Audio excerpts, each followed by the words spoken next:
Good morning. What's going on? How are we doing? All right.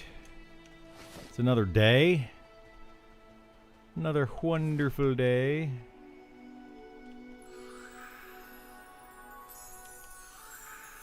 Get that companion healed up while we're running here. Hope everyone's doing well.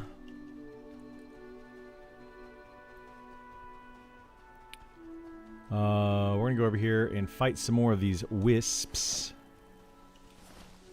I may try to level this character up a bunch to do the Fallen Watch. We'll have to see how that goes. Good morning, Muffin. How are you?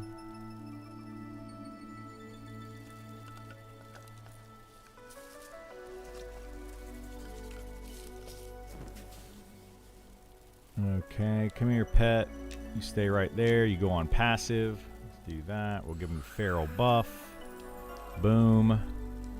And I think we're good to go. We're good to go. Yeah, we're going to XP a little bit here today. I don't know what our overall plan is. I don't really have a major plan. Nothing major.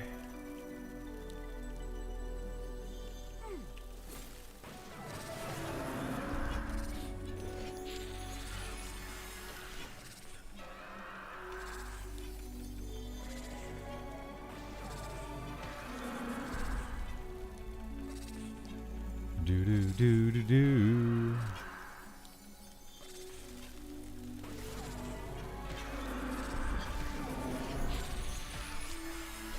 Oh boy, oh boy. I was hoping we could get an update today, but apparently that didn't happen. Watch, we're going to get the update tomorrow. It's going to happen. That's when I'm going bowling. So I'll have my shortest day. Oh boy, oh boy, oh boy.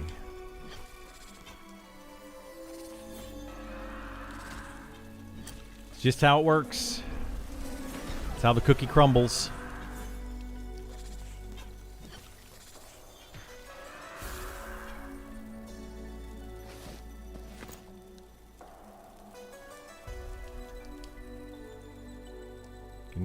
Can that wasp even get in there? Oh, it can. Look at that.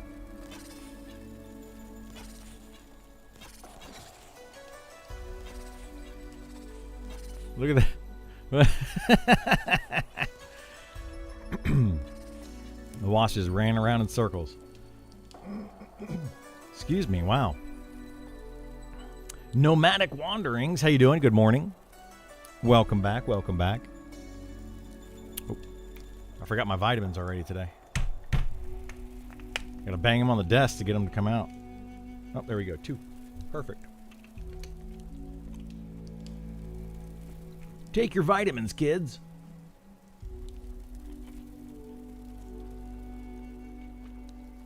You dig that spot? Never soloed there? It's not a great solo spot. Like, I wouldn't recommend coming here for XP. The reason I am doing this is twofold.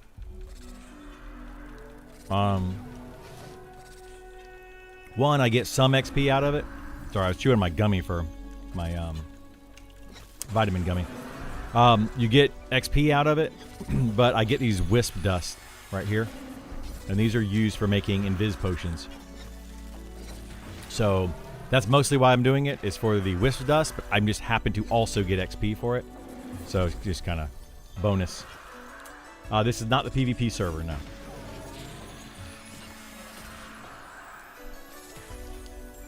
I do not play PvP in this game. And I don't recommend it to anybody. But if you want to try it, go for it. Just know that you're in for a bit of a rude awakening once you get over there. But try at your own risk.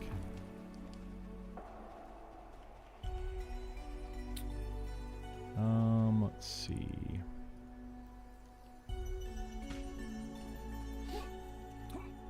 You noob. Yeah, that's me. Because I'm a noob. That's the whole reason I don't PvP. Got me. Oh my goodness.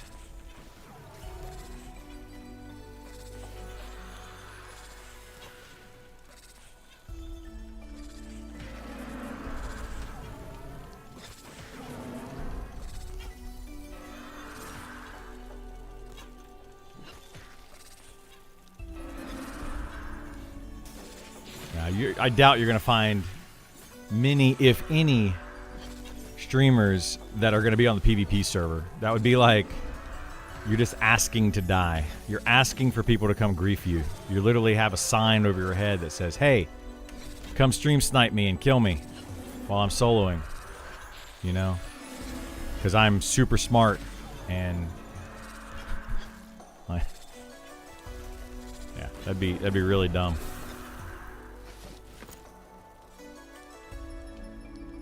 I was in a group with some PvP players the other day. They seem to not be very positive on it. No, it's not. It's not. The PvP in this game is garbage. Like, it's bad. Well, for some people, it's going to be fine. It's going to be great. The people that like to watch others wallow in grief. People that get a kick out of watching others suffer. Which, you know... Anybody that has that kind of mentality is mentally ill.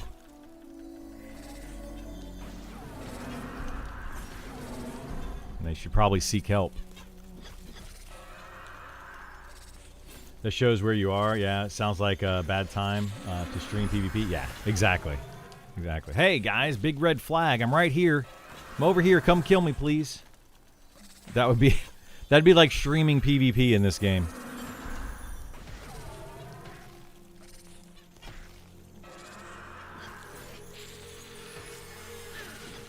Did not like EQ's PvP as well. Other games have done it well. Yeah, I mean, PvP in this game's fine. Like, if you like that style of PvP, but who likes the style of PvP where it's just griefing all the time?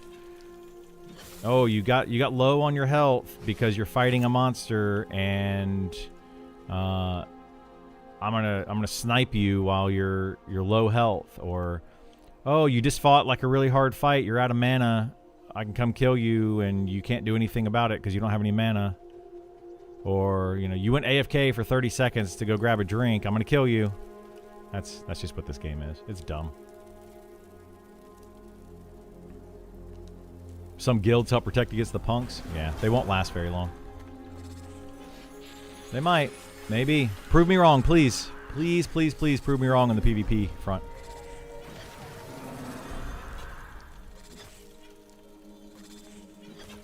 I loved EQ PvP and Bizarre Arena back in the day. Well, yeah, in like an arena setting, it's fun, sure. Because you know everybody going into the arena is like, okay, we are flagging for PvP. This is nothing but PvP. That's what we are all doing. We are all consenting at the same time with full health, full mana, ready to go PvP. Everything's on a fair playing field, right? But that's not what happens in PvP. This is... PvP in this game, in a open world PvP, it's guerrilla warfare. It's literally they're gonna jump out of stealth or invis and kill you, just because they can, or they're gonna gank you with 6 people v 1. You know, you're gonna be solo, and 6 people are gonna come out of nowhere and just jump on you and kill you. And like, what are you gonna do? Literally nothing you can do about it. So it's gonna be silly. People are gonna have to run around with like their full groups all the time. And if you don't have your full group on, you may as well not even play the game. So anyway, you're gone in 30 minutes. No worries. But yeah, I mean, if you have fun PvP in this game, then by all means go do it. Like, I'm not saying people don't do it. I just go into it knowing that it's gonna be a grief fest. Not to mention, people can literally train you in PvP, and it's not against the rules. They're allowed to train you. They're allowed to bring mobs to you to kill you. Like, that doesn't seem fun to me. I don't know why people find that fun. But hey, whatever.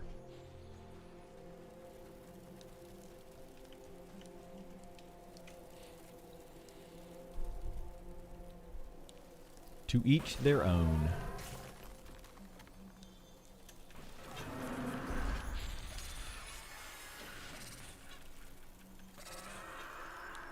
It's not realistic.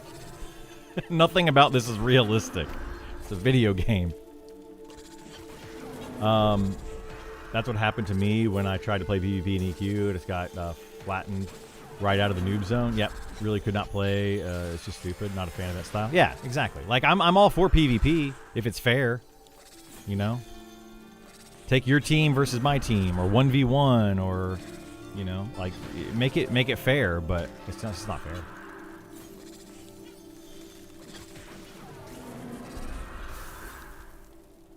And then people are gonna like, what's gonna end up happening? And I mean, I've said this many times, but what's gonna end up happening is the griefers are gonna grief everybody off the server. Then they're gonna cry that nobody wants to play PvP. It's a dead server. Why is nobody on my server so I can grief them and act like a little baby? I don't know. I don't get it.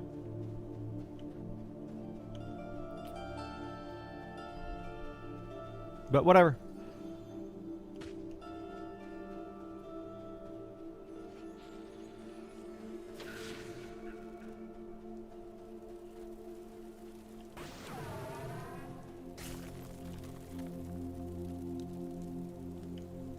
Yeah, if it was more realistic, just to kind of talk about that, there'd be consequences to PvP. That's realistic, right? You're just running around like a murder hobo and you don't think anyone's going to stop you? Like, they don't send the guards after you. They don't do anything. You kill 50 people and then you just go to town, go to the banker and be like, yeah, I would like to deposit all this money, all this blood money that I just took off of all these corpses. That's realism right there. It's just, the whole thing is just silly.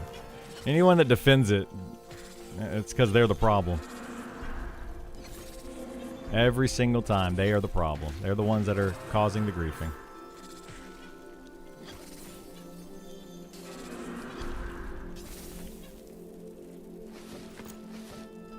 But, you know. In D&D, you see a group killing a dragon, depends on your alignment, if you kill the party. In Dungeons & Dragons, you're playing it with your friends. Like, what Dungeons & Dragons are you talking about? Like D&D Online? Because in D&D, you play it with you and 4 other people. Or, well, you know, however many people you have. You have a GM and then your friend group. If you're killing your friend group, then you're just a jerk to your friends. Free-for-all PvP. I don't know what Woodan is.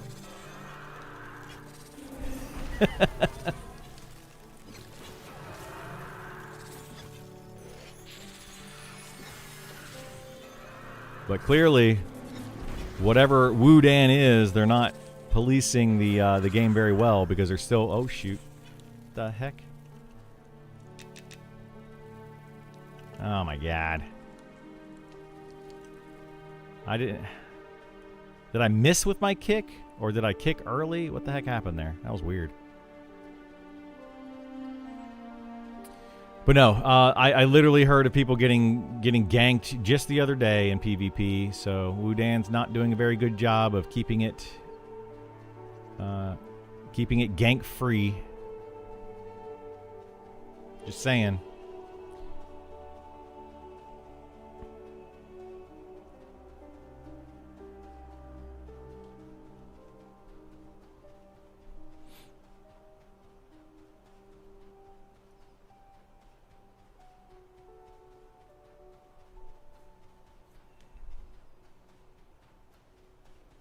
Team PvP or OP can really, yeah, it gets rough. Like, it's just gonna get rough. But you know, if you like that play style, if you like to just constantly be looking out for people and potentially having bugs that people will exploit often to kill you, and people jumping in the middle of while you're trying to do anything. I don't know. I feel like most people in this game they play it more like chill, right? We want to just kind of hang out with our friends and just kind of chill. That's how I feel like people want to play this game. They don't want to play it like they're running from the cops all the time. I find it weird. Is Spellblade still one of the least played classes, even after the rework? Yeah, I think it is. I don't really know why. Spellblade's actually, it's pretty good. Well, I probably do know why. Spellblade's good right now. It's definitely better DPS than it used to be. But it's just a tedious class to play if you want to play it the way that they've designed it, which is stance dancing. So you want to switch from stance to different stance. You go one stance, use an ability, switch to a different stance, use an ability, switch to a different stance, use an ability, and then you kind of cycle through them. That's the way they've designed the class, and it's just not really, in my opinion, a fun way to play. And I don't think a lot of people will find it very fun, to be honest. It's just going to be kind of tedious. When the game is supposed to be sandwichy style combat, it's not supposed to be, high APM, all that kind of stuff. Then you go and you play something like Spellblade, and it kind of is high APM. So there will be new players to the game, there will be new players that come into the game, younger. Oh my gosh, why are these things moving around like they are? That like the higher APM, that kind of would probably stand out for them as a good class to play. Like maybe play Spellblade or play the Bard, or play something with a more high APM. But yeah, but we'll see. Only 11 on your Spellblade, but you felt the same? Yeah, it gets worse the higher level you get. I think 16 or 17 is when you get your last stance. But you basically have the two stances that cause you to swap back and forth. Because you have Arcane Stance and Electric Stance early. And then I think the last stance you get is the Telekinetic Stance. Or it may be out of order. But anyway, the Arcane Stance and Electric Stance are the two that you're going to swap between when you're doing DPS. And then if you're solo and you're trying to solo mobs for XP, you're going to be switching between all three stances.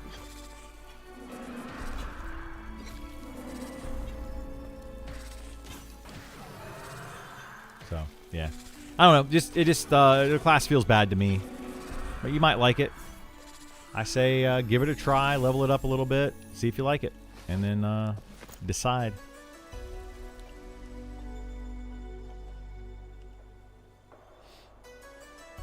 You get all three level 10 now? Oh, did they change them? They're all three at level 10? Okay. I thought there was... the last one I got was like level 16 or 17, I think. But... yeah, I don't remember. And then you don't get your static field until like 24. So you don't... that's like the last ability that you get, I think, outside of Gate, which you don't get until 50, but yeah, that's a whole other thing. But yeah, I would say get them to like 15 to 20, and you'll know if you like the Spellblade or not. If you get to 20 and you're like, I'm having fun, then it might be the class for you. Hey, Criddle, know if Sean is going to do... oh, jeez. Hang on. I pulled to...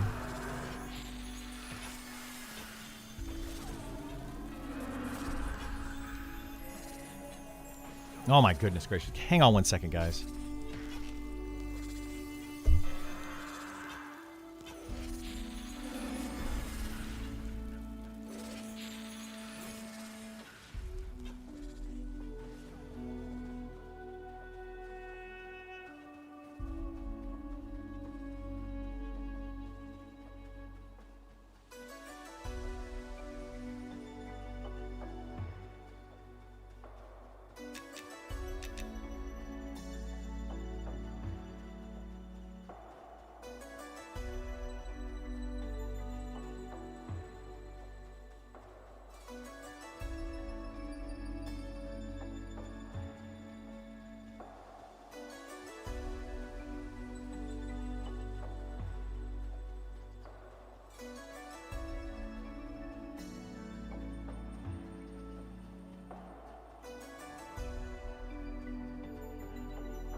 Okay, sorry about that. I pulled an extra mob, and then I started getting phone calls and all sorts of shenanigans happening. My goodness gracious.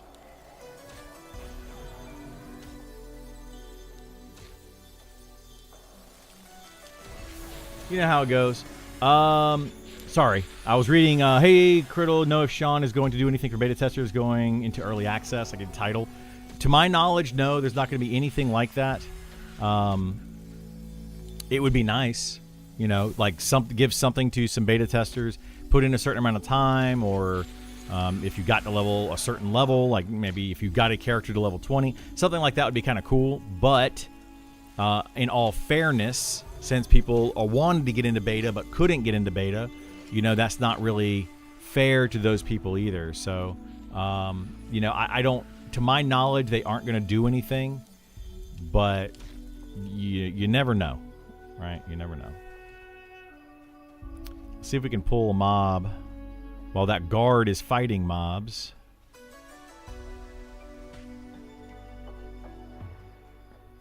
Let's see how this works out.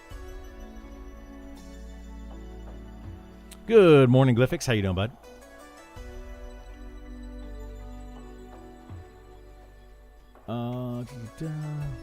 It's a cool idea for a class, but it feels like fighting. You play, you need another rework.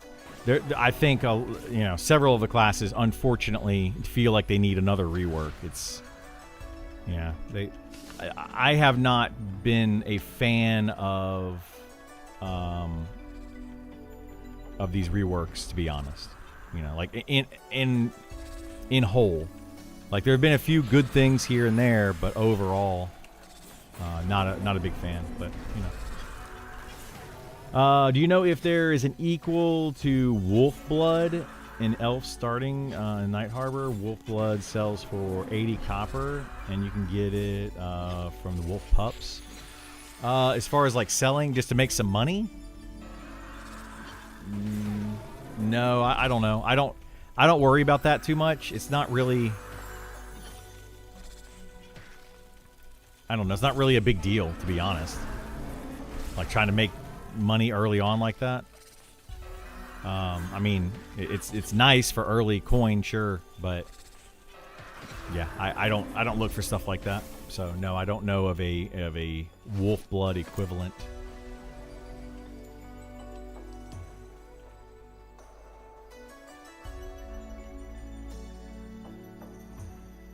Want the title, Isar the Poop Soccer? Yeah, maybe if you put in, you know, a couple thousand hours on a character during the beta, you should get the Poop Soccer title.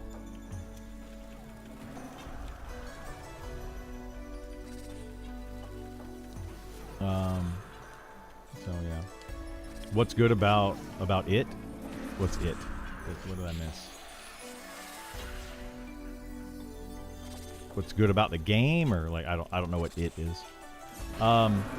Stealth as a whole needs rework. They're working on stealth. They're working on making changes to stealth. It went from way overpowered, and then they made some changes to it to where it's. I mean, I think they did a pretty good job on the changes they made to stealth. In all honesty, like. You shouldn't be able to take stealth and just walk up to a super high level NPC and get right underneath their feet. Like that's just silly. Like I don't see why you should be able to do that. When it comes to PvP, stealth is currently broken. I don't know what to tell you other than it's PvP. Good luck. That's what I'm going to say about anybody that's on the PvP server. So. But yeah, as far as stealth and PvE, they're getting there. It probably needs some tweaks still, for sure. The rogue just needs some tweaks still, in general, for PvP for just the rogue needs help still. They didn't really make it better. They just kind of slightly changed it. And some of the things still don't work right.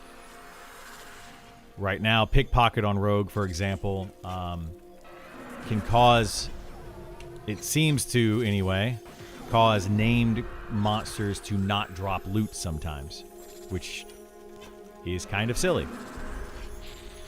So, how's the Beastmaster rework? Seems better from what I've been level 6.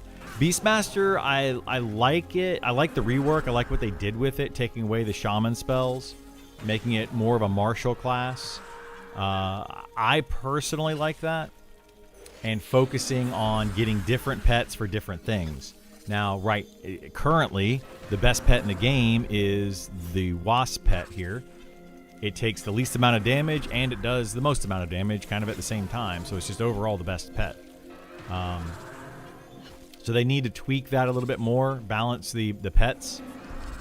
But I do like the play style of what they're trying to get out of the Beastmaster currently. I think it's overall good. They just need to keep tweaking it and fix some of the bugs with it and glitches with it and balancing. So, yeah. Try to play all the classes to get an idea of everything, trying to get them all to at least 10. Yeah, 10 is like the bare minimum I would say to get them to. Some classes don't change much until 15 or 20. So getting them to 10 will give you kind of an idea, but getting them to 20 will tell you a lot more. So I would say get them to 10, see if you like them. If you do, then take the ones you really like up to 20 and then see if you really still like those. If you're trying to pick a class for your main for early access, I would say do that. You missed a lot of stuff since you mainly read Twitch. No, I read both Twitch and YouTube. They're both combined together. But I was also on the phone because real life stuff happens. So I may have missed something. The changes to stealth were very much needed. Yeah, I think that they were needed. They still need some further tweaks probably, but they were absolutely needed. The stealth was way too strong, and it is now much less strong. It's more in line. Do you think early release is feasible? Yeah, I mean, it can absolutely happen. They could release it today if they wanted to. Now, it depends on what you think they need to have by early access, right? Should early access start in its current state? That could be debated. Some people will say yes, some people will say no. All of the classes, the deep dives that they're doing for all the classes, they're not going to be in before early access. They might be in at the start of early access, like the very first patch, but they're going to be broken. Hang on one second. Yep. Somebody. What? Yeah. What's up, dude? Oh, just to go to the bathroom? Okay, that's fine. Sorry, the kiddo came in. He was knocking on the door. But no, I think that early access starting October 1st is absolutely possible. They can do it. You know, is it going to be the best game in the world October 1st? No. There's going to be a lot of bugs. There's going to be a lot of unfinished things, and people are going to complain about it. All I can say is expect that. It's not going to be a finished product. So don't expect it to be a finished product. The class reworks that have been coming in have been buggy. They have been unbalanced. And it's going to continue to be like that at the start of early access. So if you don't like that kind of stuff, all I can say is maybe wait. Maybe don't play right now, because it's going to remain that way at least for the beginning of early access, probably for several months of early access. I don't want to say like I'm mad about it. I'm not happy that they're doing it that way. I personally don't like that. But as long as they continue to make progress and continue to fix things, and hopefully once they start getting paid, it speeds up the process a little bit. That's kind of all that I'm asking for with early access. At this point, I would like them to have all the classes finished and in the game, and the only thing they need to work on is balance after early access hits. But it's just not going to happen. Like the time frame is not looking good for that. No matter how positive the devs are on it, it's just the speed at which they are moving is not going to work to get it in by early access. So anyway, that's it. That's all there is to it. As long as you're good with paid alpha early access, would be great. Yeah, exactly. As long as you're good with like a alpha beta test kind of situation. I'm not okay with that personally. Like I don't like that. I don't like that companies are selling products to customers as a beta or an alpha, with things unfinished and stuff. But that's just the way of video games right now, and unfortunately we have to deal with it. This company's doing a better job than the other similar companies trying to make games like this. So this is our best option, in my opinion. There you go. What do you mean by feasible? I personally would have paid to play this game 6 months ago. Exactly. People are going to have different opinions on that, right? Some people would absolutely pay to play the game right now in its current state. Some people would have paid to play the game during its alpha state many, many months ago. Some people would have paid to play the game a year plus ago. There's people that would pay to play this game in any state that you give it to them. But the problem is with that is, can they make enough money to continue to make the game in a timely manner where people will stick around and keep playing? We're in a situation right now with gaming in general where it's like very, very fickle. You have people that are willing to pay years before a product is even ready to go, and they're willing to throw tons of money at it. Then you have other people that are like, no, I want to pay and play the finished product, and that's all they want to pay for. So this game will clearly be best when the majority of people are playing it, which is going to be at the start of early access, and then secondly at the start of 1.0. It's probably going to be the two times that this game is going to be the best time to be played, because you're just going to have the majority of people playing them at that time. So that's why, I just feel like October 1st it's going to be a good time to play because a lot of people are going to be playing the game at that point. So, just got in last Friday. To my knowledge of what is still needed is nil. There's a lot is still needed. Yeah, there's a lot still needed in this game, for sure. Like, anybody that says that this game is finished and ready to ship is out of their mind. It's not even remotely close to like a 1.0 product. But, it's definitely playable. It's definitely fun. It's, in my opinion, worth $15 a month. So, but that's going to vary from person to person. Just how it is. It's going to be fun. It is going to be fun. I think it's going to be a lot of fun. I'm going to have a lot of fun with it. I'm a bit worried that we're going to start with very rough classes for EA. I think the beta is fine. This is where it should be rough. Yeah, like I'm not worried that they're rough right now. I'm worried that they're going to be rough at the start of EA, like you said. It's. I don't think everything needs to be perfect by EA by any means, but I feel like the classes, the combat, things should be in a much better state than they currently are for EA. And then I feel like EA should be mostly adding in content, more content with some bug fixes and some balancing tweaks, not overhauls and balancing, but some balancing tweaks. That's what I would like to see happen in this game is when they release an early access, everything it's more like building on a perfect foundation and then building on that. It is not going to be a perfect foundation. It's going to be a very rough foundation that they're going to have to build on and continue to change. So, but have they said they're keeping our characters from early access? Yes, that's the reason I say that, is because early access there's no wipes.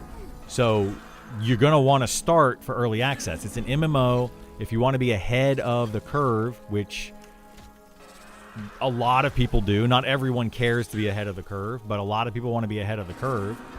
And going forward, they don't want to have to play catch up.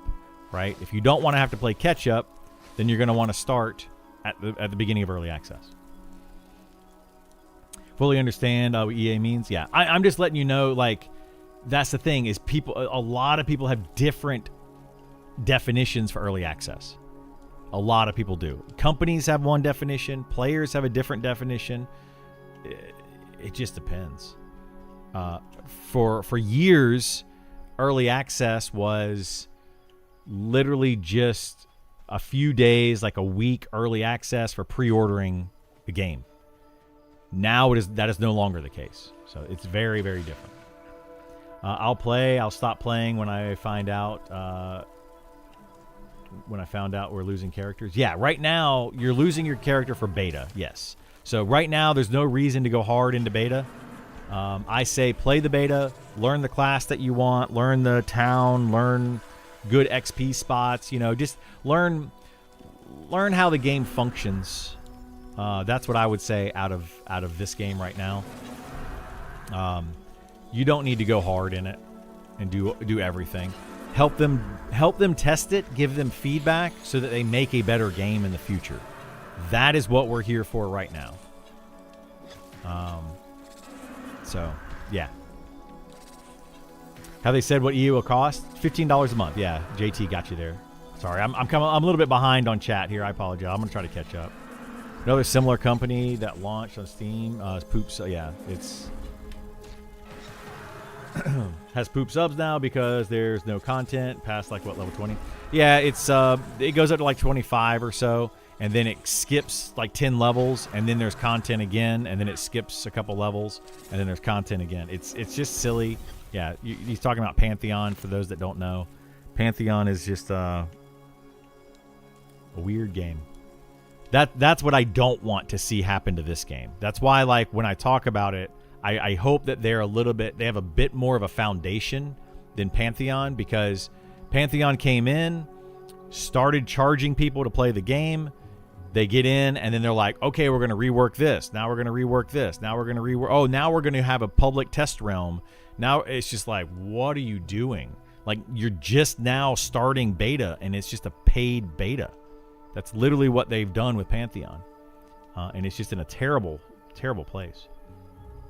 There will hopefully be new servers, though. I'm hoping there will be new servers if the population demands it, right? So start of early access is going to be the best time to play this game. I can guarantee that. Like, I mean, I can't guarantee it because I can't see the future, but I'm telling you right now, based on every bit of knowledge I have from 40 plus years of gaming and golly, 30 something years of MMOs, I'm telling you, the beginning of this game, the early access will be the best time to play this game. Because the population is going to be there. What we're hoping will happen is the population will continue to grow, and then 1.0, they will want to release brand new servers, and those brand new servers will also be populated with like all fresh start servers. That would be fantastic. But if they don't have enough players to do that, then it's not going to be fun. So that's going to be a big what if. I hope it will be that way though. So no initial cost, just monthly. Yeah, just $15 a month, no initial cost. And then there's also no in-game real money trading or stores or anything like that. It's just $15 a month, gets you the entirety of this game. Play it as much as you want or as little as you want in that time. Cancel anytime, and then you can always sign back up at a later date. And if they've added in tons of content, you get that content for $15 a month. It's always $15 a month. That's their thing. So yeah, would be nice if they could get 20 to 30 devs working full time instead of the part-time volunteering. Yes, I agree with that. Yeah, yeah. I want them to get as many devs as they can paid. So I will absolutely be paying the $15 a month. And if they continue to make updates and continue the same thing that they've been doing or improving on that, I'd prefer them to improve on that going forward once they start getting paid.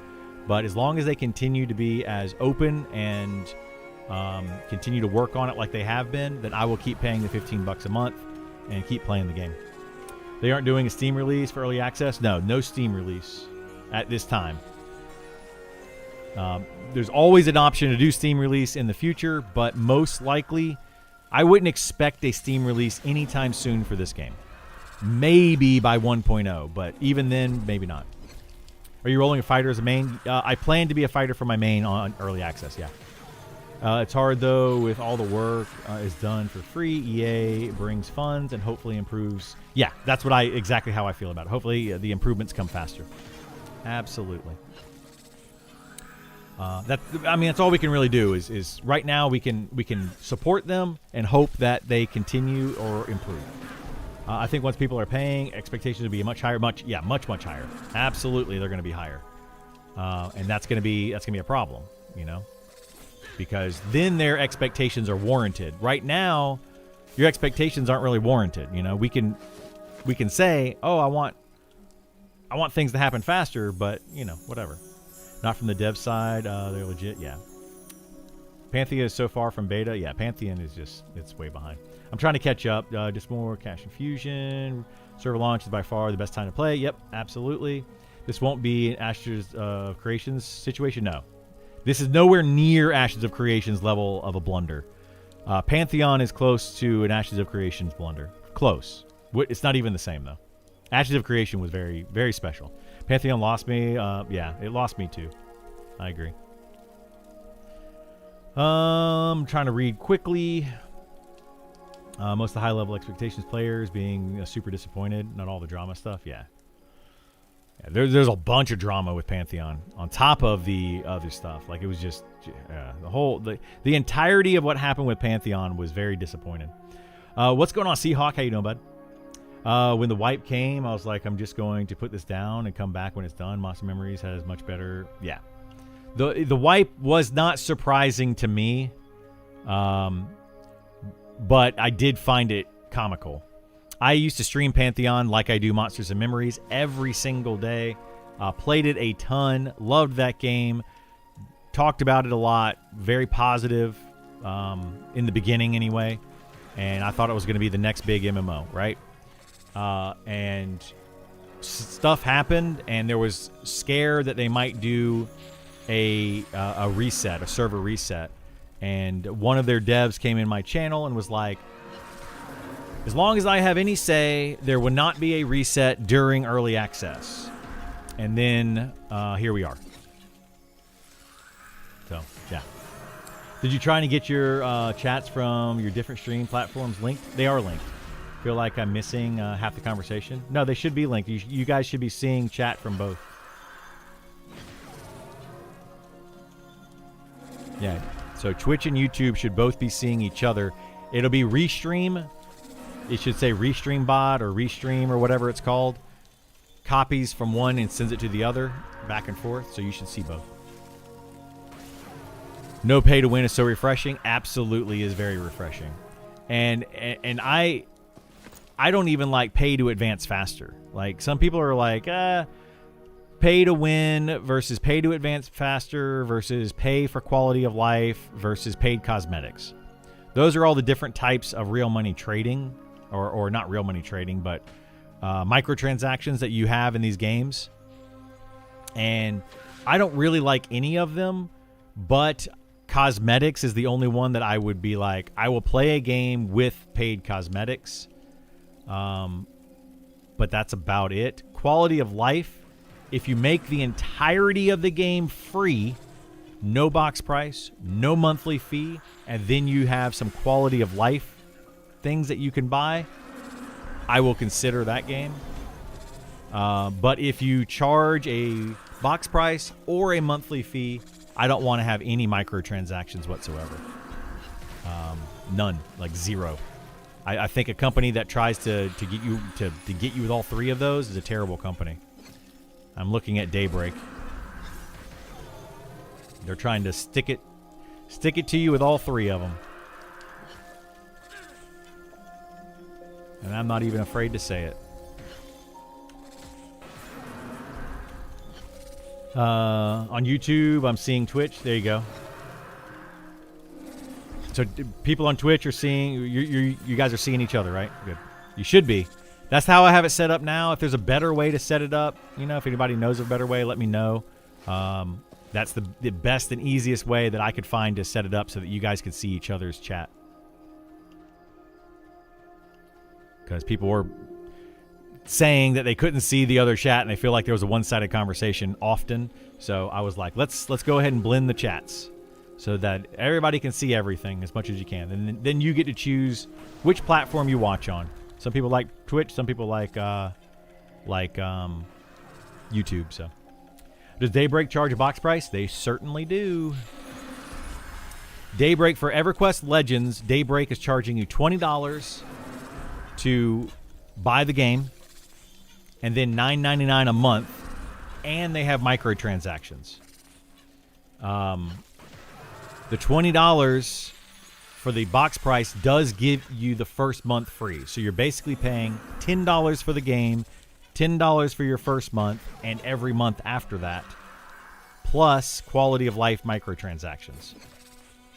And yes, it keeps going. And every 3 months or so, they're going to be doing an expansion, which is also going to have a box price to it.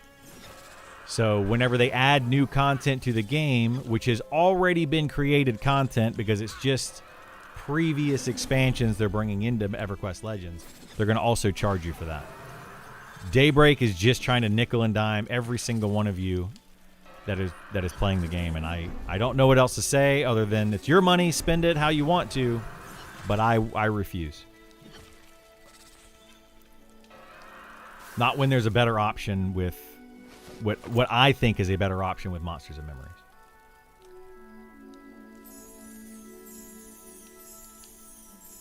So, there you go. I believe he's referring to the recent release of EverQuest Legends. I am, yes. Box plus sub plus cash shop plus expansion costs. Yep, it's all of it. Didn't EQ Legends start as a private server? No, not exactly. It's EQ Legends. How it started was the Hero's Journey, which was a private server. They created an EQ emulator, made it the Hero's Journey, which added a bunch of rule sets, which then got sued by Daybreak. And Daybreak basically said, hey, you can't do what you're doing. Got the Hero's Journey shut down, and then decided to make the Hero's Journey themselves, basically a very similar style game. And then they hired on the P99 devs, that's another private emulated server. So they hired on the people that did P99 to then make EverQuest Legends. So that's basically the very short version of what transpired. Anyway, Daybreak, bad company. That's all I can tell you.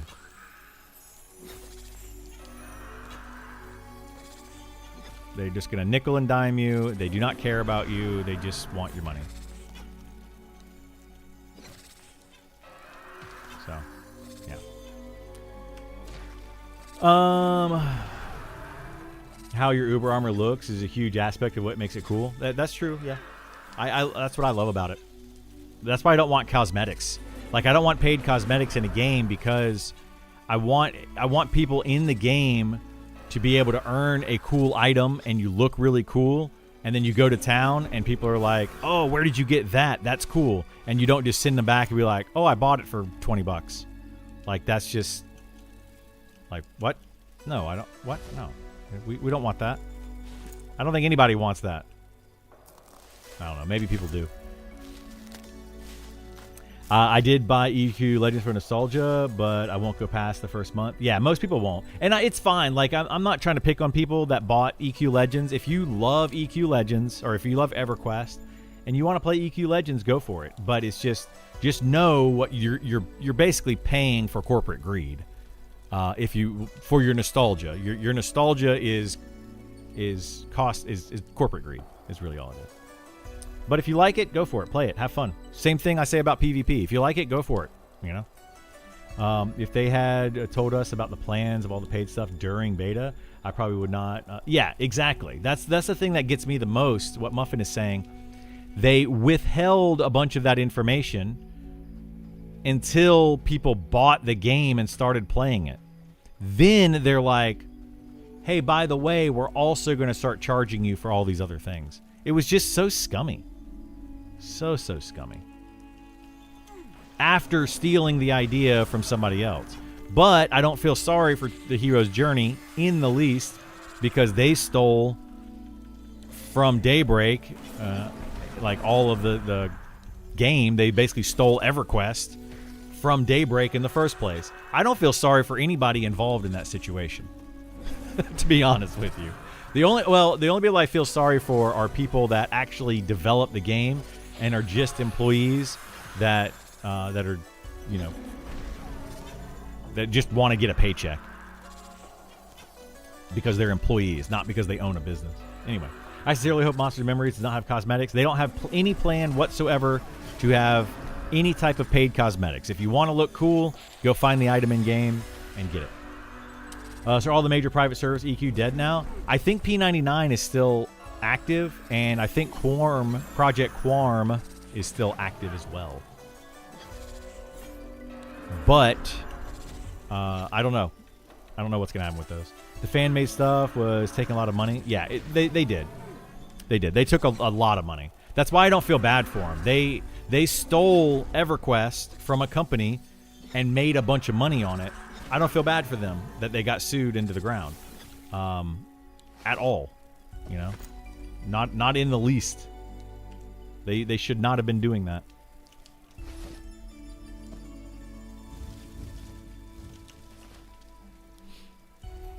This is a rough topic for me. I love Fashion Quest, but nothing is worse than when you upgrade it, you change your cool... Yeah, that's tough. It's very tough, and I totally get you. They keep saying we're still planning. Then the days prior to launch, they showed all the MTX. Yeah, exactly. Yeah, they're still planning on how they're going to tell you about the microtransactions. That's what they were planning the whole time. Nostalgia has been an exploited thing for years now, so I'm glad we have emulation. Yeah. They have been exploiting for years with Nostalgia for EverQuest. Feels bad. I'd play on a Daybreak P99 style server with no pay to win or chrono for monthly sub. I'd rather not. I'd rather play on Monsters and Memories 1.0. Yeah, I'm the same way with you. Not sure how much fun I'll have in Monsters and Memories beyond the first couple months. I think it's going to be a lot of fun. The thing is, to me, with Monsters and Memories is if they start getting paid, like the devs start making money, and they can pump out content more quickly. Like if every 3 months we get which was what their plan is, right? Plans can always fall through, but the plan is every 3 months or so, 3 to 4 months, they're going to drop a module for Monsters and Memories. This is after early access starts. And each 3 months is going to be more content. And that content's going to be new zones, new races to play, new quests to do, new possibly raid bosses, all of that. That's what the new content is going to be. So to me, if they can keep releasing every 3 or 4 months new content, new things to go do, sounds good to me, you know, like that. And they're not going to charge any extra money for it. I mean, sounds amazing. Most casual players will not finish all the current content in Monsters and Memories in 3 months. It's going to take them 6 months or more just to finish the current content, just to get to level 60. You know, it's going to take probably 6 months for the casual player. Maybe even longer than that, depending on how casual you are. So, yeah, you're not gonna be pushing through this content quickly enough. I wouldn't imagine. Hey, Burrow coming in for 83 months. Thank you so much for the sub-a-rooney. Quorum had to rewind a lot of the creative decisions. Secrets was taking the emulator after THJ court case. Yeah, I'm sure there's a lot going on with that.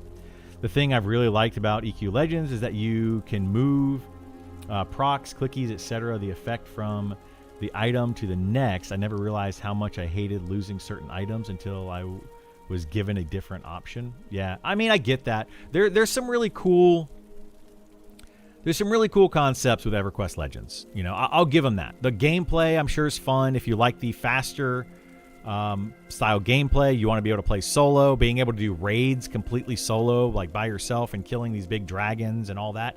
It's fun. I'm not going to say it's not fun. I'm sure it's fun. It's not going to be fun for a long time, I don't think. I think it'll be fun for a short spurt, but it is a fun way to play a game. To me, it's like playing an action RPG like Diablo or Path of Exile, where it's fun for a week or two, or maybe a little bit more than that. But then after that, it just becomes, okay, I'm just now kind of repeating and doing the same thing over and over, and I'm tired. I'm done with that. You know, your character is not growing anymore. You're not getting any stronger. You're just kind of playing the game, you know, and running around and slaughtering stuff. I hope you're right. I'm just sad that I hate the state of my favorite class, the Wizard. Oh yeah, the Wizard right now is in a very bad place, in my opinion as well. I don't disagree, and I don't think a lot of players disagree with you. You know, like that. These class revamps have not been great. Period. Like, I don't know how else to say it. They have not been great. You know, I appreciate that they're trying new things. This is a beta, so testing all that, you know, is fine. But we are really close to early access, and we're going to have to see what happens. So, who knows? EQ is greater than WoW. I agree, yeah. I agree. I prefer EverQuest style over World of Warcraft all day long. How do you open all your bags at once? Shift B is the default. You can change that in your settings if you want to, but Shift B is the default. How come you're playing if the servers are down according to the official website? I'm playing because I'm in the closed beta. If you want to get into the closed beta, you can opt in on their website, monstersmemories.com. Make sure you make an account and then opt in for the closed beta. They do a drawing every Friday for a chance to get into the closed beta, and you can play it as much as you want during that time. Power level me, my friend's rage, a race war? Wait, what? Hey, what's going on, Vor? How you doing, bud?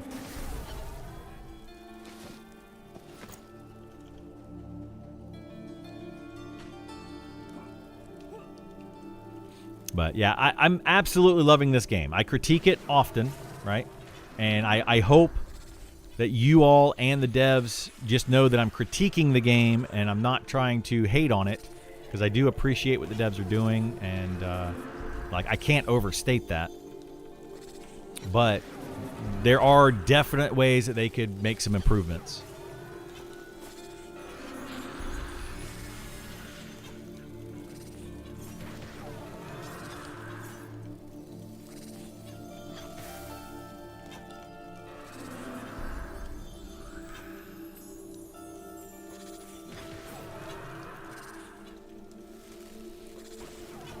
Hey, what's going on, Tellin? How are you?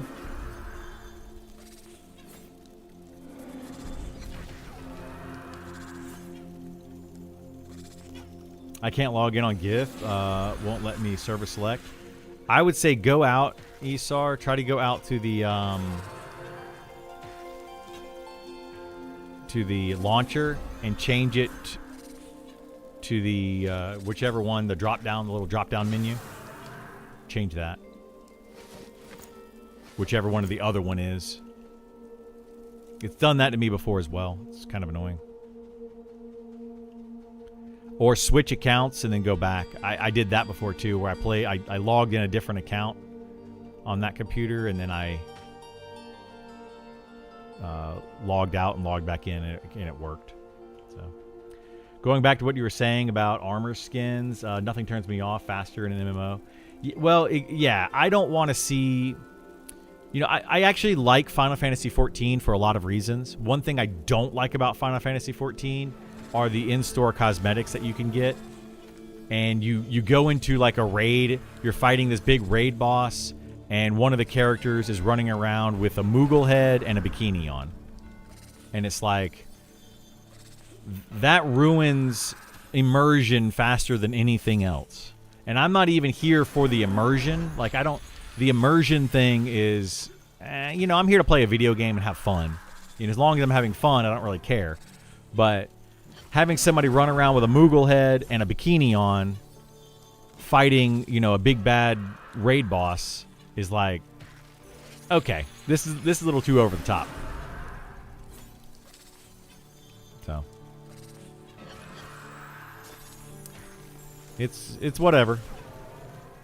Watching your eyes, man. Do you have 2 screens or 3? I have 3 screens, but I'm only looking at 2. I only use 2 most of the time.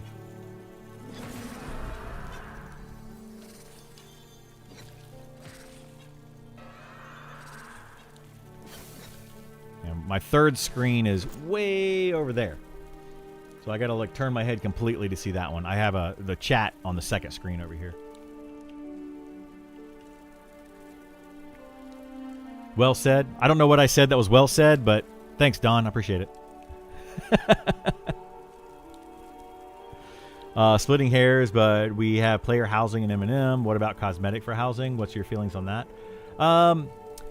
Cosmetics for housing is fine. I don't think we should pay for them. I think that you should have to get rare items like rare logs, or, you know, go and kill a dragon and get the dragon head to be able to craft a dragon head mount or mounted dragon head and put it in your hall, in your guild hall or something. I think stuff like that is fun, and it shows off your accomplishments in game.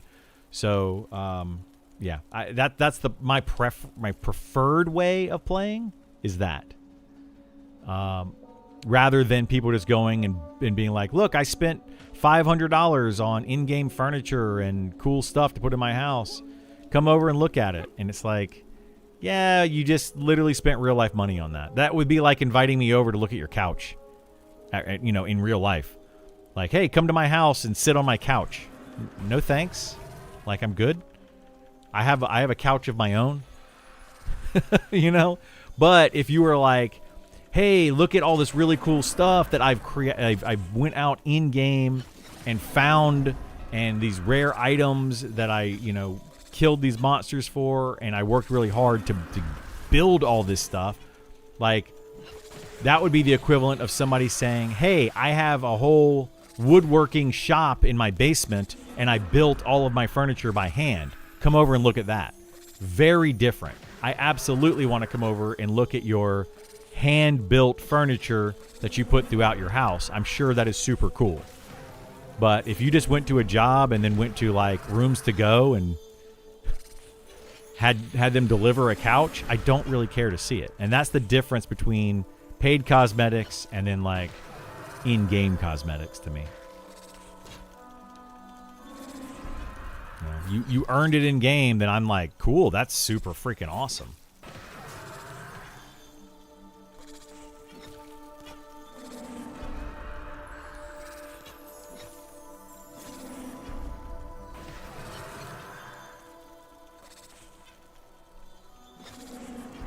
This guy's not wanting to die. He's got like 1 health left.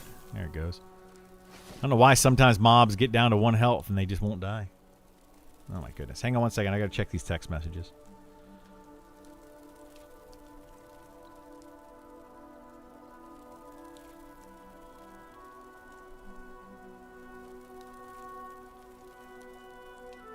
Alright, I'm gonna have to answer my phone again here in a second. So I'll be kind of semi-AFK for a second. I could choose a PvP server, but I can't choose the beta on GIF. Uh-oh. That's weird.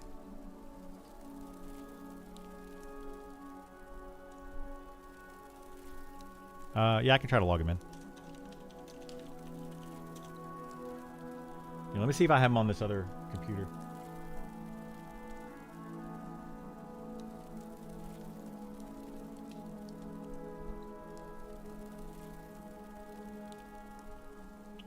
I gotta put in the password. Hang on a second. I also hate cosmetic things earned outside of gameplay. Yeah. I don't hate, like, hate's a strong word, but I agree with you. Yeah, I get what you're saying there. I am not a fan of cosmetics. I'm a fan of cosmetics, but you have to, like, buy them. It's wanting me to put in your password on that one, but not on this one. Let me. Which account is this? Too many attempts. Awesome.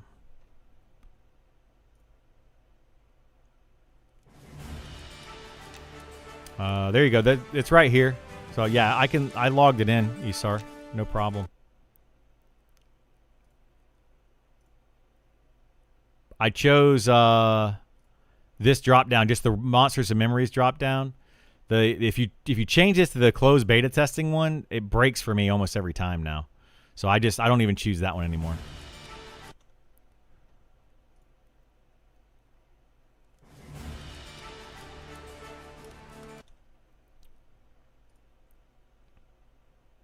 Oh my goodness gracious. Oh my goodness gracious. Hasn't done this for like a week plus to me, and then now all of a sudden it's doing it again. I wonder if they're gonna fix this. Hopefully they fix this soon. This is the kind of stuff I don't want to see for early access. Like, I understand it's early access and the game is still in a testing phase, but that kind of stuff in early access feels bad. All right, give me 1 second. I gotta answer this call real quick, and I'll be right back.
All right, sorry about that.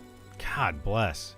We're trying to do something with my cell phone, and they called me. I already dealt with it, and then they called back, and they didn't know what they were doing. Completely confused. So they had to do it all again. Hate dealing with cell phone companies. Anyway, how do you join the fund? You can join, possibly get in monstersandmemories.com, make an account, and then opt in on their website, and they do a drawing every Friday. Or if you can find somebody with a friend access, so whenever you get invited, you also can invite a friend. So if you can find somebody that has access via a friend code or friend referral, then they can also get you in. So that's how you can play the game right now if you wanted to. If you want to try. Come on, Waspy. All I wanted is Ixar Warrior picking off noobs. Nice.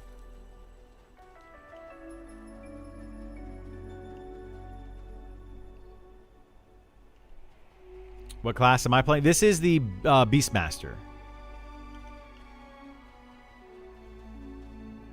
This is one of the newest reworks that they did.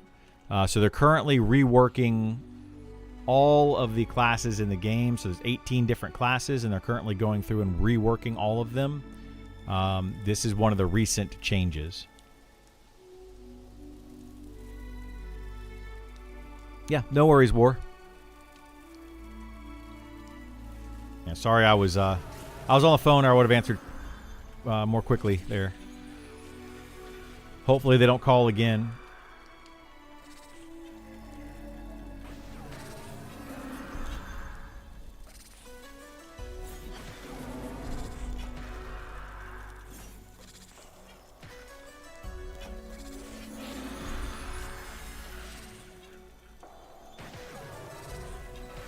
But we'll see, we'll see.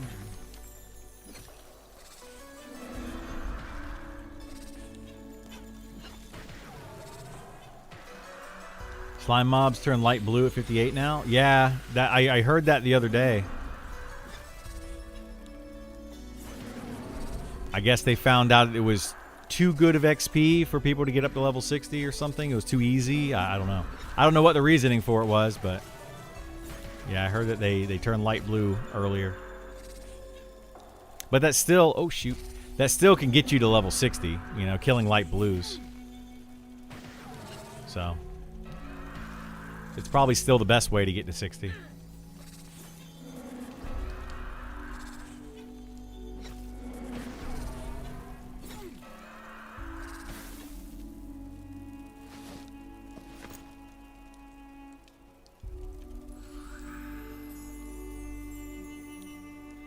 All right, we're gonna get to we're gonna get this guy to 32, and then I'll probably have to start fighting other things. But we've got 20, 40, 60, 80, 100, and yeah, we almost have 120 wisp dust. But we sat here for all of level 29 and all of 30 and all of 31 now. So, yeah.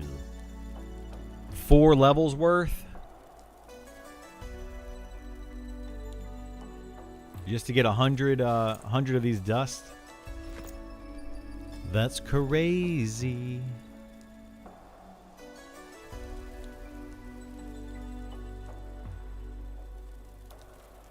Or I guess 120 of the dust.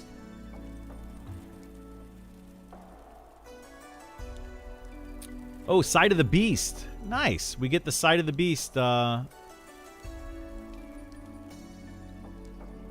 once we level up, which is basically infravision.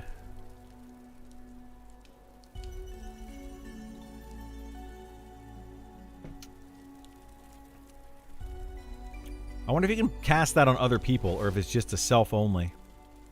Imbue your sight with bestial clarity. So I'm guessing it's a self only spell.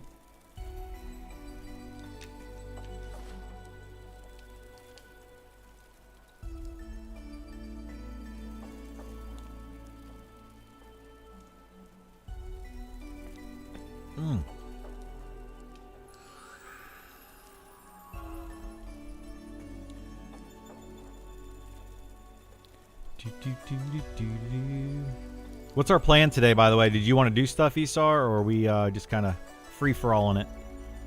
'Cause I can go either way. It doesn't matter to me.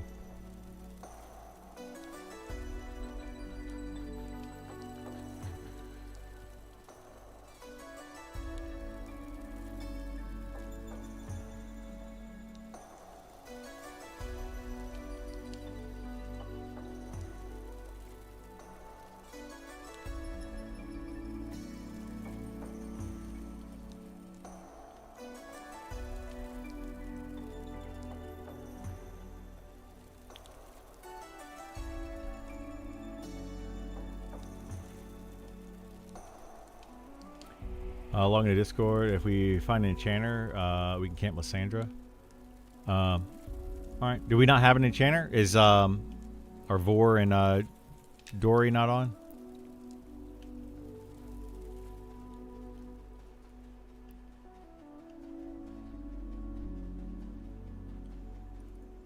They're busy today? Alright. All gravy.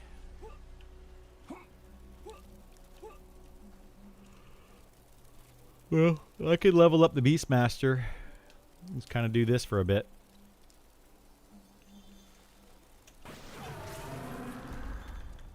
I want to try to get this guy to close to 40 anyway for the new content.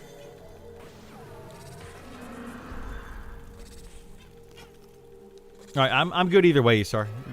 I'm good with whatever. Doesn't matter to me.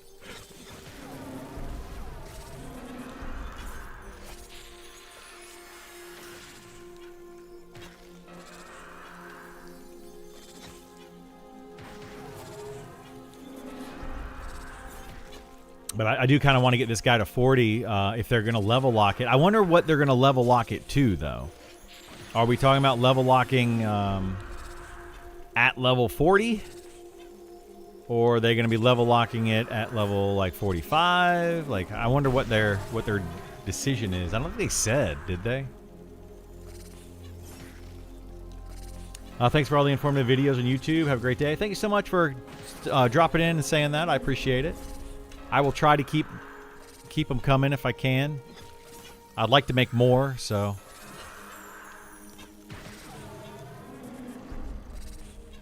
We'll try.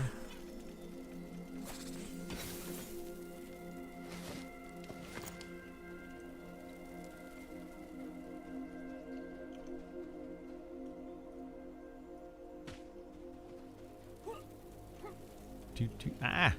It's stuck on a tree. A tree!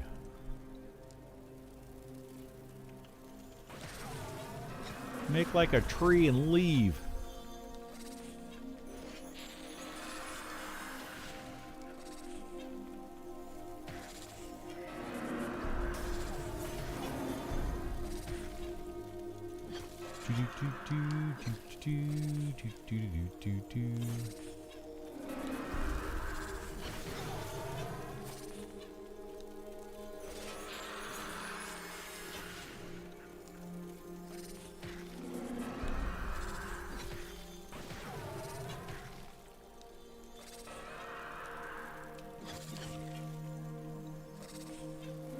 At work, or do you have any feedback on the Keeper's Bite zone content?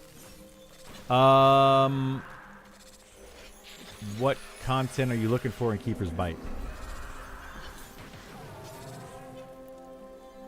You talking about the quests, Tellin?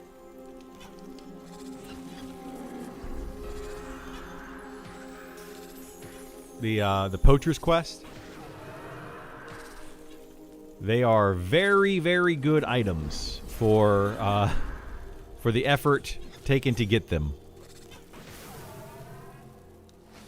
I like that kind of stuff, though. Like it's fun. I think that having like little mini quests like that, different ways to gear up characters, you know, instead of just having named spawns, you know, you camp this named spawn to get the item, which some of that stuff is that way.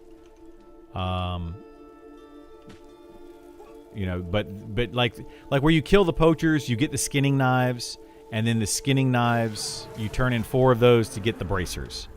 You know, that I like that kind of stuff. I don't think that the bracers should be as good as they are. I think they're a little too good, personally, stat-wise. But I think all of the itemization throughout the game kind of needs to be looked at. Quest named items, amenities, yeah. I think I think those items are a bit too good for what you can get there at that level, and they kind of are maybe a little too good. Like the dagger is, you know, a haste dagger with like 12% haste or something. It's a very good dagger for that level range, like extremely good, which is fine, but it seems to be a little bit too easy to get for how good it is. The quest for the Sangrel to get the necklace, you can get 2 different necklaces doing that quest. And they're not really, it doesn't feel like an upgrade, and then it feels like it should continue on. Like there should be a 3rd necklace or something. Or maybe turning in those 2 necklaces you can get, I don't know. Something seems off there with that. I don't know what it is. I can't really put my finger on it. But there are the necklaces. I'll show you what I'm talking about. Because I have the necklace on this character. Yeah, the necklace of Inquiry. Do I have the other one as well? It's not this one. That was my old necklace. I don't think I have the second one on this character, do I? Got the Battle-Worn Clasp. So yeah, the Necklace of Inquiry, and then I think there's another one that's after this that might have like +3 strength, stamina, and agility. So it's a slight upgrade. And then it just kind of ends. Thought of making the bracers lore. I think the bracers should probably be lore, but they're like 6 or 7 wisdom on them. And 6 or 7 wisdom for level 30 is pretty high, I feel like, compared to other items that you can get at level 30. So it's almost like it may be a little too good, but I don't know. You know, like that's just something where I think that the entirety of the itemization in the game needs to be looked at. There's some items that are really easy to get that are too good, and there's some items that are extremely difficult to get that are not good at all. And it's kind of all over the place. And then you look at something like jewelry. I don't have any of the jewelry on this character, but you can craft like platinum jewelry that has +7 to 2 different stats on it. So +14 total stat points. And you can wear that at level 1, and somebody, you know, when you first come into the game,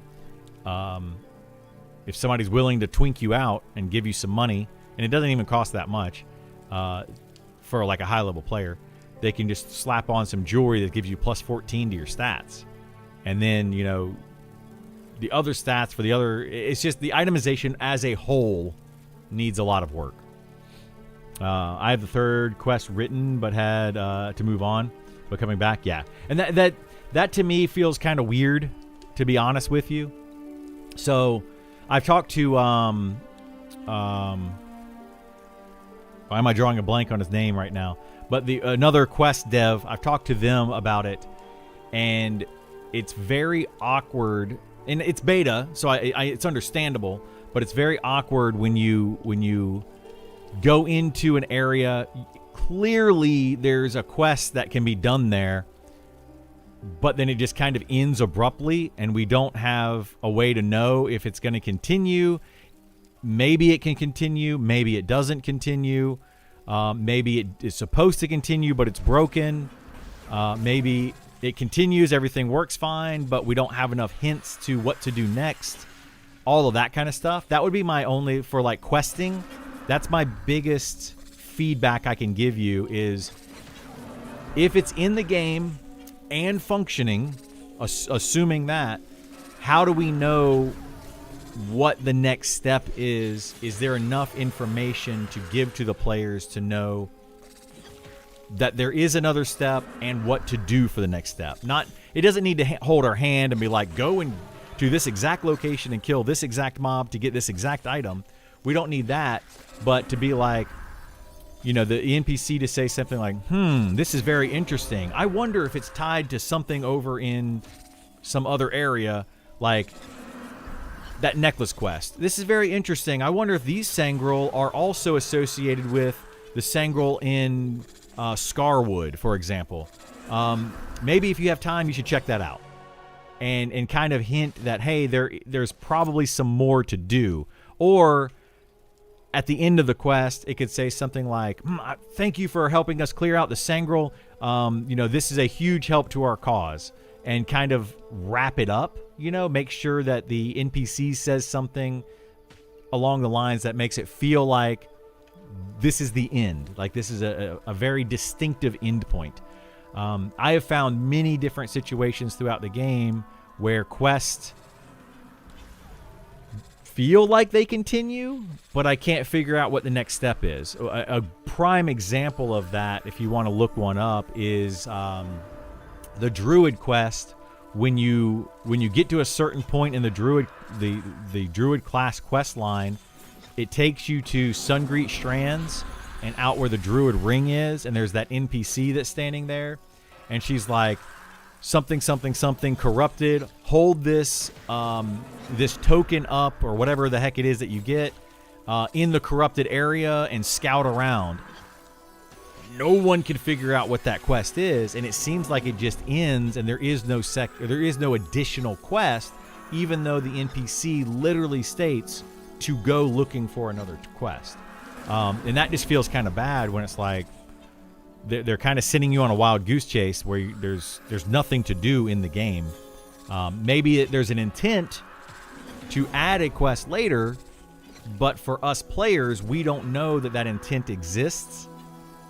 So we just assume that it's still there. It actually is a functioning quest, but it's not indeed a functioning quest.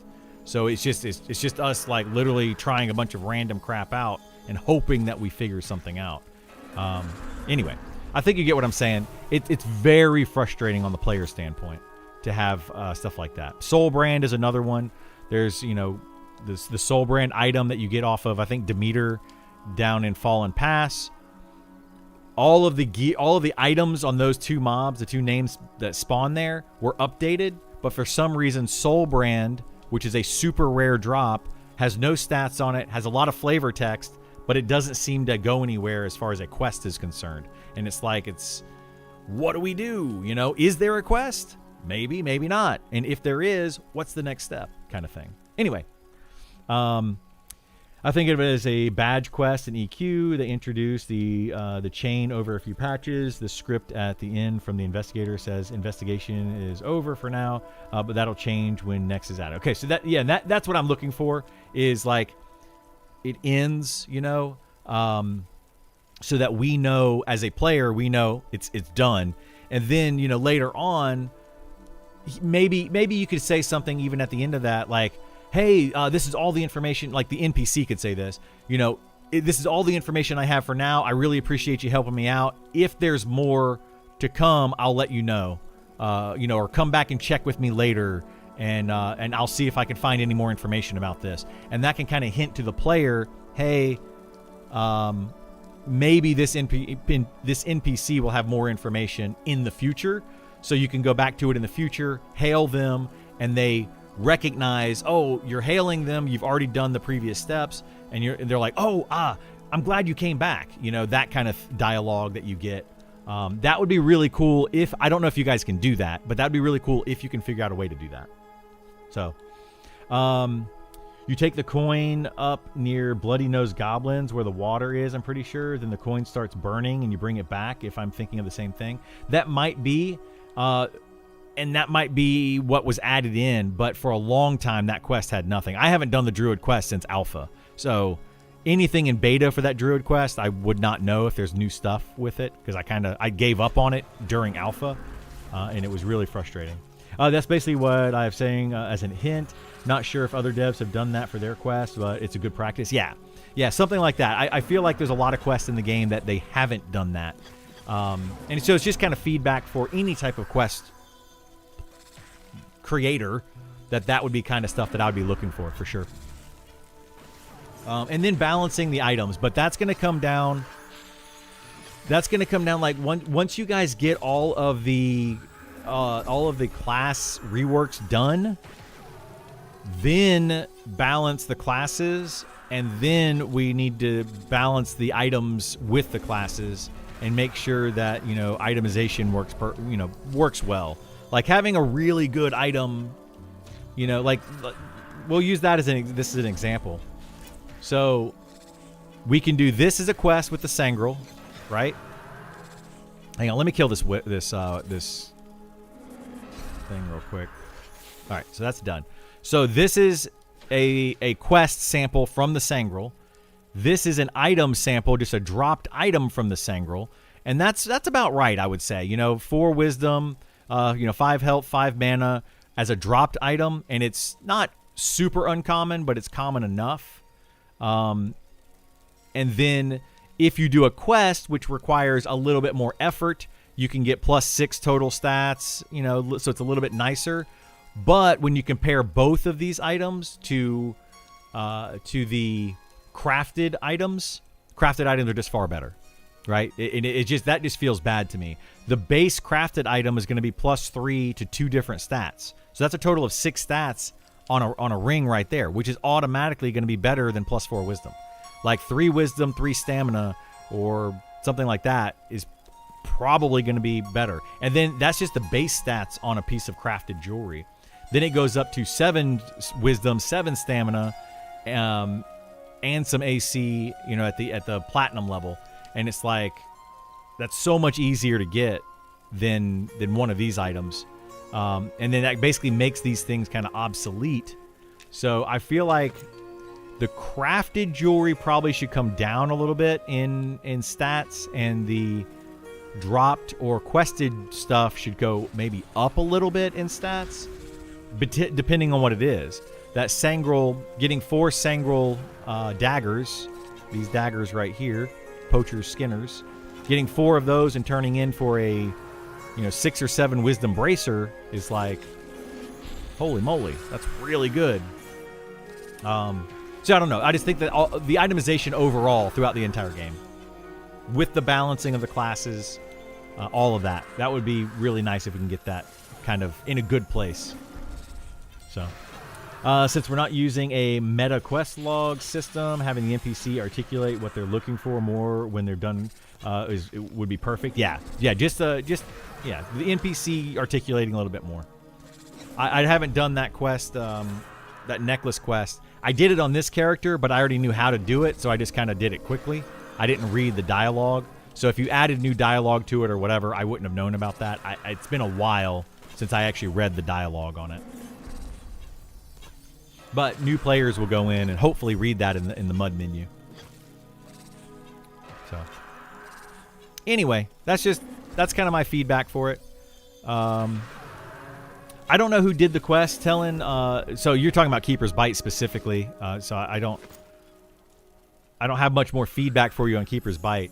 But there is a quest for the blue steeled longsword, and it's a cool quest. But it feels really bad to do it because you have to collect 4 different pages that you find, scattered throughout the world. Fine. You turn those in to an NPC in Fallen Pass to spawn a mob over in Sungreet Strand to loot a no-drop item that you have to then turn back into the NPC in Fallen Pass. That feels really bad because a player would then have to have somebody else turn in the pages so that they can be in Sungreet Strand to loot the item in Sungreet Strand when it spawns. Otherwise, you have to turn in the items and then run over to Sungreet Strand, hopefully before anybody kills that named NPC and loots the item, and then have to run all the way back. The whole thing, that feels bad to me, so please, please, please don't do any quests like that. That spawns like a... If it spawns an item in another zone, terrible. Like, that's just terrible. On a player perspective, it's just not fun. Because then they got to go chase it down. They got to have, okay, my friend's going to turn in their pages so that I can kill the mob to get the item I need. And then I turn in my pages so that they can kill the mob to get the item they need. And you got to trade, and it's just like that. It's just too much. Too much. I don't know who designed that. But maybe roll that one back a little bit. It's easy to balance an item, drops off one name spawn, but when you want something more complex, it gets difficult. Yeah, I'm sure it does, yeah. Timberfang is a good example. I want him to be elusive and found in many locations, and because one cannot find his placeholder, players couldn't optimize farming, even if it's fully populated. Yes, yeah, and that's fine. Like, I've killed Timberfang a couple of times myself. When I was on my wizard quad kiting over here, I was killing a bunch of the wolves, and yeah, Timberfang spawned. You know, like, I like that idea of having NPCs that can spawn at, like, any wolf spawn throughout the entire zone. Those can all be a Timberfang, right? I don't know how you have it set up, but it's something like that, where it could spawn at a lot of different locations. I like that kind of stuff. Same thing with, like, the rat in Fallen Pass. There's the rat cave, the undead rat cave. Any of the rat spawns can spawn Rotfang. And I like that kind of stuff. I also like it where this name spawns with this placeholder. So mixing those two things together, where you know, certain ones are going to be specific spawns, and then other ones could be a variety of spawns. And I think that kind of allows players to play the game in two different ways. You know, like a solo player going out and just killing a bunch of wolves could just happen upon Timberfang, and be like, cool, there's a named wolf just kind of roaming around out here. That's super awesome. So it kind of gives them something to go after. But then a group would be like, I'm trying to camp this specific name. We're going to sit in their specific room and try to camp them. So I like both of those, and a mixture of those two. Sounds like the worst thing ever. Somebody can steal your quest item. Yeah, it's pretty bad, Sci-Fi. It's pretty bad. Somebody can absolutely steal your quest item and doesn't have to do the first half of the quest. They only have to get the quest item from the other zone when a named spawns, kill it, and turn it in, and they get the item. They get the end product when you actually did the other part of the quest and did the legwork. So, yeah, that just feels really bad. Trying to think of what else is over here that I know of. But yeah, the quest, I like what you've done with the quest. I like the design of the quest. Those are great. I like having the roaming, Timberfang being can have a lot of different spawn locations. Although I heard recently that those kind of things broke, and I don't know if it broke Timberfang or not, but I've heard through the grapevine that any NPC or any named that has a random spawn spot is currently not spawning or extremely rare. It went from like a more common spawn to an extremely rare spawn. People have been saying that. I have not seen Timberfang once in a while. It's been a while since I've killed wolves over here, though. So, yeah. Hello. The Sangre quests, though, I like those. I think it's a good idea.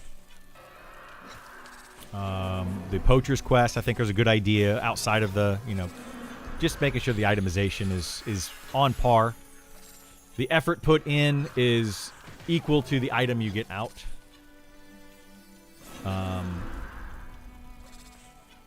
But, yeah, that's kind of where I'm at with the whole thing. It did get caught up on a sweeping change when I adjusted it a bit back. Okay, so it did get broken there. Okay, that's what I was hearing, was that it was broken, but I wasn't sure the extent of that, so I kind of wasn't sure how to get that information to you. Like, I'm not sure what to say there. But yeah, I'm glad that you did know about that and got that fixed. That's good. They made them too rare or broke them. Yeah.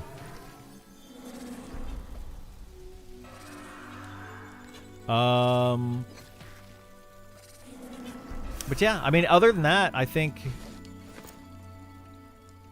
I think that the NPCs just need to be tweaked a little bit. The balance of the game needs to be tweaked, and that's not a thing that you do, but just the balance of the game needs to be tweaked. I think that the difficulty of the poachers is about right. The difficulty of the Sangrel is about right. These wisp are a little bit more challenging to fight than, you know, like an equal level beast monster. The bears in the area are much more difficult to kill than the wolves and the drakes. I don't know if that's intended, but the bears are by far more difficult to defeat than the other ones. So killing a bunch of bears is probably not good XP. They seem to do more damage and take less damage, but it might just be that they take less damage, so they take longer to kill, therefore they end up doing more damage. I'm not sure what it is with the bears, but I think it had a change with the Beastmaster. I think that's the reason that the bears are more difficult, is because the Beastmaster change gave bears, made them more tank type classes or tank type monsters. So I don't know. I think that's a Beastmaster change.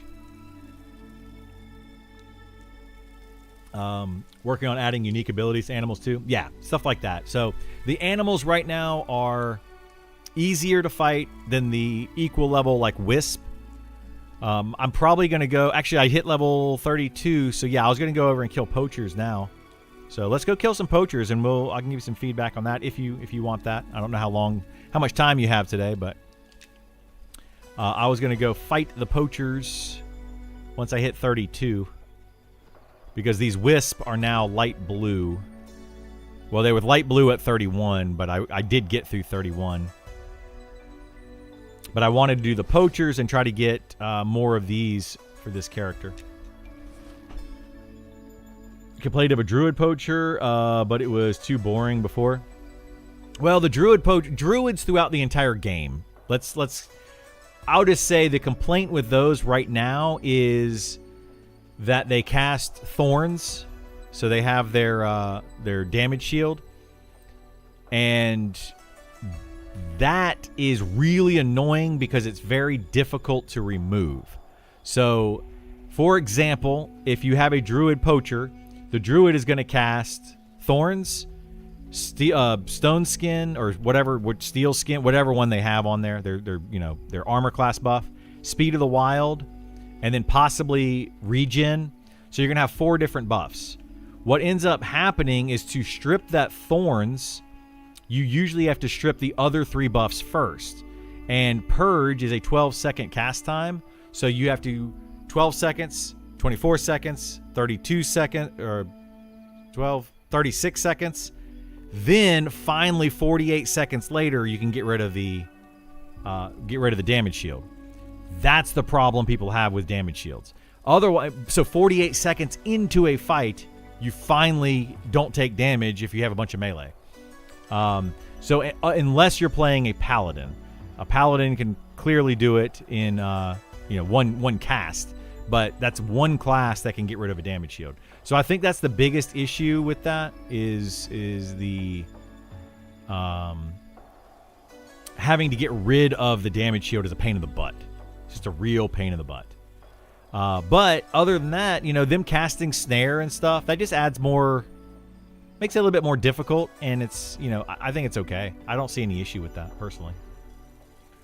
Closer to EA, you're going to update a few guides, like farming spots based on levels. I'm going to try to, if I can, yeah, as we get closer to EA.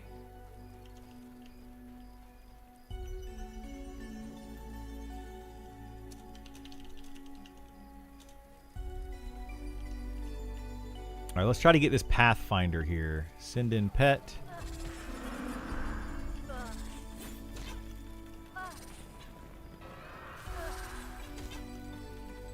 We should be able to take this out, hopefully pretty easily.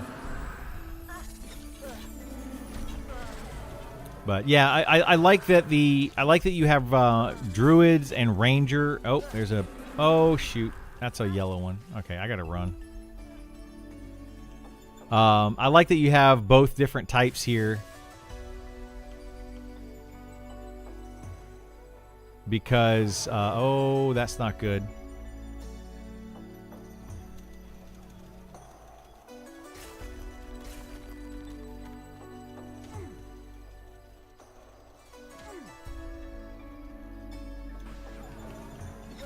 I'm gonna die.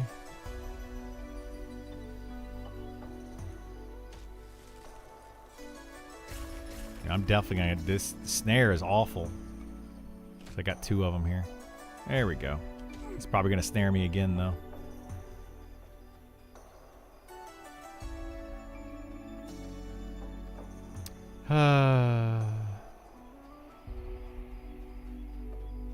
Oh, this thing's got Speed of the Wild too, doesn't it? Yep, it's gonna kill me. Yeah, I didn't need to get 2 there. This one was also yellow to me, and the other one was dark blue. I didn't realize that one was gonna path that way. I don't know why it pathed over there. That was weird. I like the idea of removing buffs in order of the least duration. Usually those are the most powerful.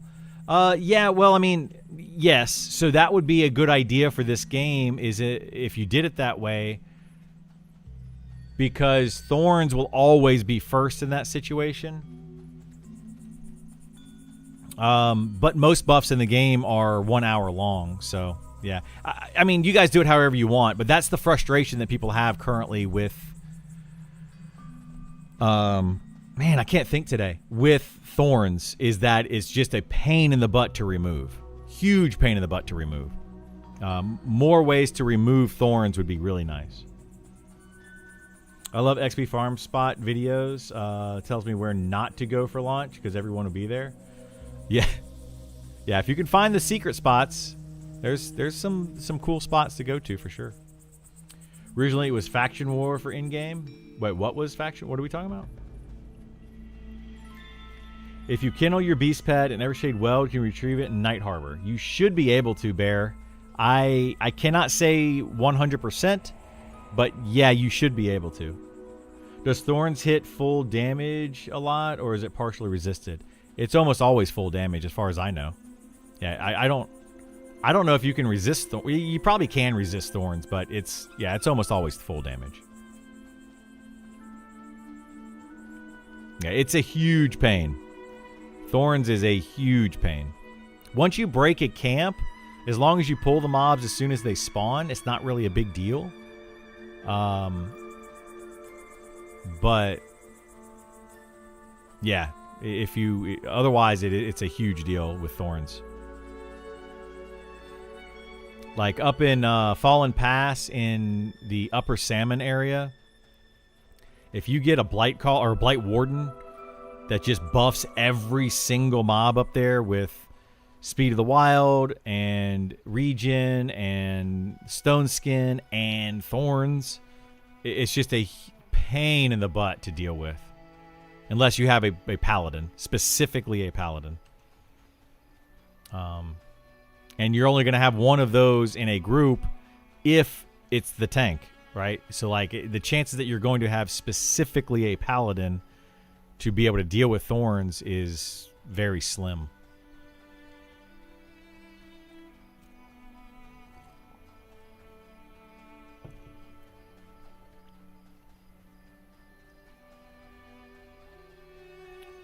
The bummer, I lost XP. Oh well.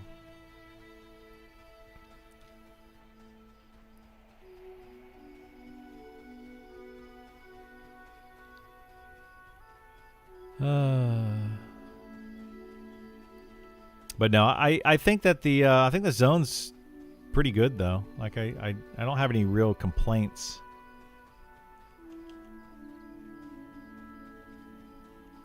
Just just the feedback of what I've said. Oh man, I just missed it too. We had that level. I could have dark vision on right now. I forgot to mim that new spell.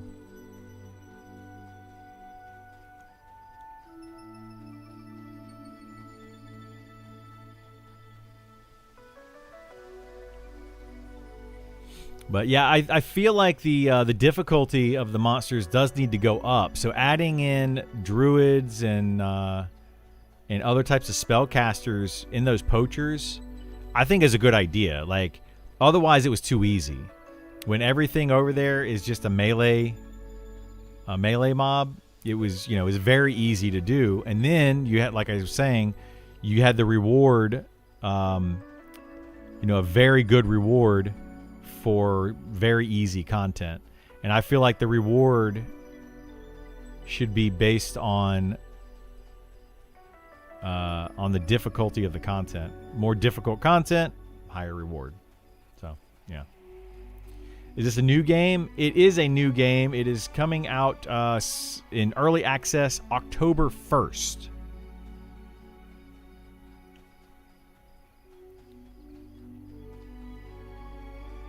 It's currently in beta. You can play it in beta if you opt in. You can play it in beta. Where the heck was I going? Where's my corpse at? Is this it? That's it. Okay. Here, let's take this over here. I'll see if I can get this res later.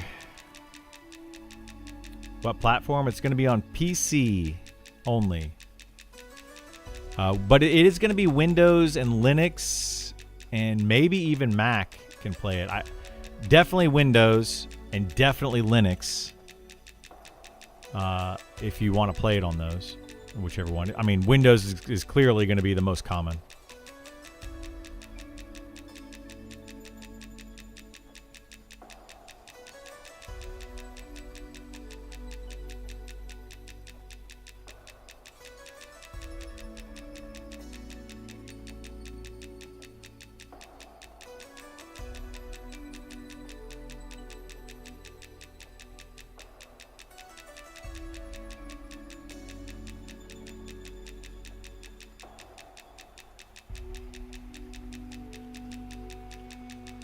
Okay.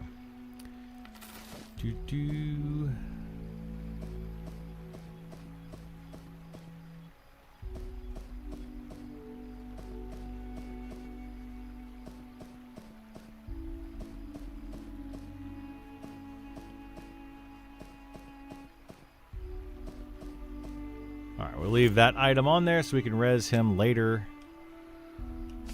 I don't want to res him later. Oh well. Your laptop broke and you're broke? Uh-oh. That's not good.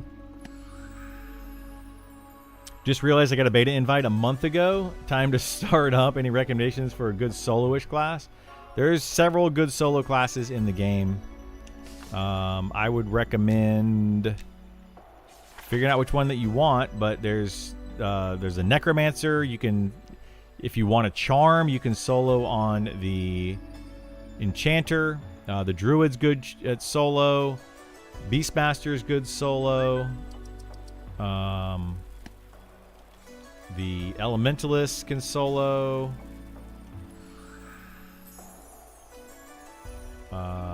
Yeah, there's several good solo classes. Druid. I haven't had a decent setup in like 10 years. Oh, man.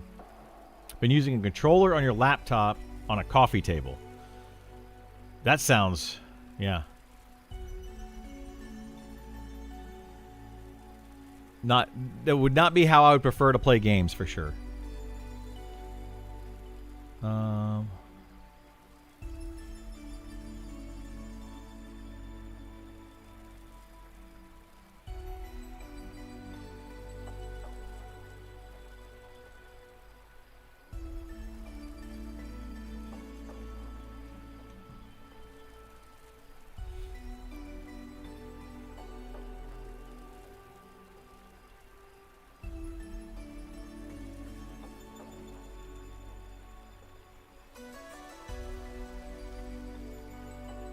Oh my goodness gracious. They need to work on these healing your pets. It is such a pain in the butt. Let me try to camp and camp back in. If you're not facing your pet, sometimes you can't heal it. Like, it's weird. Built a new PC last year and was so mad about the cost of GPU. Oh yeah, it's crazy. Now memory is a ripoff. AI needs more than memory. It just stands as a powerful tool, but stupid. Yeah, it's getting ridiculous, dude. I was looking at it today, like a 5090 GPU, NVIDIA 5090 was like $5,000 or $4,000 or something ridiculous. Like I built a brand new PC, like a high-end brand new PC for less than that. Just the GPU cost. You know, like, it's just nuts.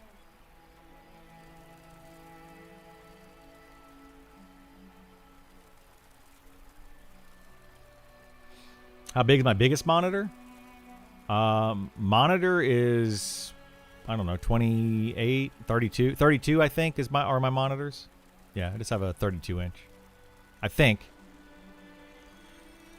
I believe that's what this one is. Big screen TV. Yeah, but TV is just as good almost these days. Almost. There's definitely a difference, though, between a TV and a gaming monitor. So, thank you for the buff. Unfortunately, there's no competition because the upfront cost is huge and nobody wants to risk it if it's going to be a bubble. Yep. Absolutely. Yeah, I keep track of a lot of that stuff, and this AI bubble it better not burst. Because we thought the Great Depression was bad. If this AI bubble burst, it's going to be really bad.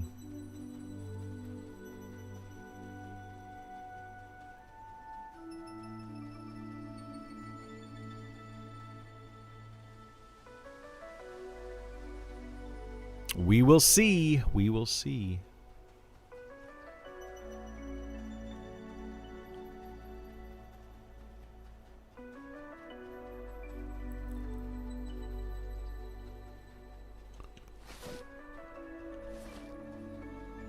A bit bummed that I died there.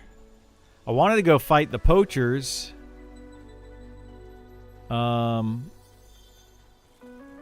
But they're kind of hard to split up. I didn't think that one poacher roamed over that far. I thought he just roamed kind of like back and forth between the two camps, so that was kind of annoying. Come here, Wasp. What the heck are you doing? Get over here. You just decided to sit there.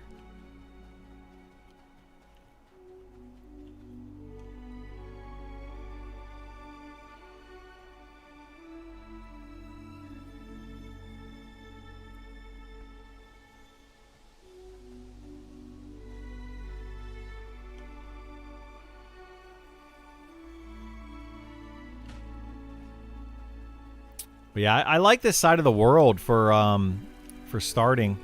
I feel like it's a little easier to start in, especially if you're solo. But there's just so many more camps.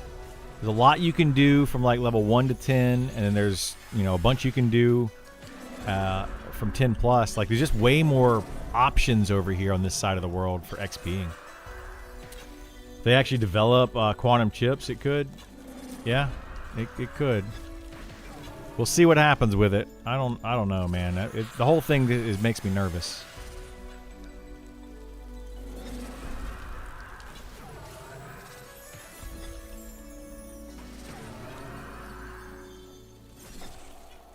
I hope it doesn't all fail and we're all just sitting here completely broke.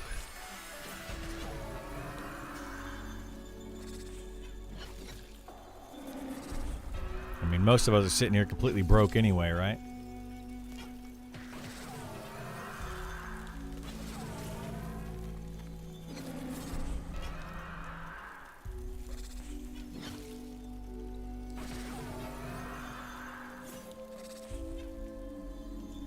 Love the other Shade Well side. Looking forward to seeing the Deep. Yeah, Deep looks really cool. I can't wait to see what they do with it. We'll have to see what I'm doing at that time, because it sounds to me like the next big patch is going to have at least some of the Deep. It's going to have 2 new races that we can be. Potentially have 3 new class reworks.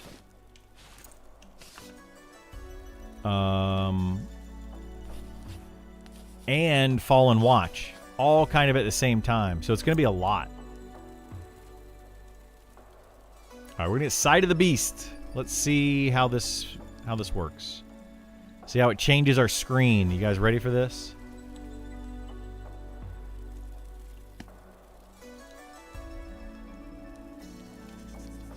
Oh my gosh. My divination skill just destroyed my mana. So you don't get a divination spell until level 32 on the Beastmaster, and that means you have 0 skill in divination.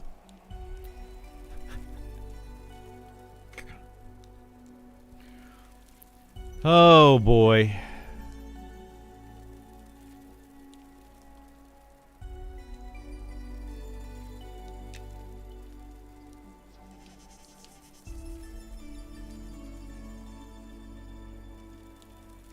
This kind of stuff feels really bad. Really bad. I mean, it's only for, you know, this one spell, but it's still annoying.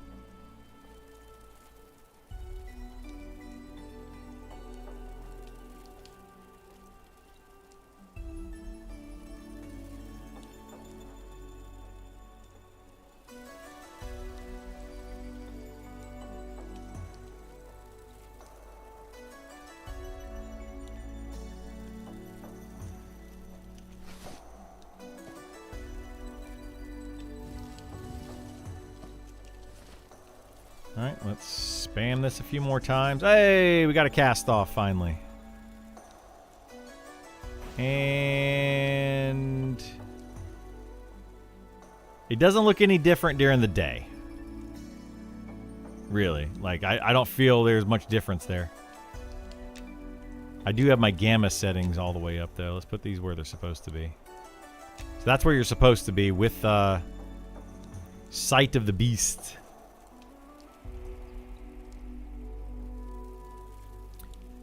Anyway, let me meditate for a minute.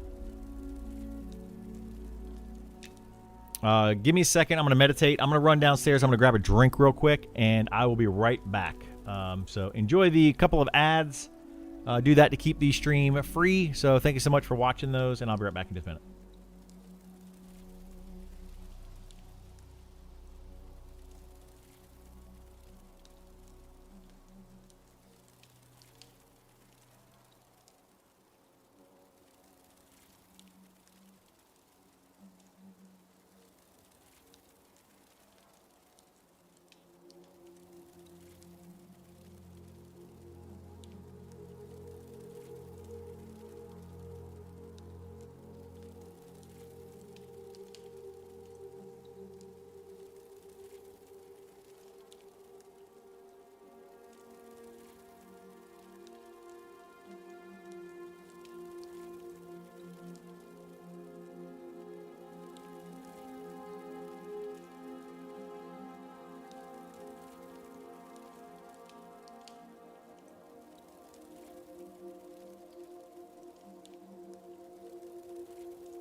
Okay. Sorry about that. Had to check in on the family. Grab a drink real quick.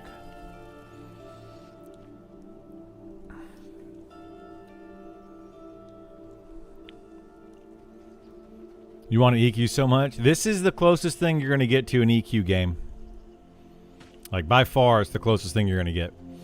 Even EverQuest these days isn't EverQuest anymore. It's just not. It's not the same.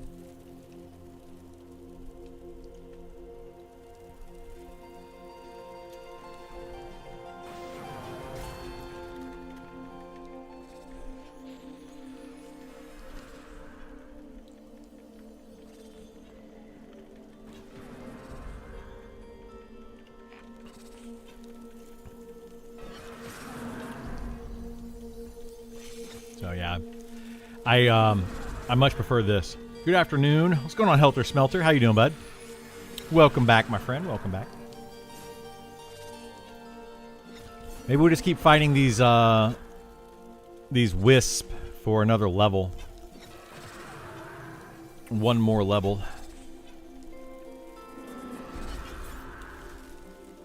Even though they're light blue.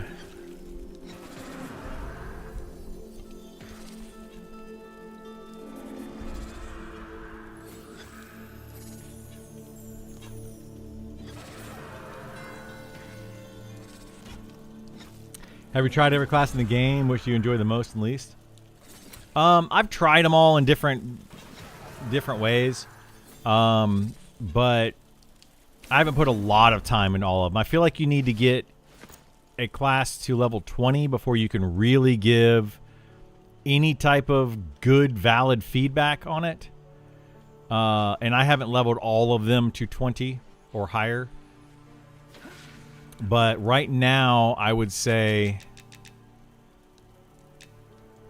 I mean, it just depends. Like, that's it's these, some of these classes play so much differently. It really depends on your play style.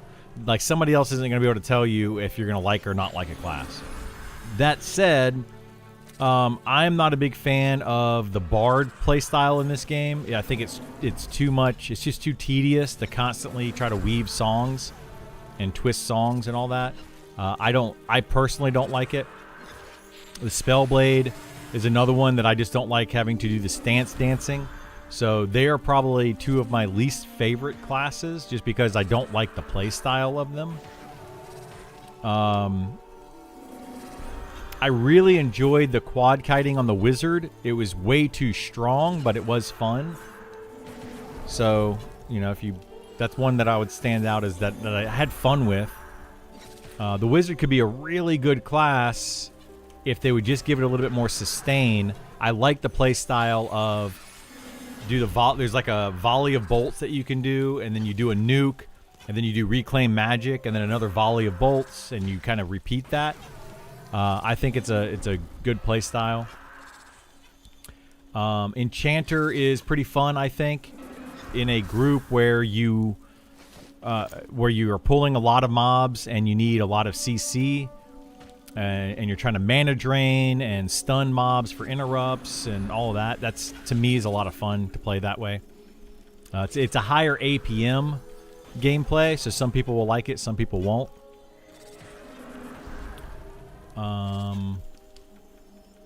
Yeah, that's kind of my take on a few other classes. But I recommend you try out several classes that you're thinking are going to be fun and get them to level 20 before you make any kind of real decision. Because, yeah, some of them change drastically between level 10 and 20. I'll give you a good example. People that have leveled, they're like, okay, I want to play a tank, right? There's 4 different tanks in the game, and they're all like, the fighter is clearly the best tank in the game. And you then find out why they think that, and it's because the fighter gets dual wield at level 10 and then double attack at level 15. So by level 15, the fighter is doing a lot more damage than any of the other 3 tanks. The other 3 tanks don't even get double attack until level 20, and they don't get dual wield at all. So they have far less threat because of that. So they just feel like a worse tank. But once you get them to level 20 and above, they start to feel a little bit better. Still, the threat is kind of low, but the Shadow Knight, for example, becomes a really good class. It's actually probably the best overall tank in the game. But you wouldn't know that until you got to level 20 plus on the Shadow Knight when you compare it to like the fighter. So there's some classes they come online earlier, and other classes you need to get them a little bit higher level before you really know how they play.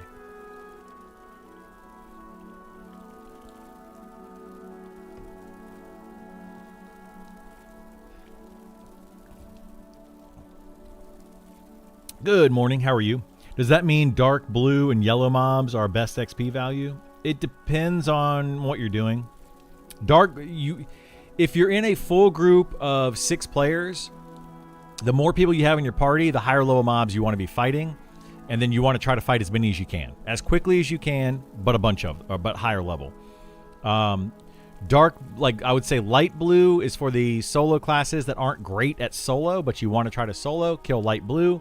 If you are on a good solo class or you're really good at soloing, then kill dark blue. If you're on a really good solo class and you are really good at soloing, then you want to try to kill higher dark blues, maybe even cons, or possibly even yellow cons if you can do that. And then, yeah, like a full party of 6 at level 55 is going to be just slaughtering a bunch of dark blues. But a full party of 6 at level 10 could probably go up against some yellows and even red con mobs. So it really depends on your level range. It depends on your place, your skill level. Depends on your knowledge of the game. Depends on the type of group you have. There's too many factors to really say what you should be fighting. You like the bot Helter Smelter? Yeah, we added that in a couple days ago, and it seems to be working pretty well. So everybody can see what everybody's saying from no matter what you're using. So, is Bard as good as Enchanter other than song twisting? No, Bard is terrible right now. It is. I would argue that Bard is in the bottom 3 classes. It's probably the bottom 2. The Rogue and Bard are tied for terrible. Honestly, like I don't like to say it that way, but I have to. Like, there's no other way around it. They're just both bad. Like, the Rogue would be fine if other classes weren't so much... Well, both of them would be fine if other classes weren't so much better. But when you compare those 2 classes to other similar classes, it's a stark difference. Stark difference. Hey, what's going on, Rising Raven? How you doing, bud? Welcome back. Welcome back. New rule of thumb is if you can get a class to 20 and are then able to try another class, that probably isn't your class. If you get one to 20 and then you don't want to stop leveling them, congrats, you may have found your class. Yeah, that's a good rule. I can get behind that rule. Like, if you're just having so much fun that you don't want to quit that class, you may have found your class. The issue with that is there might be people that play something like a rogue and they're like, man, I really am enjoying this rogue. It's actually a lot of fun. I'm getting into groups. I'm doing all the things. I feel like I'm doing some damage, etc. And they're like, I don't want to switch. I'm happy with my rogue. But then they realize later on that they're not pulling their weight. They're not doing as much damage as other classes. Then they decide, I'm going to switch classes and try something else out, and then realize, oh, this is just better. Like, I was having fun, but now I'm having more fun. And that happens in this game. It definitely happens in this game. Like, try to play a Bard for like 20 levels, and then play an Enchanter for 20 levels. You might be like, oh, this Bard's fun. And then the Enchanter's like, holy moly, this is so much more fun and more powerful. Yeah, just that kind of stuff feels bad. What kind of speculation do you think they will do? Specialization? Do you think they'll do with the Paladin? Oh, speculation with the Paladin rework. Okay, gotcha. Paladin rework. I don't know what they're gonna do with it. Dog decided to cough. I don't know what they're gonna do other than remove the cleric spells and try to make more unique spells for the Paladin. That's what they're doing with all of the hybrids, it seems like, is remove the parent caster class and add in more unique abilities to them. So I suspect that the Paladin might get... They're going to keep their Lay on Hands, probably. They're going to keep their Guardian, Ancient Guardian ability, probably. Maybe. I don't know for sure, but... they're probably going to keep like their Mark of the Crusader, where they put a mark on the mob and you heal. Anybody heals every time they attack the mob. You know, I feel like they're going to keep those things, but then they're probably going to add like smite, more smite damage. That would be a really cool thing for them to add, is where a mob or you put on a buff so that when you attack... how many mobs do I have here? I can't tell. Looks like just the one. I hope it's just the one. You know, more smite type of abilities where they can, when they attack, they do a little bit of damage to their target. It with a proc, you know, like a proc smite thing. I'm not really sure what else they're going to do with them. I think they should give them their own unique buffs that they have.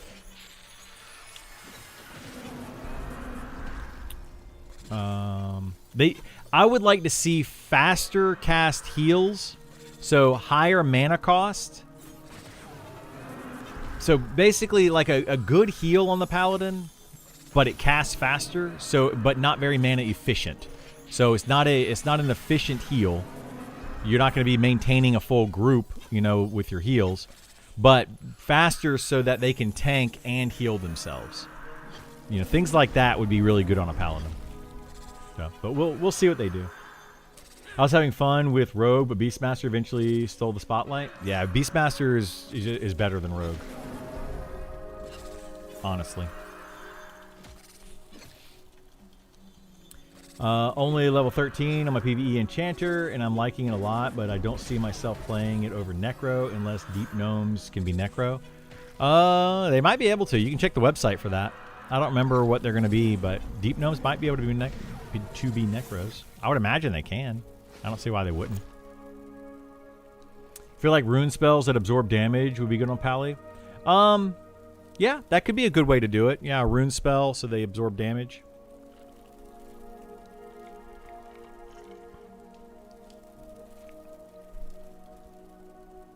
Although they might put that on Inquisitor instead. But right now, clerics have their rune spells. So and so do enchanters. So, you know, those both could carry over to either of those classes for sure. Thanks for the advice. What class would you recommend for soloing? Necromancer.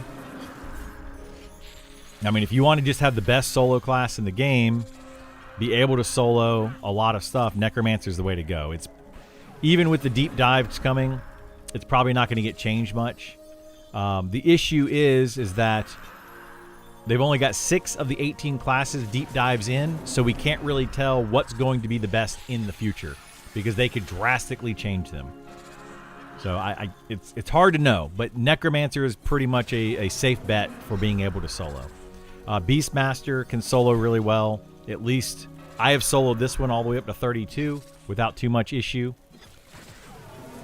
You know, you might have to learn a different ways to play, but it's been pretty good. The Druid can solo really well, and it's got its rework already done. Enchanter can if you're willing to charm. So, yeah. But the thing is about this game, a lot of people ask, you know, what solos really well? That's like the most, probably one of the most common questions that I get. This is not a solo game, guys. This is not a solo game. I do not recommend going into this game with the thought of I'm trying to solo as much as I possibly can. Like you're not going to have as good of a time, probably. But a lot. Oh my god, this pulled two. But for some reason, a lot of people just want to be able to solo, and I mean I get it, but I don't recommend it. I just don't recommend it.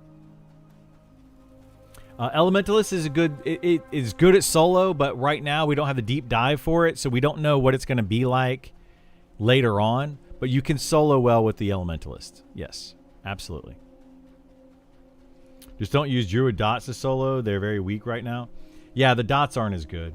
Stairs with intent at Wizard. Yeah, Wizard, they kind of butchered that class.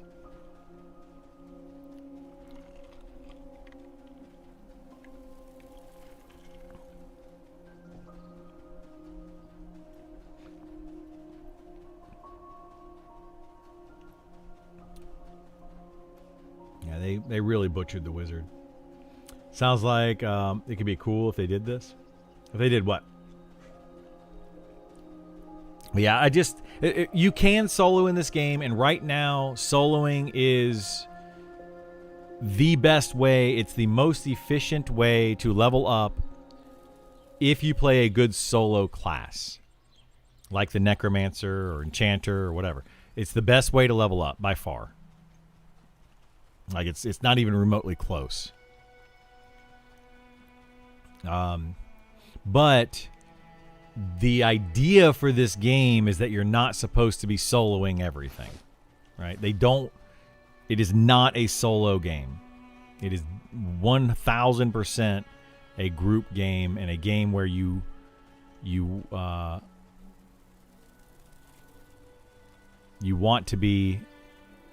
to have a group around to do some stuff.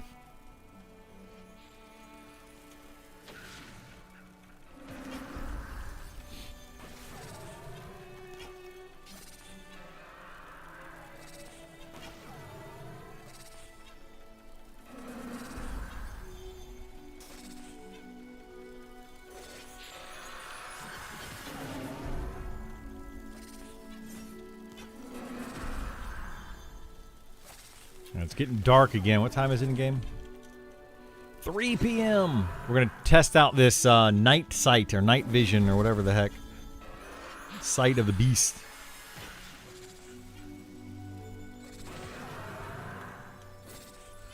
See what the difference is at night. See if it makes a big difference. Makes sense in Classic WoW. I played a Druid, and I like how you can tank, DPS, and heal. It's very easy to find groups to play with. It is, yeah. You're not going to have that in this game at all. Like, very, very different. Every class in this game is kind of... their role is set, right? You're a tank, you're a DPS, you're a CC utility class, or you're a healer. That's it. That's what you do. If you tried to say, I want to play this particular class as something that they are not built for, you are probably going to have a rough time. I mean, you can do it if you really want to, but you're probably going to have a rough time. Like the Druid, for example, right now is really, really good. It's a good healer, but it's also really good at DPS. That's probably going to get changed or nerfed, or something is going to happen with that to where their DPS is going to come down, or the DPS of everybody else is going to come up, and they are not going to end up being a DPS class. So you're not going to play a Druid and be like, I'm going to spec into DPS and be picked up by groups as a DPS Druid. Don't expect that. If somebody invites you to your group as a Druid, if you are playing a Druid and they put you in the group, they are expecting you to heal, most likely. So just that's what classes are in this game. Fighter is a tank. It is not a tank, or it can flex into DPS. No, it is a tank. It is meant to tank. So that's something that a lot of the WoW players are struggling with when they're coming over to this game, is they expect to be able to flex into different roles and, you know, have multiple different specs and different gear and all that kind of stuff to play different things. And that's not what this game is. So just be ready for that. That said, you can totally have a decent time solo camping at times when you can't rely on groups. If you need to AFK a lot, people get really aggressive about, is someone AFK right now in groups? They do, yeah. Because, I mean, here's the thing. If you get a full party of 6, you cannot AFK. If you do AFK, you're just losing XP for everybody in your party. The full party of 6... constantly pulling, non-stop gameplay, just chain pulling mob, killing them as quickly as you possibly can, is still less XP than a good solo class that is well played, casually playing, taking breaks every now and then. It's still worse XP as a full party of 6. A duo can do the same thing. A duo can play much more casually and get more XP than a full party of 6. That is just chain pulling mobs. So if you join a group and you go AFK, you're literally just hurting your group. You're making it worse for the group, which is already bad because it's a full group. So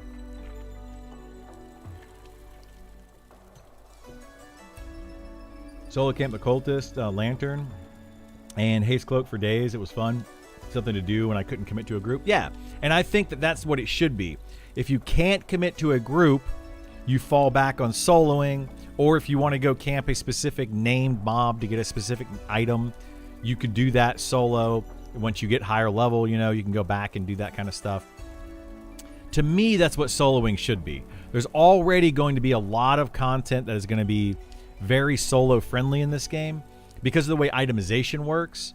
So you might out-level something so that you can go back and solo that camp later to get the item that you want. That's your solo content. You're not going to be gaining a lot of XP, but you can sit there and solo it and get some stuff.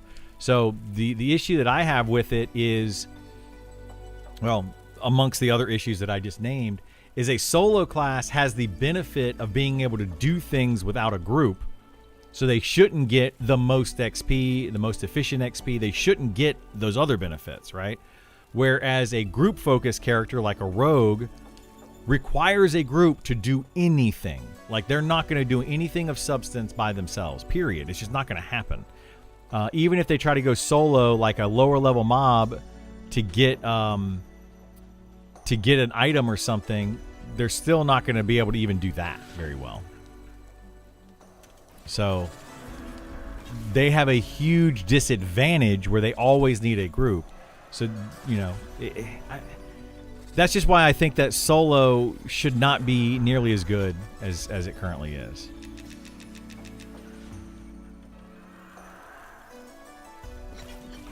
So, yeah. My girl literally puts groups together like a champ, and then when she's AFK for a smoke, people have the nerve to call her out AFK. Yeah, it's a whole thing. Making a group in this game is extremely time-consuming and frustrating, and honestly not worth the effort most of the time. Just feels bad.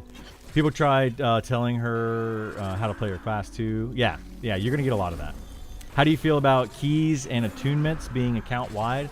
I would prefer them being account-wide, depending on what it is. Right now, like the main thing that people can get keys and attunement for would be Glinting Hollow, and that entire process is just so tedious and annoying to do on every single character. Not to mention you have to carry around 6 different keys for that dungeon. So if you want to go into the dungeon, you have to take 6 keys with you to go into the dungeon to go to the top floor. And it's like, are you kidding me? Why do I have to carry around all of this garbage? It's really annoying and frustrating. I don't like it.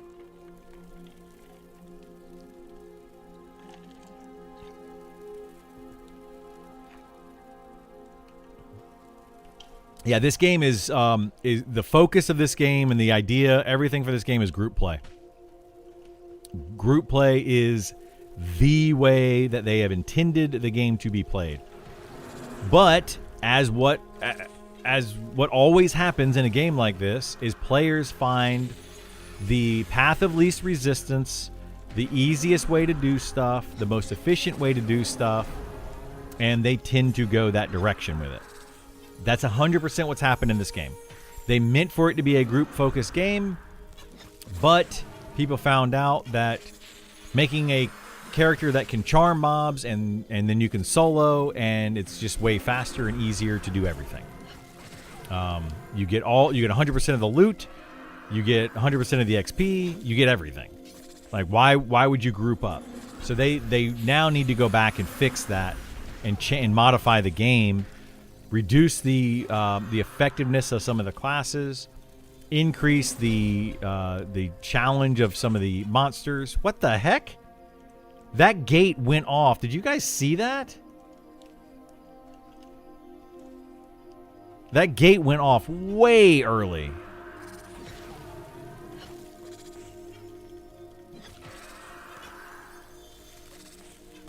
That was nuts.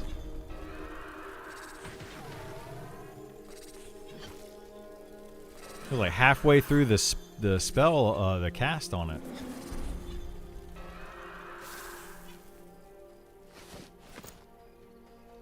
Man.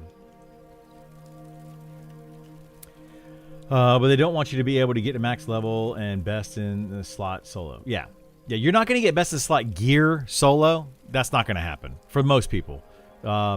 It's just not going to happen. You're going to probably need a group, at least a small group, to do certain camps in this game at high level to get the best gear in the game. But the idea right now, like, for the min-maxers and what's going to end up happening, even for the casual players that don't like to min-max, this will eventually happen, is it's better to level from 1 to 60 solo if you can, or if you can't solo, duo. So you just get one other friend and you duo from level 1 to 60.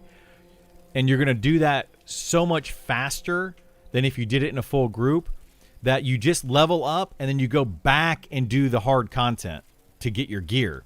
And then once you hit level 50, 55 plus, then you start to form groups to then camp the hard to get good items.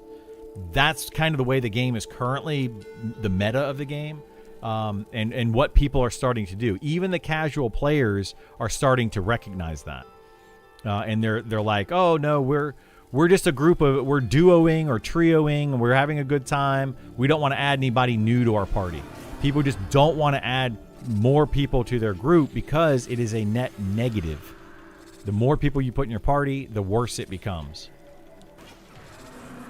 And it's just not, it's not rewarding enough. So, yeah.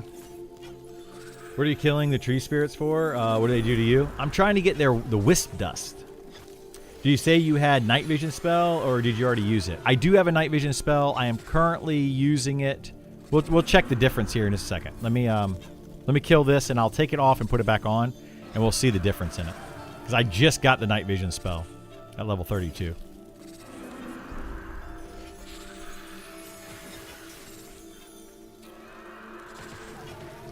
You can solo gear well enough. Or, yeah, you can get some gear, but the idea is like what's not being thought of. People are like, oh, you need a group to get gear. That's just an untrue statement. You don't need a group to get gear until, like I was saying, level 55 plus. Then it's nice to have a group to get gear. All right, so this is the night vision. We'll turn it off. That's no night vision at normal settings. And then night vision, let me see if I can get it to cast. There we go. And then night vision does that. It takes it a second to actually get up to night vision. That's weird. But there you go. That's night vision. So you can see quite a bit better at night with that spell. Quite a bit. Just tossed me some wisp dust yesterday. Whoops. Yeah. That's all good. Have the devs commented at all about the differences in solo versus party XP going against what they ultimately want for the game? They have talked about it. They have modified it a little bit and made it a little bit better. Their idea of what they're trying to do is kind of backwards, I feel like. I don't agree with it, but they're trying it to see what will happen. Is they're trying to make it just more difficult to solo to force people into grouping rather than incentivize grouping to make people want to group. So it's like people are reluctantly grouping because soloing is too hard, rather than being like, hey, grouping is just better. So I think it's a little bit backwards. I think that they should incentivize it rather than de-incentivize one. But they have talked about it. They are looking at it. They're keeping an eye on it. What they'll change, who knows? I don't know what their plan is.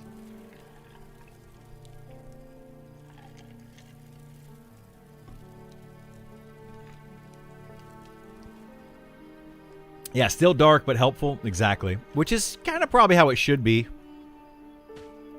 I can definitely see much better at night with that spell. I'm of the type, the person that wants them to have night vision spells in the game. Personally. Like, I don't see why they don't want them so badly.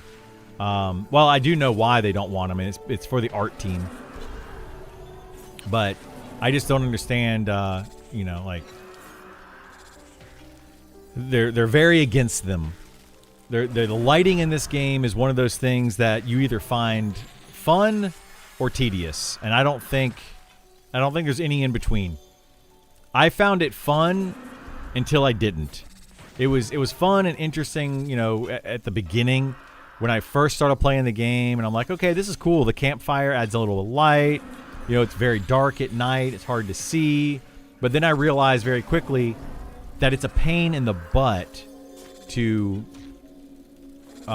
deal with carrying around lanterns and torches and, you know, constantly have to have light items. There's no light spell or no night vision spells and all of that kind of stuff. And it just very quickly became more tedious than fun to me. They love to punish. They do. They love to punish the player as much as possible. Rather than incentivize other gameplays, they would rather punish the ones they don't want you to do. And it's like, that what? I don't know. It just feels bad.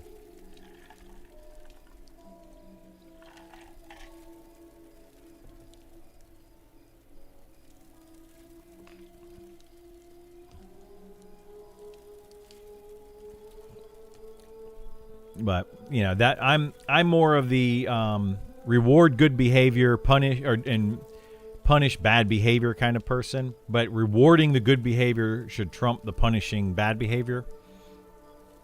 So yeah, I wanted to pay to be punished. I'd hire a dominatrix. It's true. Not sure if it's a good model. I don't think it's a good model at all. But they're trying it. They're going to give it a shot. Pushing groups heavily for early access launch is probably fine, but I wonder if it'll be good for the game in the long run. I mean, doing it now is okay because we're in beta, but it's taken far too long for them to get these class reworks out to where we are not going to be able to test them very well. We're just not going to be able to test them very well. And they're not coming in a very good state. Like, every single one of them have come in with bugs. Every single one of them have come in out of balance, either too good or too bad. And they're just not balanced compared to the other classes and the game itself. It's just, it feels really bad right now with a lot of the stuff that they're trying to do. So it's, I don't know. I disagree with some of what they're doing. Although I applaud them for trying it, and I love what they're doing with the game, it's just, yeah, they should probably be a little bit more careful with it. These devs are like Dami Game Trixes. They kind of are, yeah. What class? This is a Beastmaster. It's a martial. It's a melee martial class that has a pet, and most interactions have something to do with the pet. Well, not most, but several interactions have something to do with the pet. Oh shoot! Dag nabbit!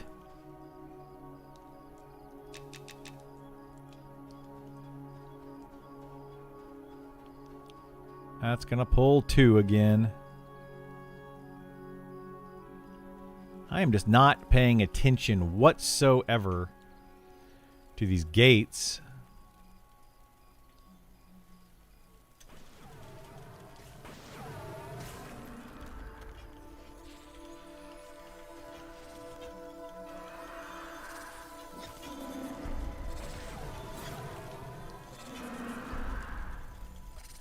Let me focus here for a second because I got 2 mobs on me now, and this one's probably going to try to gate again.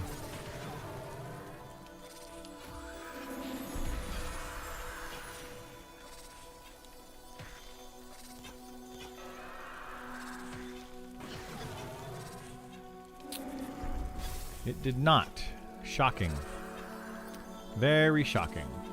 My Beastmaster got a spider from SGS. It basically lets me instant root a mob for 30 seconds every minute. It's a range root too. Yeah, spider is the second best pet in the game for Beastmaster. Wasp, I think, is the best. Spider is the second best for sure because of that root ability.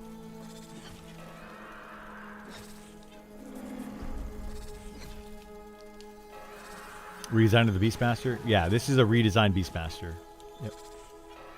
Perfect for soloing when you get ads. Yeah, exactly. It's good for soloing. It could have possibly saved me earlier when I accidentally got an ad. But it's whatever. I'm not too concerned with it.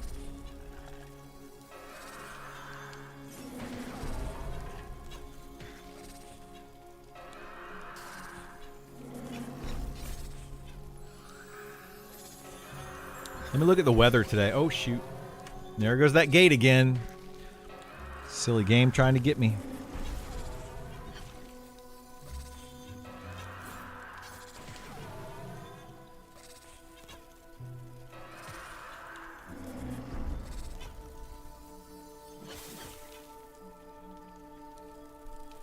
$86 degrees.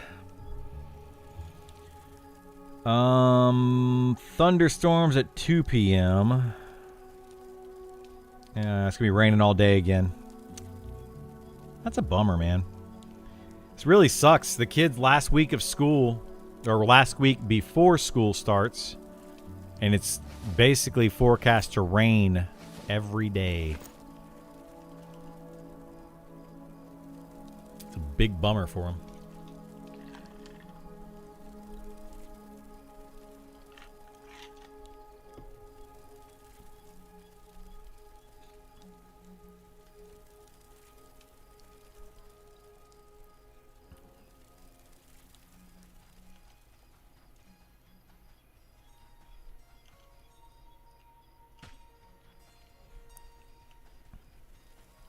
But yeah, with this night vision, it's really not that bad. I wish that they would put this on like the Enchanter, give them a night vision spell that they can cast on other players.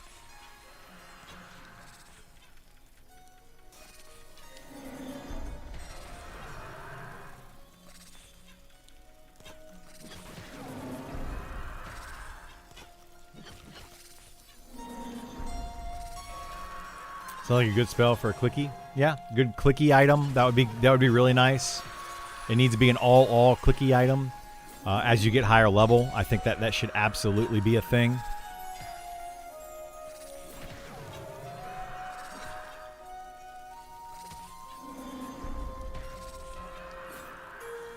Yeah, most of the time what I do is I just crank the gamma up. I'll show you that here in a second. Give me a second. Let me kill this. And I'll show you the difference and why I do it. So if I were to be out here, this is night vision spell on. This is night vision spell off. You see how much darker that is? But what I usually do is I take this and I crank this gamma up. That's with the gamma cranked up. So this is easier to see. And then if we put on the night vision spell, if I don't run out of mana trying to do this, there's really not much difference there. Like, there's a little bit. It makes it easier to see this way, right? With the night vision spell and the gamma up. And then we'll turn the gamma back down so you can see the difference. And that's with the gamma down. So it's just... what's going to end up happening is players are just going to crank up their gamma if they can't see. So you might as well give them good night vision so that they don't have to adjust their gamma.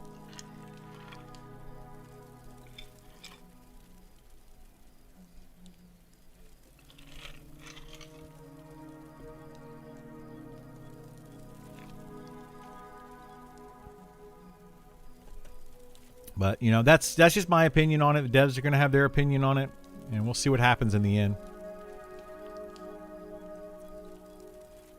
But I think that the night vision, ultra vision, infravision spells would be good.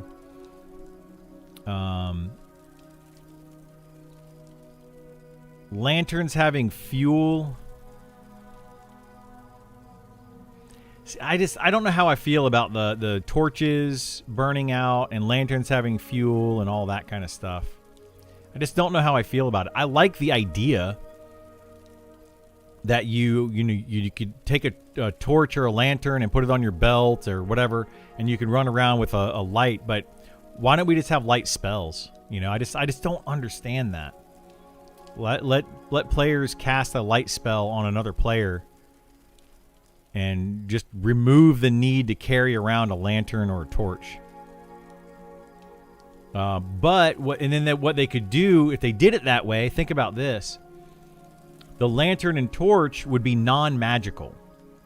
So what if you went into a dungeon and the dungeon, you wanted it to be super dark? So they could do some sort of thing where it strips you of your light buffs or something when you go into the dungeon, and magical lights just don't work, and it requires you to bring in a torch or a lantern so that when you go into that dungeon, you just know that that's the case. Like, I have to bring a torch or something with me.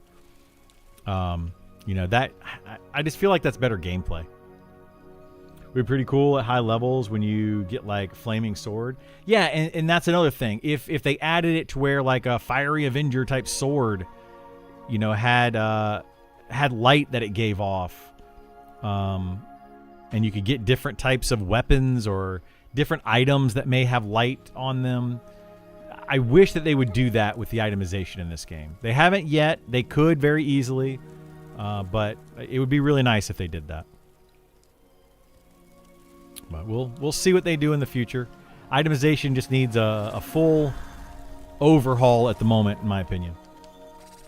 Do the D&D route where you cast a glow spell on one item, like a shield. Yeah, that's what I think they should do. They should have done it in the very beginning. I don't understand why they didn't do it, but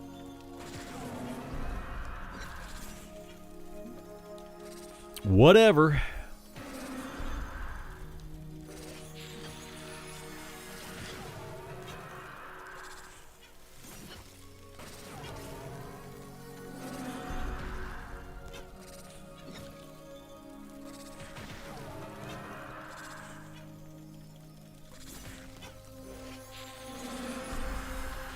Gamma Slider killed Night Darkness for me. Yeah, there isn't really, you know, too much night darkness. You just turn up the gamma. And that the other issue that I have with it, it's not really the darkness of the game. Like, I don't mind a game that's super dark and you want it to be scary and you want, you know, people to struggle going out at night and all that kind of stuff. Like, I don't have a problem with that. But I have a problem with making it so dark that players have to adjust their screens because they have a window. They're in a room that's really well lit. If you have a room that's not so well lit, then you can have a much darker screen and still see. Like, I think we all understand how this works, that if the screen is super dark and your room that you were sitting and playing in is also super dark, you can see what's on the screen better. But if the room you're playing in is super bright, then you need to turn up your screen. And that's the problem with it, right? Like, this isn't real life. This isn't real world situation. This is a video game with a real world problem on how lighting works, you know, with your screens. Your living room TV is probably set to be brighter than your bedroom TV because you usually watch your living room TV during the day and your bedroom TV at night. So chances are your living room TV, you probably have turned up the brightness on it because of the daylight outside. Has nothing to do with what you're watching on the screen. It's just easier to see. So yeah. Literally can't see anything. In certain places you can't see anything at night. It is pitch black. Which is just bad.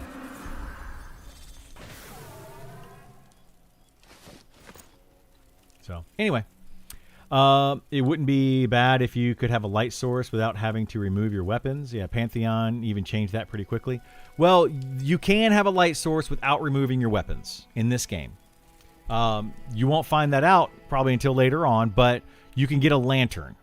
The lanterns in this game go on your belt slot. So you just open up, well, you open up your inventory and then go on one of these belt slots. But it takes up your inventory for your pouches if you put them on your belt. So it's kind of tedious. But you can do it. You absolutely can do it.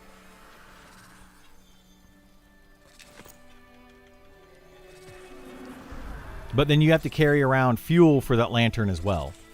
So it still takes up more inventory spaces. It completely removes pouches, a whole pouch, like, bag off of your belt. So it limits your inventory that way. You can have up to 3 items on your belt slot, and they give stats. There's more than 3 items in the game that you can get that give stats on your belt.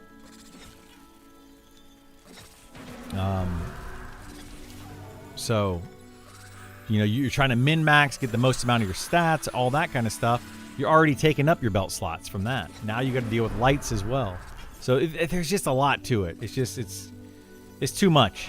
It's just too much. The older I get, the less you want to strain your eyes. That's my biggest complaint about it. Is they're making it, they're kind of making this game for the older gamers that loved EverQuest. My goodness, how did that kick miss again? Oh, I'm gonna have to zone these off now.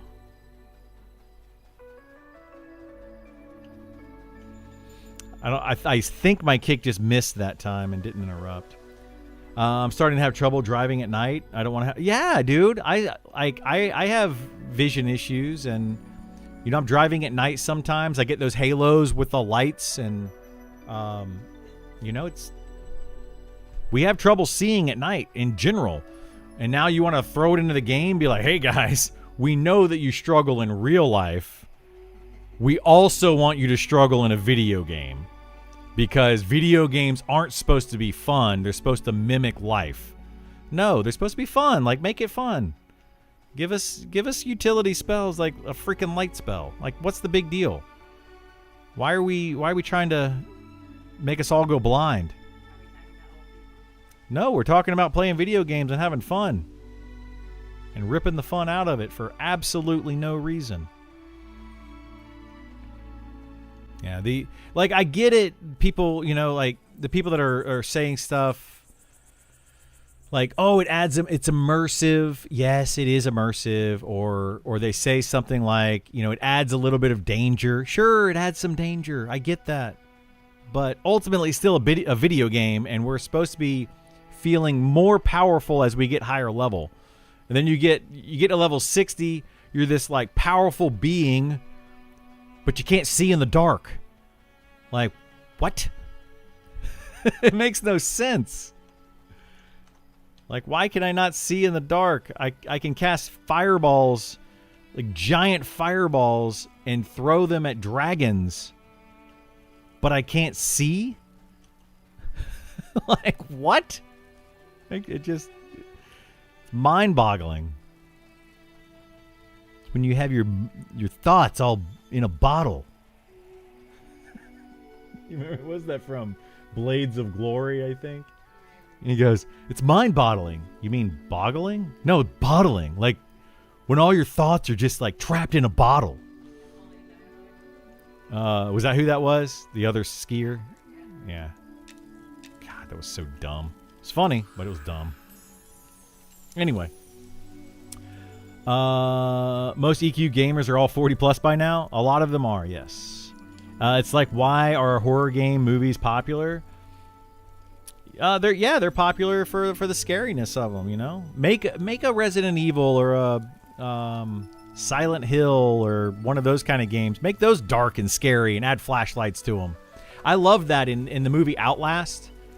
You had to actually get a flashlight and you had to get batteries for it. And the more you use your flashlight, you used up the batteries. If you ran out of batteries, you couldn't see in a lot of places. And it was very scary because you had this giant mutant thing chasing you around throughout the entire game.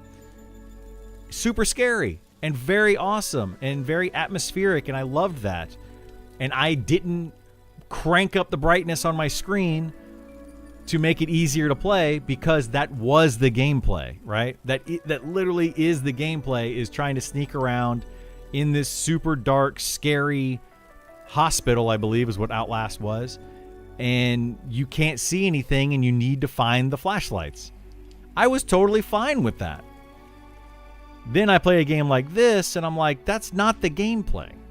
The gameplay here is fighting big monsters, making memories, and getting your character more powerful as you get higher level to fight stronger monsters and see cool things out in the world like giants and massive spiders and all that kind of stuff, and exploring. Completely different gameplay. So trying to mix the two together is like taking The Forest. If you ever played The Forest, that would be a exploration horror game that's kind of mixing those two things together, but it's a survival game. It's all about the inventory management and about making sure you have the right lighting and the right things that you need to explore the world.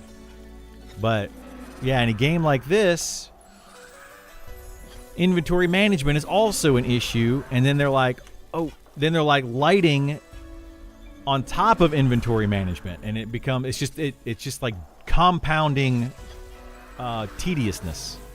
And it's like, why? It's already tedious to be dark.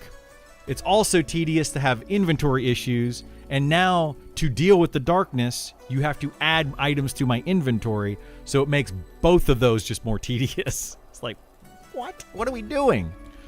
Anyway. People typically don't like getting scared. They don't, yeah. More options would be great. Yeah, it shouldn't feel frustrating, but see vision barely. Yeah, it shouldn't be frustrating, right? Take the frustration out of it, and then that kind of solves the problem. Make it dark, but give us a light spell. There you go. Frustration gone. Hey, can you give me a light spell? Thanks. Now I can move on and play the game and have fun. Just like Speed of the Wild, right? It's crazy to me, again, they want to make it super dark and super dangerous, but then they give you a spell that allows you to run 60% faster than anything in the game, which literally takes the danger out of everything. So it's like, why do we have Speed of the Wild, but we can't have a light so we can see what's attacking us, but we can sure as heck run away from it really fast? Anyway, it's just weird to me, the choices that were made. My first character was human. Near pitch black darkness was causing eye fatigue. I couldn't play at night. Yeah, it's awful. So then you switched and you decided to go with a different class, and then you had to use a trait on the next class to get night vision. And it's like, let's just remove the traits, man. Just remove it. I don't know. Balance is not this dev team's expertise. They're not good at balancing things. I mean, they're slowly getting there, but It's taken a lot of feedback from players to be like, hey, this is clearly superior than anything else.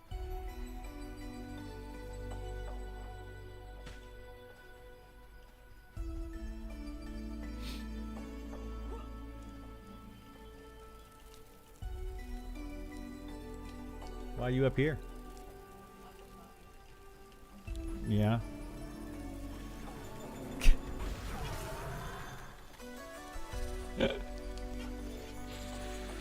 Oh, goodness.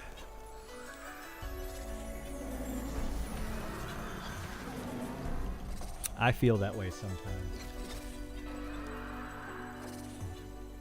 Well, plus, like, that's why I don't go downstairs sometimes. Just like TV's on and everybody's just kind of doing, and I'm just like, I want to do stuff, so I'll come up here.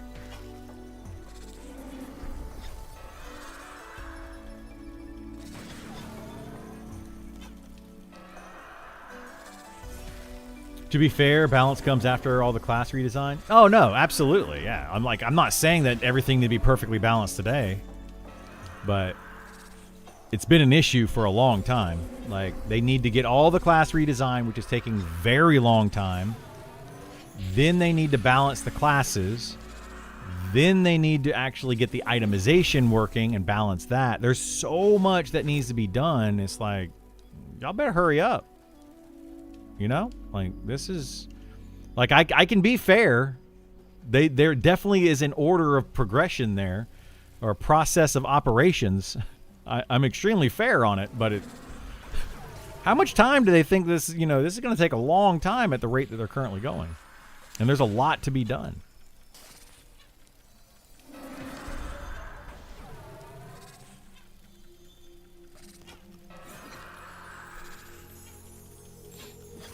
EA would be a true beta, and I don't like that personally. Like, I'm just not a fan of that. Like, you shouldn't be paying to beta test. Like, I feel like right now we're beta testing the game, right? We're volunteering our time to the devs to make the game better. Just like they are volunteering to make the game. That's all beta test. But once early access starts, we are now paying them to make a game. We should not be volunteering our time to beta test at that point. We are paying them to still tell them what, like, that's the problem with it. They are no longer volunteering their time to make the game, but we are now paying for the same process. And it's like, we volunteered our time. We've told you what's wrong. We've told you what needs to change, and it hasn't changed while we volunteered. Why are we having to pay for that now? It just feels bad on a consumer standpoint. I will still absolutely play this game and pay the $15 a month because I enjoy the game. But I'm trying to think, as far as a customer base and going forward. So, yeah. It's a very unique situation. It is, but it isn't. It's still a business. So it's not that unique. There have been plenty of people that have spent their own money to create a business in the past in the hopes that they build something that makes money. And I think there's several devs on the team right now that are hoping that this takes off so that they can actually get a career in game development and make some money as a job, and possibly even take that experience to get another job with a larger game developer. There's a lot of people out there a lot of the devs, I feel like, that are doing that want that. So it's not really that different of an experience other than the devs volunteering their time. But it's like, how do you learn a trade? You kind of volunteer your time to learn the trade. You become an apprentice plumber, You're paid way less, and you're volunteering your time to learn how to do that trade so that you can make money in the future. And that's kind of how I look at it. Is there another MMO company that released that was 100% volunteer? There's been a bunch of them that, yeah, absolutely. I don't know MMOs specifically, but yeah, there's been some in the past or games in the past where people develop the game on their spare time spent their own money to develop the game and then release the game to make some money on it. I mean, it's volunteer. The whole volunteering your time thing is blown out of proportion, right? They're no longer volunteering their time. They're building a game to sell it to players. You know, you're investing at that point. You're investing your time into a future, hopefully a future. You know, and in the beginning it was volunteer. Is this game actually going to come to fruition? It's just we're a bunch of people hanging out, making a game that we want to play, etc.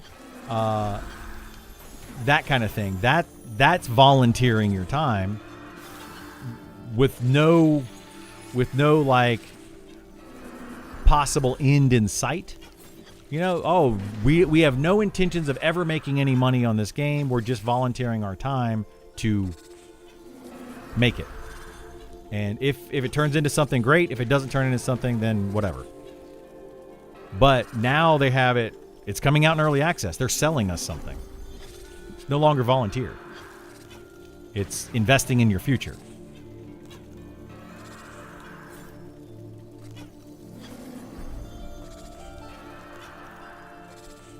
So I think it's changed over the years. Is kind of what I'm saying. I'd rather help them beta test than do a Kickstarter. Absolutely. That's why I'm volunteering my time to help beta test their game. Like, we are also volunteers. Are you getting paid to beta test this game? Are you getting paid to give them feedback and play it? I'm not. I wish I was. So the whole volunteer thing is, in my opinion, is just kind of like, okay, well, if you're volunteering, so am I. You know, like, we're all in this boat together.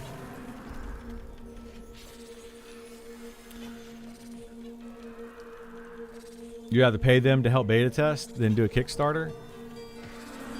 Sure. I mean, I would too. But some people wouldn't.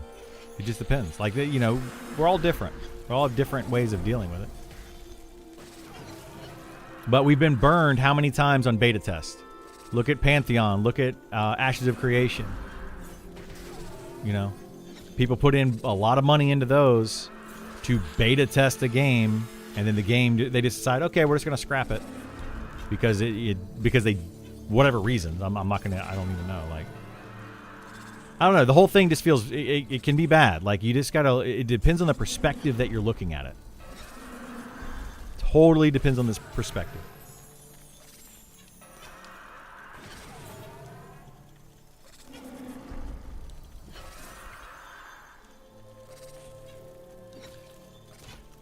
Glad you have in-game music turned on. It's amazing. Yeah, it is. It's very good. I love the in-game music. When I stream games, I try to make sure you all can hear the sounds and music and all that, because somebody worked really hard on that. And it's part of the game, and it deserves to be heard. I don't like to stream games and then blast, you know, my choice of music in the background that you all may or may not like. I don't like to do that. Ashes was Kickstarter and Pantheon was too. Among many other things, but yes, that was part of what they did. They started out with investors on both of those to develop a game. Then they went to Kickstarter. Then they started selling access to the game. Then one of them shut down completely, and the other one may as well shut down. And so that's definitely a problem. But just because that went that direction doesn't mean every game goes that direction. There have been Kickstarter games in the past that have made really good games. You know, like, I don't know. It's just, it's a weird topic, really, because you have to look at it from a lot of different perspectives. You can't just look at it from one and be like, man, they're volunteering their time. Good job for them. Well, they're volunteering their time in hopes that they eventually make a product that they can sell. You know? People do that all the time in real world. hey, I'm going to go out, I'm going to make a landscaping company. I'm going to cut 10 lawns for free so that I can, and I can ask those homeowners, hey, can I take a picture of the lawn before and after I cut your lawn? I will do it absolutely for free. I just want a couple of pictures so I can use that to advertise my business so that my business can take off. Are they volunteering their time to cut your grass? Or are they building a business? Same thing with this game at this point. In my opinion, they are no longer volunteering their time. They are building a business. And that costs money, that costs time, that costs energy. Like, it's, if this game were 100% going to be free all the time going forward forever, volunteering their time. But it's not.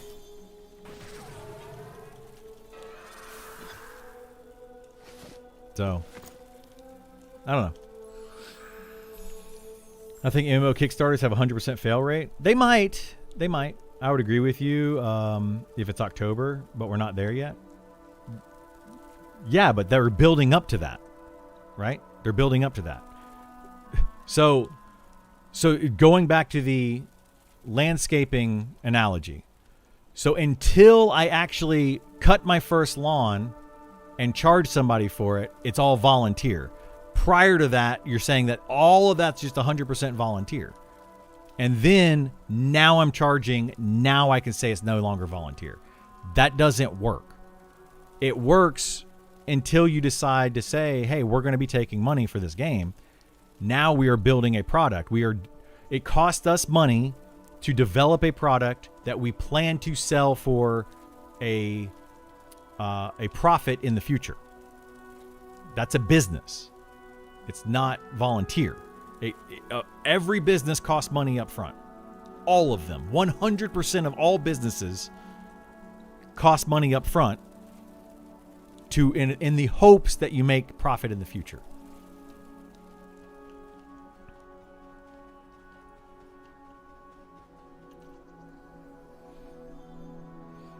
How long am I staying on today? I don't know. No clue. I haven't really decided. And today, I have to leave no later than 4? No, I have to be there at 4, right? So I have to leave no later than like 3:15. I have to be off of here because we've got to leave the house by 3:30. So I only have 2 hours at most, and I definitely have to go. But anyway, I'm not disagreeing. I like Flintlock. I don't want you to think that I'm like arguing with you on this because I'm not trying to do that. I appreciate what the devs have done. I appreciate that they have come out of pocket to build this game. I appreciate that the developers have put in a lot of their free time into creating this game.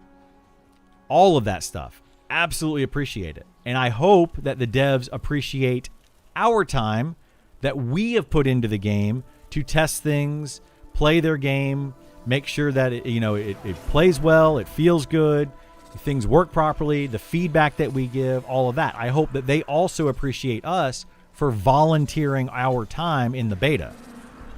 It goes both ways. It's a two-way street. So I do appreciate all of that from the devs' perspective, or from the devs, like what they have done to build this game. I do appreciate that. All I'm saying is that it's going to end up being a business. That's the plan at this point. So hopefully, we're going to look at it differently. In just 2 months, everyone's going to look at this game completely differently. And at that point, they're selling it, and it needs to be in a pretty decent state. Not at all. It's a fun topic, in my opinion. The situation and the devs, it's unique. It is, yeah. There is definitely a uniqueness to this development process. And you can like it or hate it, but it's definitely a good social experiment, right? Like, is this going to end up being a good game, being developed very openly like this, where development happens on streams, players are seeing things firsthand as they get developed? Is that a better way to do things than to develop the entire game behind closed doors and then develop it for 5 years and then say, hey, by the way, here's the game we're developing, and announce it, and then a year later they release it and it's a 1.0 finished product, and then they either make money or they don't make money, which way is a better way to go? And some people are going to like one way, some people are going to like another way. Like my girlfriend, for example, would not play a game that is not finished. She does not want to give money to a company for a game that is unfinished. She wants you to build your entire game, whatever it costs for you to do that. She doesn't care. And then when you're ready to sell the game, sell it to her for some cost, and she'll buy it if she likes it, and she won't buy it if she doesn't like it. And that's it. And she is probably indicative of like more people are like her in the world than they are like us in the world that are willing to pay for an unfinished game. There's very few of us, right? And that's understandable. I'm not going to pay somebody before they cut my lawn, just to use that landscaper analogy. No, you're going to cut my lawn, and then I'm going to pay you based on the job that you did. I'm not going to pay you to potentially come and cut my yard. Like, hey, I'm going to give you $40 today. Come and cut my yard whatever your convenience is. If you don't make it, that's okay too. But if you tried, that's all I'm asking for. Like, no. I would like you to come cut my yard today. Once you finish, I will evaluate your finished product, and if you should get paid the full $40 that, whatever. So there's two different ways of looking at it. Most people are going to want to pay for a finished product. Otherwise, look at it this way. If they are volunteers creating this game right now, then I am an investor if I am paying them $15 a month and beta testing for them. I'm an investor, and I should get some of their profits once the game releases in 1.0. That's another way you could actually look at it, because that's actually how that works in most businesses. You don't know if that product that they're selling is going to make money or not. So you giving them money to build that product, you are an investor of that product, and you deserve compensation later on. That's what stocks are. That's literally what stocks are, is you are investing in the future of that company. You're giving them your money so that they can spend your money to build their product, to then give you money back once their product is built and they're making money on it. So yeah, that's a whole different thing. We should all strive more to be like her. To be like who? Oh, my girlfriend? Yeah. Everyone should be like my girlfriend. Then we would all have a lot more fun in this world, because she can be a lot of fun. She can also be a handful, but she can be a lot of fun. She is a fun handful. You take her out, you don't know which one you're getting. You go out to like some restaurant. She could be the one that just sits there in the booth very quietly, eats her food, and just chills. Listens to the music that's playing, whatever. She can also be the one that's just like, hey, everybody, let's party, and orders everybody at the table tequila shots. And things get a little crazy. You never know. That might happen tonight. We're going to go Taco Tuesday after. Yeah, we're going Taco Tuesday tonight. 3 tacos for $8. Pretty good deal. I know what I'm getting for dinner. 3 tacos. The struggle is that anytime there's concerns or feedback, they respond with volunteers. It is a problem.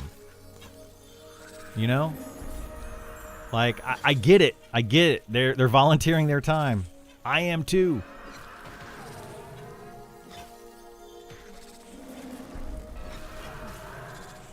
What if I did that? Next time they're like, hey guys, we hear your feedback, and I'm like, okay, well, volunteer. I'm not going to be able to give you feedback. Like, that's what we're here for. So anyway, I think we've gone over that one plenty, but you get what I'm saying. Entertainment is already, and you're getting it. Yeah, we're getting the entertainment, sure, but Could I also go to a company that pays their beta testers and get entertainment and be paid by doing the same thing that I'm doing here? Yeah, you could. That is definitely a thing.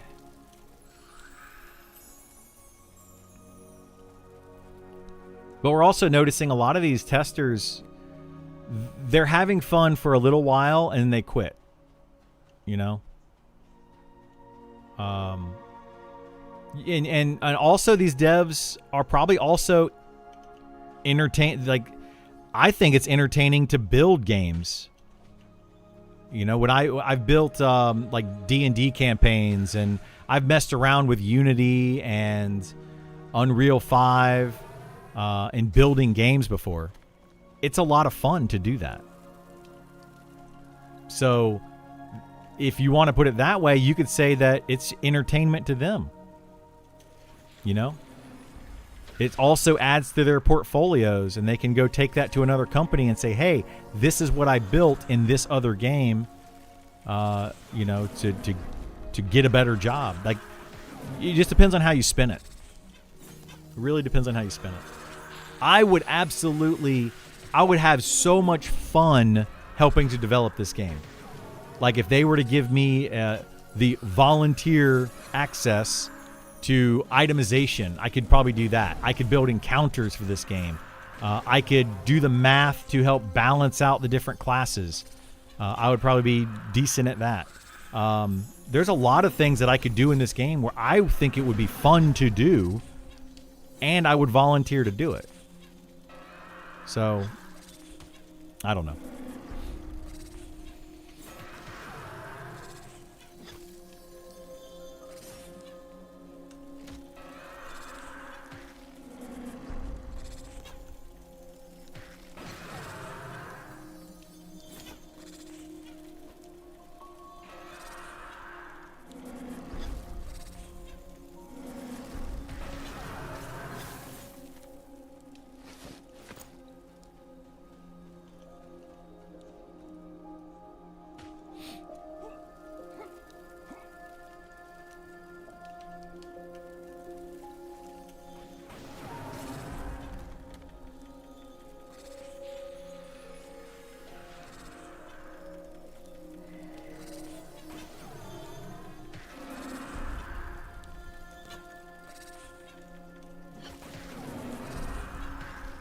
XP still isn't that bad. Even these are light blue, and we're still moving along XP wise. Not too bad.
Okay. Where do you get a wasp? That's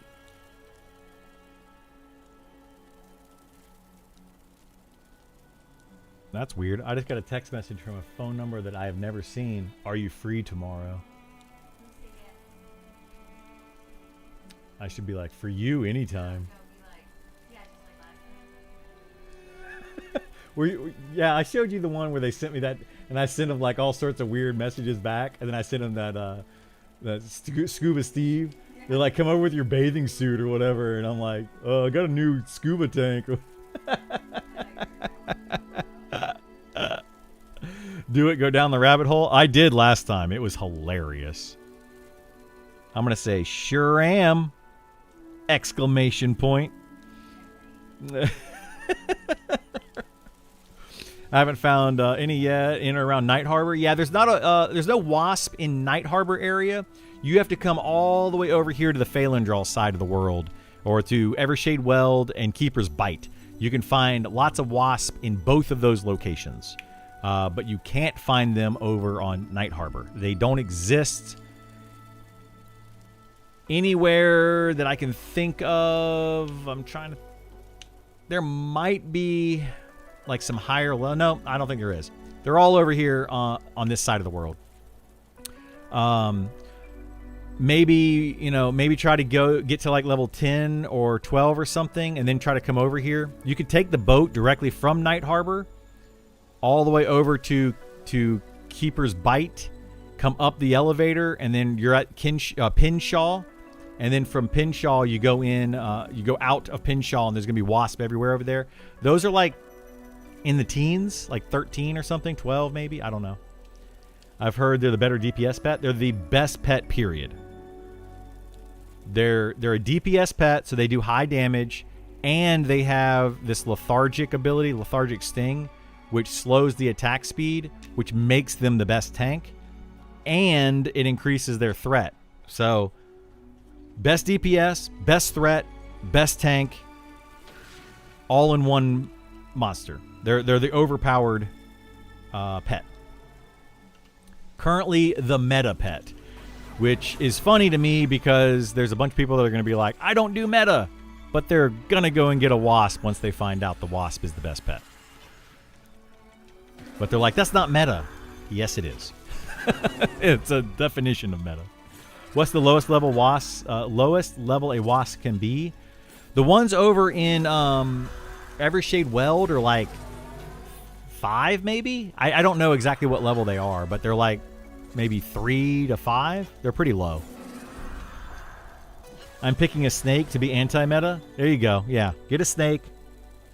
Be anti-meta. No, get a bat. If you want to be the opposite of meta, get a bat. It's the worst pet. Its third ability literally is the most useless ability in the game. What it does is it sends out a sonar type thing to find invisible monsters in the area. But if it's an invisible monster that can kill you, it's just going to attack you. So it's not going to be visible much longer.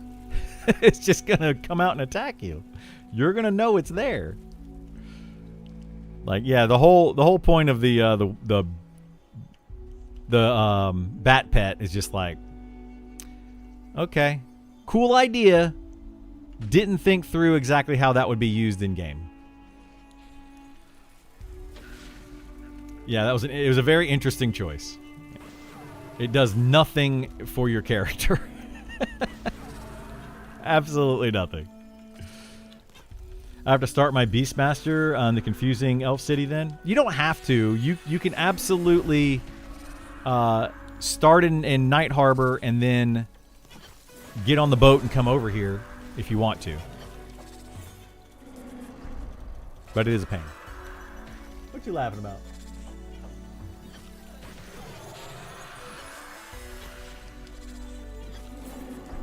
This person said, "Are you busy?" They responded back, "Are you busy?" I don't know what to say to this person. I said I'm coming over tomorrow. Just get mad about it. I already said I'm coming over tomorrow. What more do you want from me?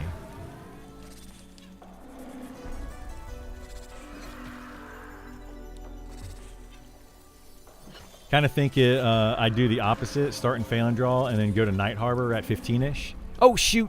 Dang it. I did not interrupt that again because I'm an idiot.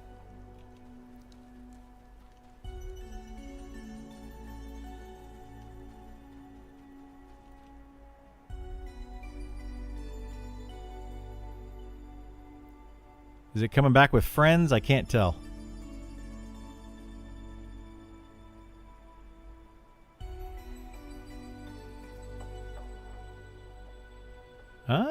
We might be good. Holy moly. It actually didn't train me. It didn't bring back a bunch. Shocking.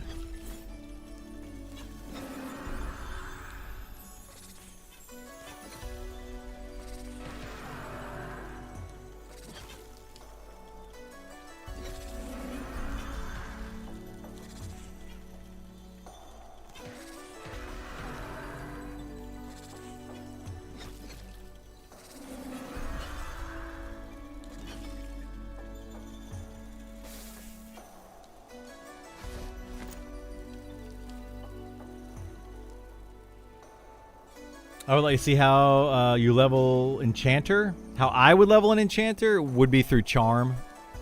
I would slap some Charisma jewelry on them, or some Charisma items on them, and I would just Charm all the way up to level 60.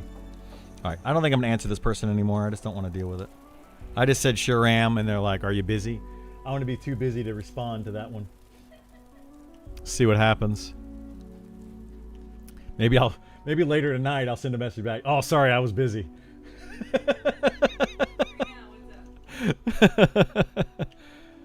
Oh, man. Well, while I was sitting at dinner eating some tacos, we're like, oh, yeah, sorry, I was busy earlier. I couldn't respond then. Oh, my gosh.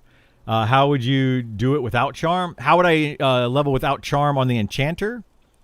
I'd probably join a trio. I would get like a healer and a tank and join a trio and then just trio all the way up. Or do a... yeah, probably that. Or duo with like a good solo class. Like get like a Necromancer. Well, Necromancer probably wouldn't want me in their party. Get maybe like an Elementalist. And duo with them would be really good. Yeah, soloing on an Enchanter outside of Charm is not great. But I don't feel bad that they're a group-heavy class because at least they're going to be wanted in groups as opposed to a rogue that requires a group and is not wanted in a group. So, you know, I don't feel bad for them having to group. But yeah, I mean, I would probably just get into a small group with them right now, like a duo or a trio with another player, a couple players.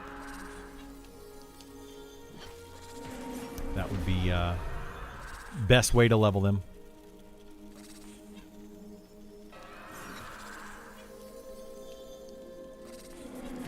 Oh my gosh, missed again. God dang it.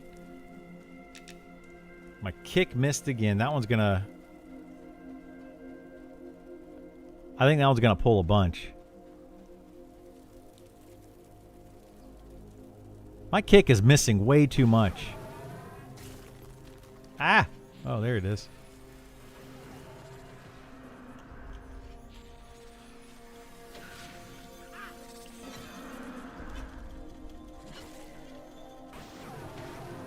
Oh my gosh. There you go, Waspy. Get him, Waspy. Oh, I'm rooted. Awesome. Would it be best to make your own charisma gear or buy it? Buying it. It will cost you far less to just get the money to buy the charisma gear than it would be to level up your jewel crafting and craft the gear. Like trying to, if you're not planning on making gear for multiple people and or selling the gear. Oh my gosh. No, get back here. Jeez Louise, dude. Why did that tab to a bear all the way over there? That was weird. Yeah, if you're not planning on selling the gear or making it for like your guild or your group or something, it is not worth leveling up a trade skill. If you're planning on doing it, you know, for a guild, or if you're planning on selling it, it could be very, very beneficial to you, like very worthwhile. Jump into the game, but watching you kill wasps for hours makes me think, are there any quests, any activities, a story? There is an overarching story for like what's currently in the game. There are quests which give like lore dumps, but no, there's not like quests in the game like a World of Warcraft or a Final Fantasy 14 or anything like that, where it tells a story as you go through with like cutscenes and all that. There's nothing like that in this game. This game is more about a persistent world in which you live in and play in and run around and do stuff in. And if you want to learn about the lore, you have to go find it. You have to go out, talk to NPCs, find books, find scrolls, read them, like literally open up your inventory, right click on them, open them up and read them. Physically, like, I guess physically, I don't know. Is reading a physical activity? I guess it kind of is. You're reading something that, anyway. I used Charm and Mez to pull and CC for a full party against 5 mobs at once. It was amazing fun. Best gameplay so far. Yeah, it's a lot of fun. That's the way I would play an Enchanter. I hope that they nerf Charm so that Charm is not the go-to way to play. And the Enchanter's job would then be buff your party, Mez incoming mobs, send in your pet to, do some damage to the mob that you're fighting. You would put rune shields on the tank to help your healer with keeping the tank alive. You mana drain mobs. You stun mobs when they're casting spells. You debuff their attack speed. That's the Enchanter that I want. Not a buff everybody in the group, charm mobs, send it into attack. Boring Enchanter, in my opinion. But all of the other things that I just said, great. Fun gameplay to me. I like it. You have leveled to 60 before the TTK. Have you leveled to 60 since the changes? No. I've only leveled, the highest character I've gotten to after the TTK changes was 37.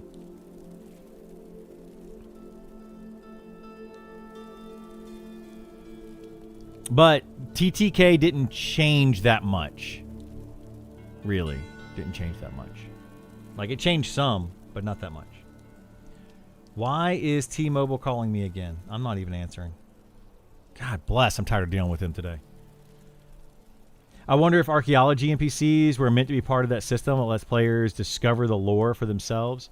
I think it was, yeah. There's those archaeology NPCs that are over in Sungreet Strand that you can talk to, and they give you some lore specifically about the halflings in the game and what they're doing over there and all that. Like, if you want to have the lore and the story, you just need to go find it. You need to go specifically looking for it.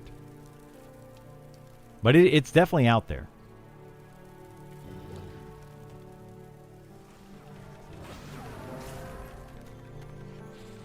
I would level an archaeology skill to be able to learn about the world history. Yeah, it'd be kind of cool. That'd be very neat. There's quests too, but they're not really for progression. Yeah, there's quests and stuff in the game, but they're like lore dumps or to gain an item. Like, you do a quest, and by the end of the quest, you might get some good item.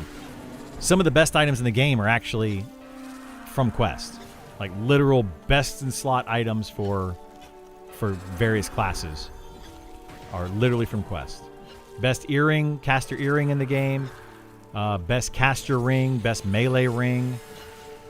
All from quest.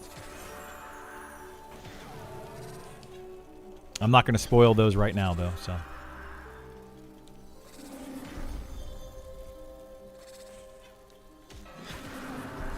Do you think they need help with lore and story? I don't think so. I think they have pretty good writers for all that. They have a really good idea for the lore and story of what's happening within the world. But it's just they haven't set up a way to tell us the story yet. We've only gotten bits and pieces because we only have 20% of the entire world. So we're only getting just the west coast of the continent that we're on. There could be things happening on the East Coast that we don't even know about. Just like real life. If you live in the West Coast in the U.S., it's very different than living on the East Coast in the U.S.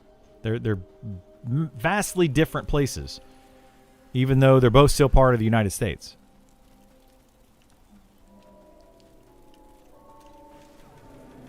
And just, you know, the day-to-day lives, what people do, all that. So,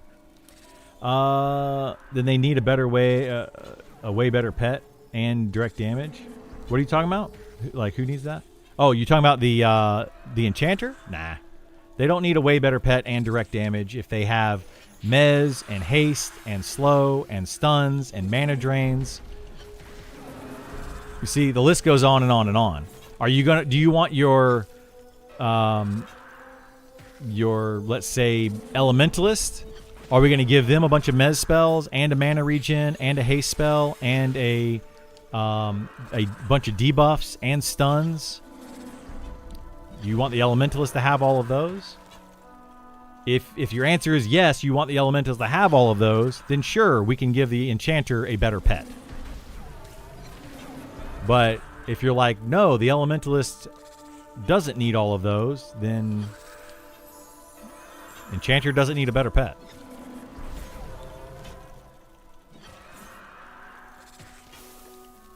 If you start giving every class, you know, really good damage and really good healing and really good tanking and really good utility, you just give everybody everything, then everybody's just the same. There's no difference in classes. Outside of Mez and Root, is there any other hard CC? There's like Sap, like the rogues can do a Sap incapacitate type of ability. There's stuns, there's charm. So yeah, short duration hard CC, and then charm, in my opinion, is a CC spell. It should not be used as a DPS. It should be used as a CC. I can't wait to see the main cities for each race looks like. The Goblin City sounds cool. The Heap, yeah, that one really does sound cool. I don't know what they're going to do with it. I really wonder what the Inquisitor Deep Dive would be like. Me too. That is one of the coolest concept classes on my eyes. Yeah, what I'm hoping they do with the Inquisitor is kind of what they said they're going to do is what I'm kind of hoping they'll do, which is strip the buffs from the enemy to empower yourself and your group. That, I think, is a really cool idea. Right now, it's just a weak enchanter. The Inquisitor is just a weak enchanter with plate armor, which is okay, but I would rather have a fighter and an enchanter in my party than have an Inquisitor in my party. You're just going to get better from both of those. So... yeah, what it looks like they're going to do for the Inquisitor, though, is like enemy tries to cast a spell, you steal the essence from them or whatever. I don't know. You're supposed to like empower yourself and your party by was it depowering? What would the word be? Stripping their power to empower yourself is kind of the idea. And your group. Which is what I think the Inquisitor should be. I think it's kind of weird that they're like, the Inquisitor is an anti-caster. Like, they're supposed to be this anti-caster type of class, yet they cast spells. They are a casting class. And that to me is just really odd. Like, they're supposed to be against spell casting, but they have a lot of spells to cast. So anyway, they're changing that. I love the idea of the goblin and going to learn about my race's history. Yeah, I think it's really. I can't wait to see what they do with it. I'm interested. Inquisitor is one of the few unique classes. It is, yeah. Quests drive me nuts. I hate spending 30 minutes looking for an NPC. Yeah, that's also kind of rough. Yeah, the questing system in this game could definitely use a little bit. It's old and it's crude. And some people are just not going to like it. That's why I'm trying. Like, I made some videos on a couple of quests, and I try to give you the quickest, easiest way to do the quest. You don't have to go through all the dialogue. You don't have to hail every NPC and read every single bit of the dialogue. You just have to do certain steps. And if you know what those steps are, you can skip all the fluff.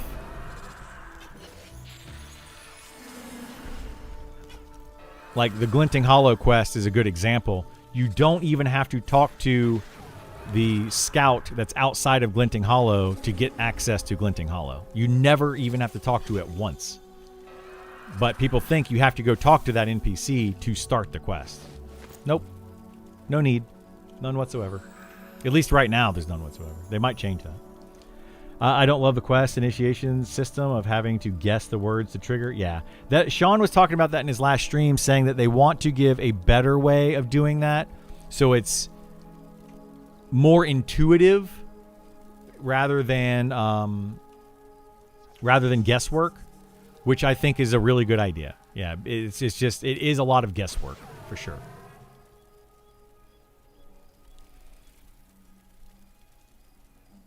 You have a point, but somewhere you need to be able to solo while waiting for groups. I mean, I don't disagree with that, but you say that somewhere you need to be able to solo, so rogues can't solo, fighters can't really solo, bards can't really solo. There's several classes that can't solo at all. So, you know, if you're just talking about, oh, well, the enchanter needs a way to solo. Okay, well, what about all the other classes that can't solo? So I don't feel bad for an enchanter because the enchanter is going to be welcome in every party. Everyone will want an enchanter in their party. It won't take long for them to get a group. A rogue, on the other hand, it's going to be like pulling teeth. It's going to be awful trying to get into a group with a rogue. Once people start to learn that rogues are just worse than other classes. So I don't really feel bad for an enchanter. They can already solo better than all three of those classes I just named. Without charm, they could still solo better than all three of those classes I just named. So, yeah. Gave it a few potential quests because I couldn't figure out how to prompt a clue. Yeah. And the thing is, Helter Skelter, those prompts may not even be functioning in the game, and you don't even know. Like, you could have given the correct prompt, but it's not implemented properly, or it's not finished, or whatever.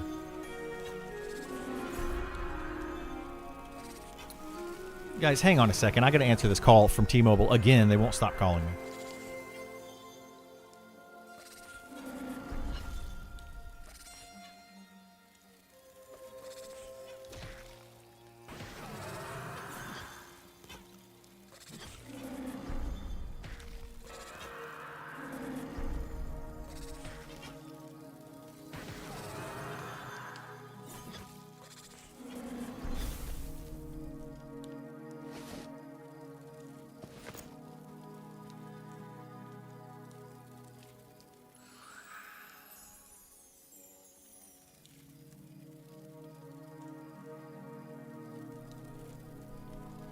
Okay.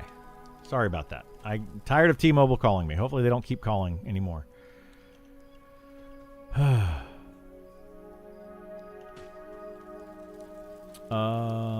wish elementals had a pet heal at low level.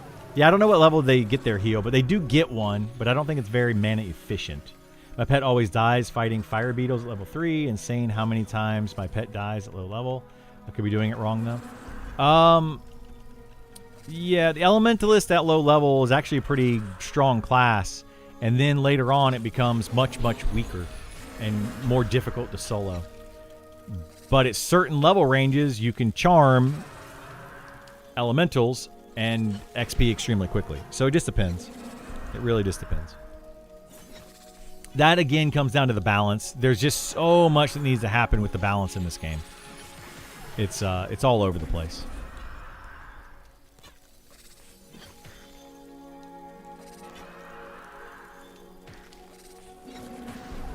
Is this beating EverQuest Legends?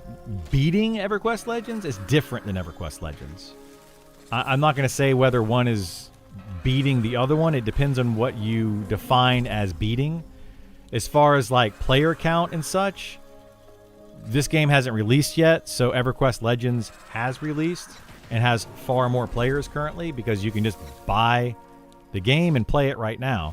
This you can't buy and play right now. So beating it's hard to say. But EverQuest Legends is a very vastly different game than this game. That game is a very solo ARPG style MMORPG. This is a more old school EverQuest 1 1999 to early 2000s group-based game. Vastly different gameplay. So you could absolutely love one of them and absolutely hate the other one. You could also like both of them, and you could also hate both of them.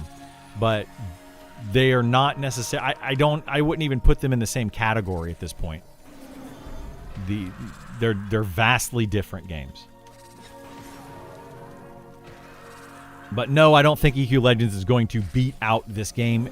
At the end of the day, this game I feel like will last a lot longer than EQ Legends, and have a lot more players playing it for a longer period of time. EQ Legends is a quick cash grab to play off of people's nostalgia for wanting to play old school MMOs. That's literally all it is. And it'll probably die off very quickly.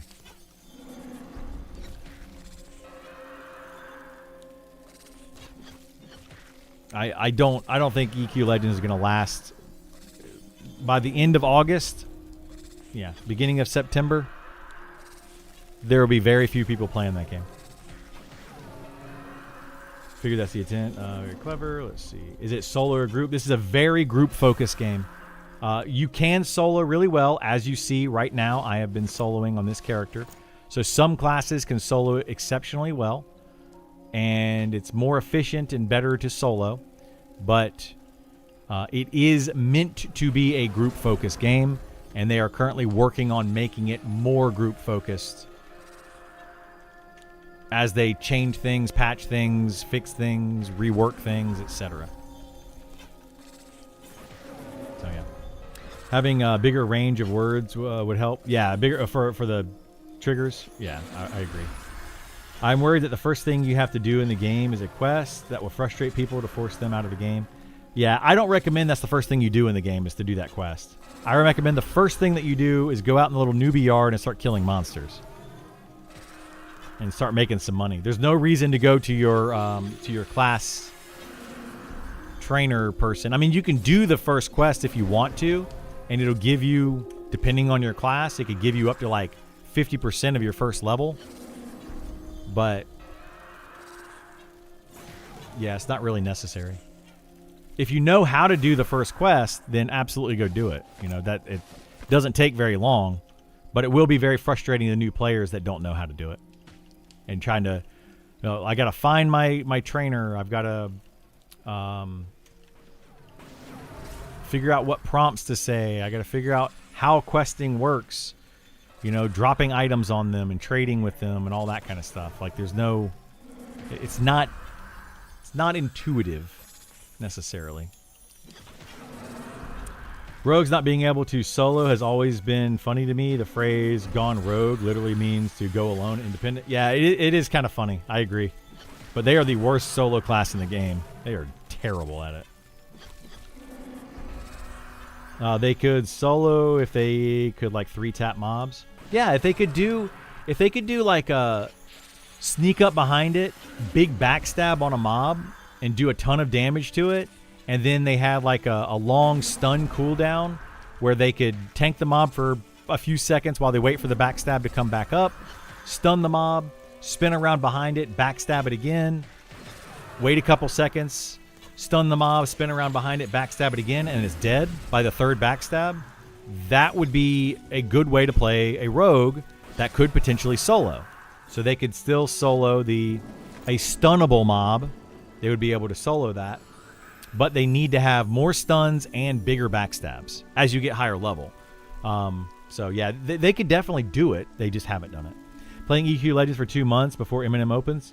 Yeah, I think there will be people that do that. So right, I think that this EQ Legends, I personally feel like it's going to die by the beginning of September, when people, they paid for their beta, which is going to give them 1 month, or they paid for their access to $20, whatever it was. and they get their 1 month, when their 1 month sub runs out, very few people, I feel like, will actually sub a second month. Those that do sub a second month will play up until the launch of Monsters and Memories, and then they're going to quit EverQuest Legends and go to Monsters and Memories and probably play that, and that'll probably be the nail in the coffin for EverQuest Legends. At that point, it's just going to be every 3 months, people might jump back in and play it with a new expansion if they're willing to give them another $20 for the expansion, whatever the expansions cost. I don't know what price point they put them at, but you do have to buy the expansion every 3 months. That's going to turn people off very quickly. So, yeah, especially if they're already paying for Monsters and Memories $15 a month and they're having fun playing that. Why then buy another game and go play that? So, level 8, they get a heal. Level 8 is the heal for Elementalists. There you go. EQ Legends had people max level the second day, full plus 10 gear within the next. Yeah, killing off entire anything in the game. Yeah, the game won't last. Exactly. I was saying that by last weekend, people would have cleared the D4 raids. They probably were doing it faster than that, but a lot of people will be doing it by last weekend. I bet you almost every player that started day 1 of EQ Legends at this point has their trio to level 60, or whatever the max level is. I think it's 60, 50, whatever. Has their trio already there, and they're now starting to get into the end game, which is basically ARPG in game, which is do this mission over and over and over to get your gear to drop and upgrade it, and then do this mission over and over and over to get your gear to drop, and then eventually you just have all the gear and you're done. You know, it won't take people long. They're like he said, they're already doing it. I'm already also seeing people that quit playing Monsters and Memories for the start of EQ Legends. Some of those people are already done with EQ Legends. They've already done everything they're going to do in that game and are coming back to Monsters and Memories. You know, it's just they paid $20 for a week's worth of entertainment, which is not really a bad thing. Like if you like the game, but yeah, I play both and really am enjoying EQ Legends, but it's admittedly a flash in the pan. It'll be fun for a while. It's here, but Monster Memories is just designed to be a world inhabited for years to come. Yeah, I agree with you, Todd. I think that EQ Legends can be fun, for sure. Same way that I play Diablo or Path of Exile or whatever. Play them for a little bit, then put them down, play something else. Some of those class quests or multiple step chains, complete waste of time at level 1. Yeah, they are. They can be a complete waste of time at level 1, for sure. If you get a good item at level 1 by doing it, then it's worth it, but most of them you have to do multiple different steps. Yeah, and it's just not really worth it. But yeah, it depends on you and how you want to play. They should take the concept from WoW for the rogue. They kind of have, or at least they did in the beginning. It was like they had the sap abilities and the vanish ability and all that. So they took some of the rogue concepts from World of Warcraft with some of the rogue concepts of EverQuest and mix them together. Sounds like you should add what EQ Legend has. I think this will lose players due to them having to be heavily invested. I mean, yeah, it is a game that you do have to play a lot more. Like it takes longer to level up your character, but I think the investment in your character is what will keep players playing it. Whereas in EverQuest Legends, you don't feel invested in your character. You can do everything in that game, like somebody was saying a second ago, in a week. You can level up your characters, do all the in-game stuff, have the best gear in the game in a week. You don't feel invested in that character if you do everything in that amount of time. You're just like, okay, well, I'm going to quit and move on. I'll come back later whenever I feel like I want to have another nostalgia hit, you know? And that's pretty much what EverQuest Legends is. So I think this game will maintain a player base way longer than EverQuest will because of the investment. Like, because you have to put in more time and energy into your character. So, I guess just different perspective from it. New deep dives link. They're live? Oh, we'll definitely check those out. Add difficulties and the ability to solo if you want.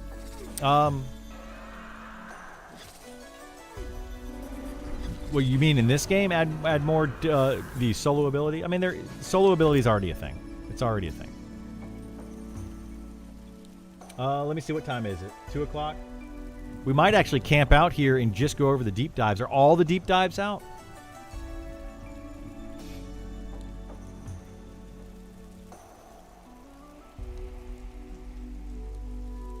They're not here.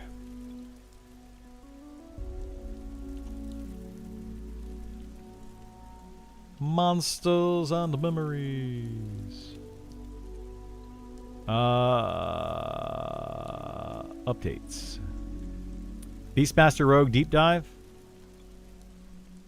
P99 server ever getting a new server? Maybe. They made threads. Keep going down. I linked to. Yeah, you can't link in the chat. It won't let you. Keep going down. What, on their Discord? Oh, Cleric Deep Dive Fighter. Why are they doing it this way? This is so weird. Like, I don't like this. Oh my gosh, dude. Why don't they put it in announcements up here? All right.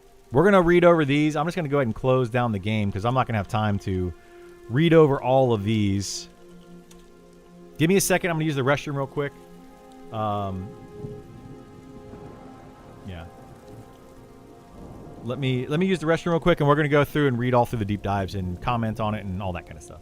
And I'll be right back in just a second. I'm going to run an ad while I go to the restroom, but I will be right back.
Okie dokie. Let's get into these deep dives. Which one do y'all want to start with? A player found it before Derelict. Oh, really? You want to start with Fighter? We can do Fighter first. I want to know about the Fighter. Do Fighter last? Oh boy, it's an argument. Here, we'll do a random. So, Cleric, Fighter, Monk, 1 to 3, and we'll let Google decide. Google. Random number between 1 and 3. Boop. 1. So we're going to go 1. Cleric first. Thanks, Google. Cleric deep dive. And then discussion here. Where's the discussion at? Oh, it's on the forums. Okay. Visit site. Cleric Deep Dive.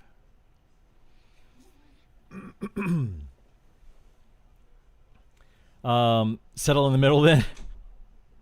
Finally, Monk. Well, we're going to do all three of them, and then I'll probably have to go right after we do all three of them. So, okay, so the Cleric Deep Dive. Let's hit F11 and get full screen here. Cleric Deep Dive overview. Clerics are the premier healer class.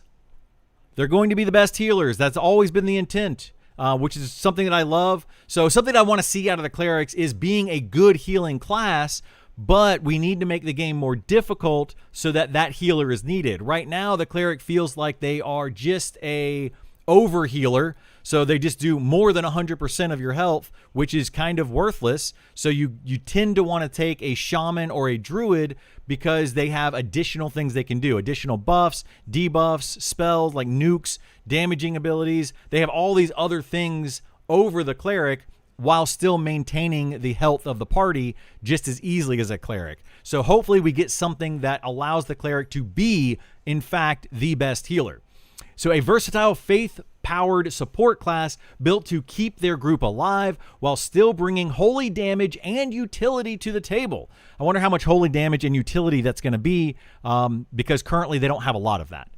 With this update, we've given clerics an entirely unique toolkit. Several of their core spells used to be shared with other classes, rounding them out with a few new spells and adding some polish to existing spells. That's awesome. I did notice a spell in the game recently at high level called Tremendous Heal, which was an NPC ability, and I'm wondering if that's going to be a cleric ability in the future, and they accidentally pushed it out to us with a different patch or something. So we're going to find out here in just a minute. Overall, clerics remain close to their current form as a strong group healer with useful utility, cures, dispels, and resurrection. Good. That's the utility that I like out of them. I would also like to see buffs like armor buffs, health buffs, those kind of things. Maybe even their rune shields that they put up is good. Stuns are really good. Maybe more. A damage kit that leans into holy and anti-undead themes and a few unique and valuable buffs. We've explained several existing spell lines. We've expanded several existing spell lines with more ranks to make the pace of upgrades more consistent, added new spell lines to fill in gaps, and removed a few spells that felt redundant or underused. Awesome. Sounds great. Clerics have also picked up a new starting trait, Blessed. As a class so tightly bound to their faith, clerics enjoy a favored status and thus may occasionally receive divine help on their adventures. That's super cool. That's like it's an ability from Dungeons and Dragons, if you ever heard of that, where you can kind of call on your god to bring in like divine favor, I think is what it was called, but it had a chance to do that, and that's what it sounds like might be here. I'm curious what they're going to do with that and how powerful it is. Defensive upgrade. We've changed the way our armor class system works to provide more defense to heavier armor types. That hopefully means that when they actually update and put this class in, that they've done a rework on their armor class. Currently, it is broken where it doesn't mitigate the bonus damage that mobs do, and the higher level you get, the more bonus damage mobs do, which is completely unmitigated. That's currently, so hopefully that formula is changed in the future, and this is part of that change. This means that plate armor is more effective at reducing incoming damage than it was before. We've also given clerics the block skill. Where did I see? Okay. Block skill as part of their Prayer of the Faithful self buff. This increases the defense benefit you get from shields by reducing incoming damage when you block a hit. So again, hopefully they're reworking the way block works for everybody, and it's part of this cleric kit. I actually like this because healers do pull aggro sometimes, and this is going to make it to where the cleric, if they pull aggro, can take a hit better than the shaman or the druid. So it's going to make them a little bit better at being more frontline healers and being able to kind of be in that fray. Now, I don't think it's going to matter that much because a good tank should be able to hold threat off of their healer, And as long as the tank is doing their job properly, then the cleric will never get hit. So this is not really a big bonus in my opinion, but it is kind of nice for when those situations arise. Heals. Healing is what clerics do best, and they now have cleric-specific versions of their core heals rather than sharing generic spells with other classes. So previously, all 3 of the healers had like a generic spells every 4 levels, or whatever it was, every 8 levels. They would get a new spell, and they were all the exact same, and then they all had their unique individual spells, which for the cleric was the impart line. So now it sounds like clerics are getting another line of spells that are going to be core just for them.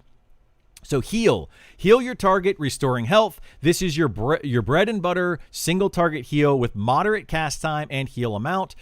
We don't know what these numbers are going to be, but hopefully these are more efficient heals than either of the other 2 healers.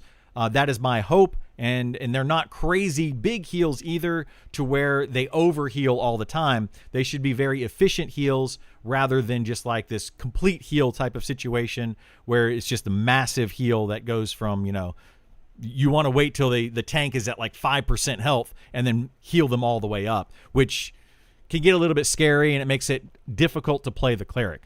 Circle of Healing. Heal your group, restoring health. This is a very new spell. So this is a strong emergency group heal on a cooldown.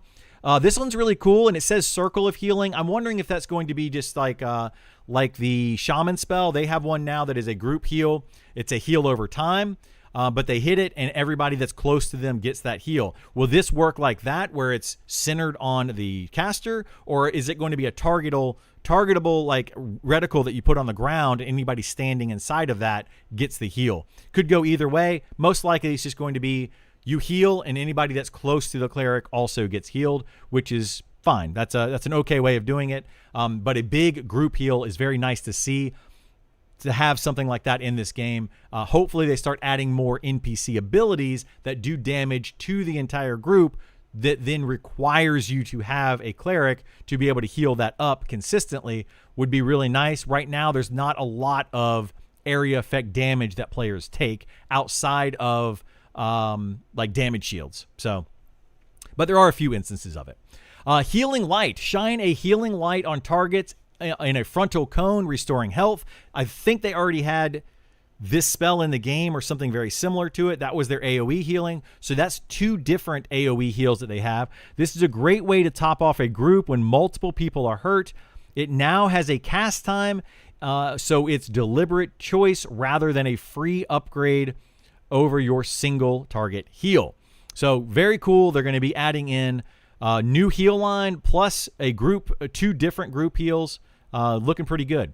Promise of Mending. Bestow a promise of mending on your target, restoring health after a few seconds. This is a delayed heal, so this is going to be the impart line, it sounds like. This is a delayed heal, handy for tipping someone off ahead of incoming hit, or topping someone off ahead of an incoming hit. This spell line was renamed from Impart Blessing. The spell itself works the same way as it was. So this is just the new impart line, and I don't know if it's going to be Promise of Mending and then it just levels with you, or if it's going to be multiple different tiers of it. We'll have to see when we actually get into game. But either way, this is going to basically replace the current main healing, that clerics use, which is the impart line. Blessed Barrier. This is also the most mana efficient line. The impart line was very, very mana efficient. Blessed Barrier. Shield your target with a Blessed Barrier, absorbing damage received. Again, this spell was already in the game, so it sounds like they're just kind of keeping it. This is best applied before damage lands rather than after. The barrier only lasts a short while, and any unused absorption is lost once it expires. Its mana cost per point of damage mitigated is roughly equivalent to a standard heal, so you'll want to weigh its instant cast time against the risk of wasting absorption.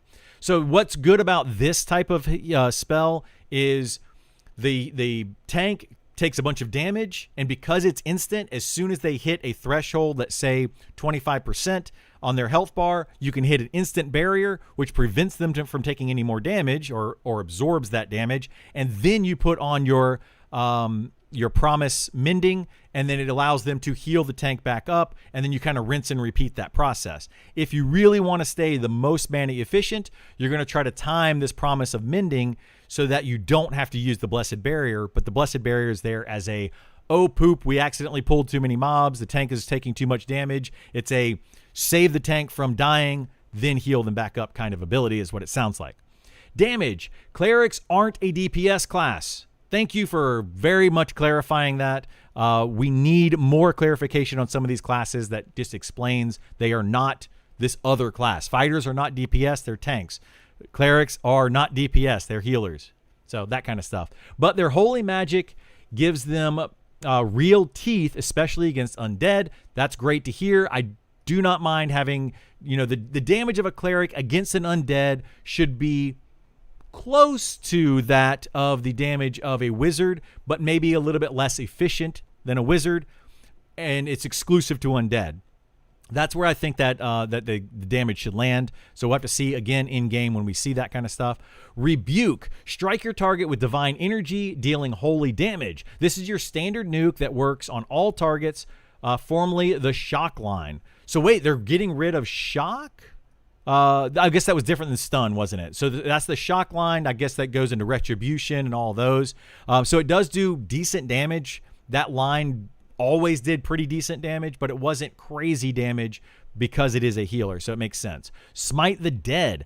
Smite a target undead with holy light, dealing holy damage. This hits noticeably harder than Rebuke, both per cast and over a sustained fight, but it only works against undead targets. It was renamed from Repel the Dead, and its damage has been improved. That's actually good to know. So against undead, it sounds like clerics might be pretty good DPS specifically against undead, but then when up against other types of monsters, they're just going to be using Rebuke, which is going to be a less mana efficient, lower damage amount.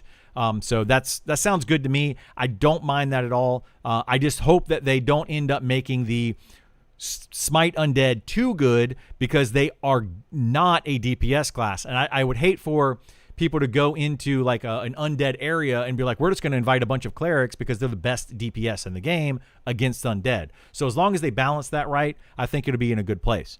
Holy Strike. Strike down your target with holy energy, dealing weapon damage ratio, or weapon ratio damage plus holy damage. So this is basically a smite type of ability. This is what I was a little bit worried about, that they were going to do something like this and then kind of negate the paladin, but it doesn't sound like, they're getting a lot of tanking abilities. So hopefully this is just a way for the cleric to do a little bit of damage, while the shaman is going to be putting some dots on there. The druid is able to do a direct damage spell a little bit more. This is just going to be a way that they can have a little extra damage to kind of compete with those other healers, but they're going to be better healers than the others, so hopefully less damage than the others. So hopefully it's just a way that they balance it out. This is a melee-based attack learned at level 1, giving you something to do in combat besides casting. It also has a small chance to channel the wrath of your faith. So this must be the thing that they were talking about. It has a chance to channel the wrath, so it has a proc chance, I guess, to do whatever wrath of your faith is. Super cool. I like that idea. Now, are they going to be able to melee and maintain their mana? So if you are in a party of 6 and you're the main healer of that group, are you then going to have to be sitting down to meditate to get your mana back to be able to keep the tank and the rest of the party alive? Or will you be able to do this Holy Strike while you are main healing a group? Kind of curious on how they're going to do that. My imagination kind of puts me towards they're going to meditate most of the time, might do a rebuke or a smite every now and then, and most likely they're not going to be standing up and meleeing that much, but we'll have to see. Especially if they're not getting double attack or dual wield or anything, they're probably not going to get any of that stuff, which means that they're really not going to be doing that much damage unless this holy damage ratio right here is absolutely insane. So anyway, we'll have to see the numbers when we get in. Buffs. Holy Fortitude. So this is already in the game, I think. Bestow Holy Fortitude upon your target, increasing their maximum health. This spell is largely unchanged, but is now automatically heals your target for the amount of health gained, so you don't need to top them off after casting it. Very, very cool. I'm assuming it's going to be very high mana cost and it's going to last for an hour, which means that you're not going to be using it as a heal. You know, like if you're fighting something and you just keep casting Holy Fortitude, that would be kind of cheesy. But it sounds to me like, you know, that's definitely a nice change, that it gives you the health when it's cast rather than gives you maximum health and then you have to heal them back up. Always felt weird doing that.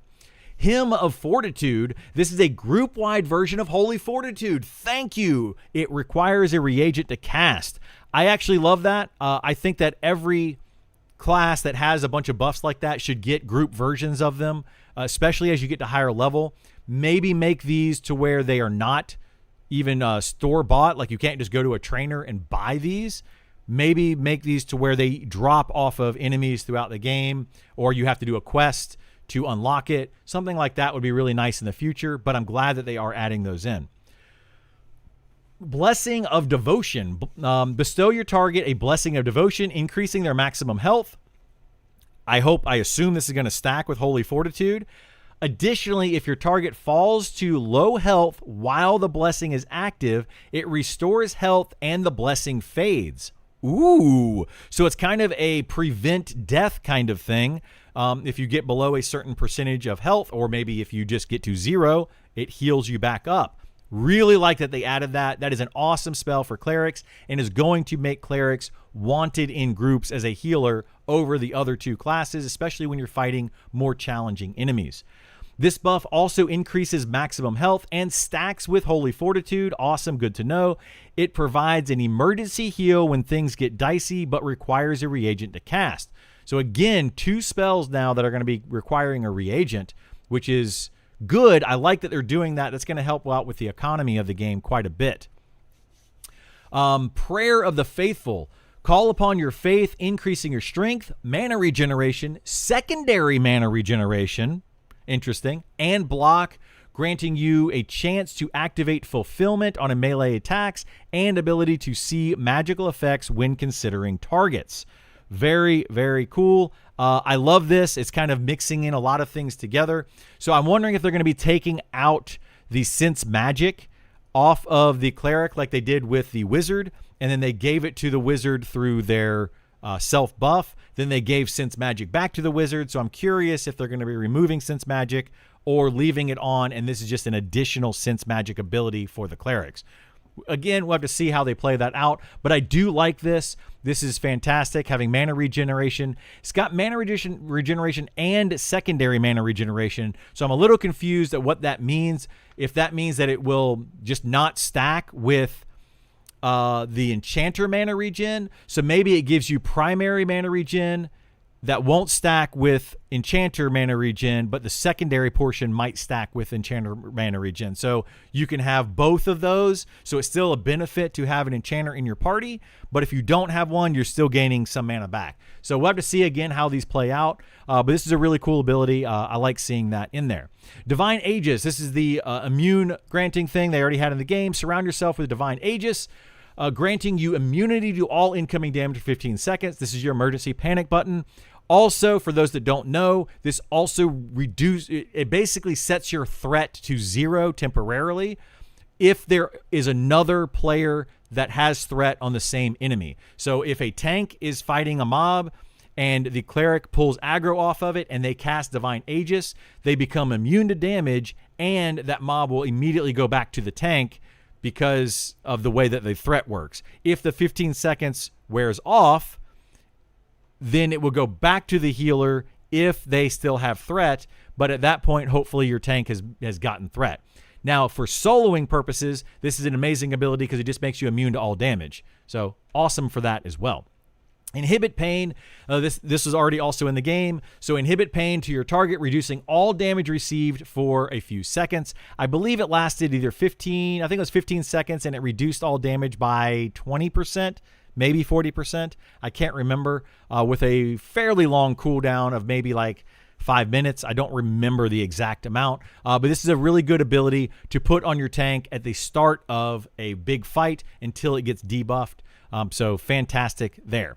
Retained spell lines. Most of the cleric's utility was carried over from the current version of the class. Some of these have picked up fresh cleric specific names, and a few extra ranks along the way, but their core functionality hasn't changed. So the Atonement line, Blind, Corruption, Disease, and Poison Protection, Cure Disease, Cure Poison, Dispel Magic, Fear the Dead, Gate, Invisibility versus Undead, Pacify, Polar Alignment North, Redemption, renamed from Resuscitation, your Resurrection line. So the Redemption line is your new Res line. Shackle, renamed from Root, cool. Soulbind, Stun, Summon Food and Drink, and then Summon Hammer. Summon Hammer was a self-only hammer that you could summon to melee monsters. It was not really that great at higher levels because you're probably going to have a better stat stick at that point, but it was really cool to have at lower levels, and it's very useful. So those are all the ones that are staying or changing the name. I do not see Sense Magic in that list, so I'm wondering if that is not there. Let's look at the removed spells. So remove spell lines. We tightened up a few areas of overlap while working on this update. Supplication, this spell effectively rolled into Prayer of the Faithful, which, yes, we read about that a second ago. Oath of Protection. Clerics already carry plenty of cooldown, gated defensive tools between Divine Aegis, Inhibit Pain, and Blessed Barrier. So Oath of Protection was the one that you could cast on other people to make them immune to physical damage for like 15 seconds. So they removed that and instead have basically put that in with Inhibit Pain and Blessed Barrier, since Divine Aegis is a self-only spell. I believe, at least it was previously. I assume it's going to stay that way. Oath of Freedom. Though there was no direct replacement to this spell, clerics instead gain Circle of Healing, which felt like a more useful cooldown overall. So there you go.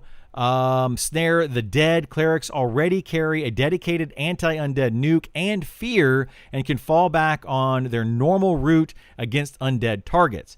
The only issue I see with this is this allowed clerics to kind of fear kite and solo.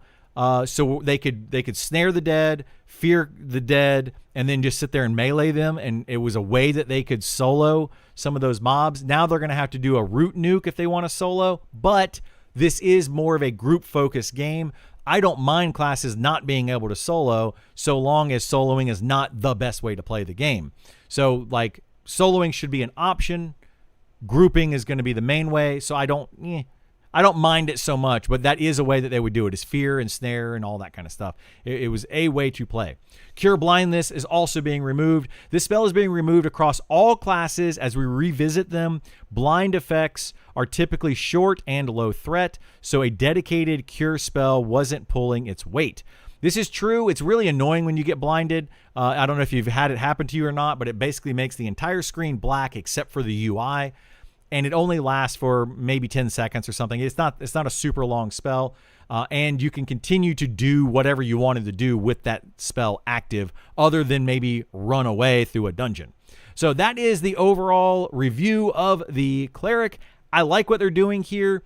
I want to see some of the numbers on these heals. If they're still over healing a bunch, then the lack of utility is still going to favor the Shaman and the Druid for main healers.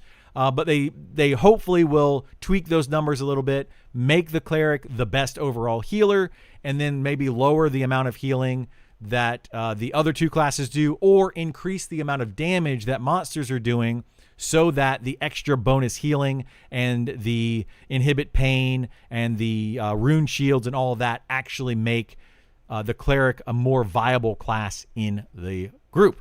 Anyway, that's going to be it for the Cleric. We're going to talk about the rest of this during the stream, but we're going to wrap that up there. Thanks for watching, and we'll see you with the next overview. All right, that one's done. Holy moly. Whew. I don't even know there was a secondary mana regen. There is a secondary mana regen, yes. Kind of weird to have both shield and reduce damage buff. Maybe. Cleric had root too. Yes, it always had root. It just now has a different root. It's kind of neat that Cure Blind isn't going to take a spell slot. Well, it's just not going to be in the game, yeah. I like what they've done with the Cleric. It sounds pretty good. You're doing it again, explaining your thoughts halfway through a paragraph before reading the whole thing. No, I want people to know my thoughts on it. I absolutely want people to know my thoughts on it, bro. I can nullify damage shields. Wait, you can nullify damage shields? On what? Yeah. Yeah, I want I want people to know my thoughts, Burl, on that stuff. Like, I understand the idea that I'm explaining it halfway through, but that's part of the thought process. Like, I want, like, I don't know. It's part of the whole thing. Anyway, that is the Cleric. We will be uploading that to YouTube in the future. Just popped in again and saw the DDs dropped. I'll have to rewatch the video later. Yeah. Monk, the monk skill. Nice. I'll get there. Yeah, we'll get there in a minute. All right, let's go to let's do a roll again. We'll do fighter is 1 and monk is 2. So roll a die between 1 and 2. Boom. Oh my gosh. Do that. 1. All right, we got a 1. So we're gonna go to fighter next. Let's do this. Boop, boop, boop.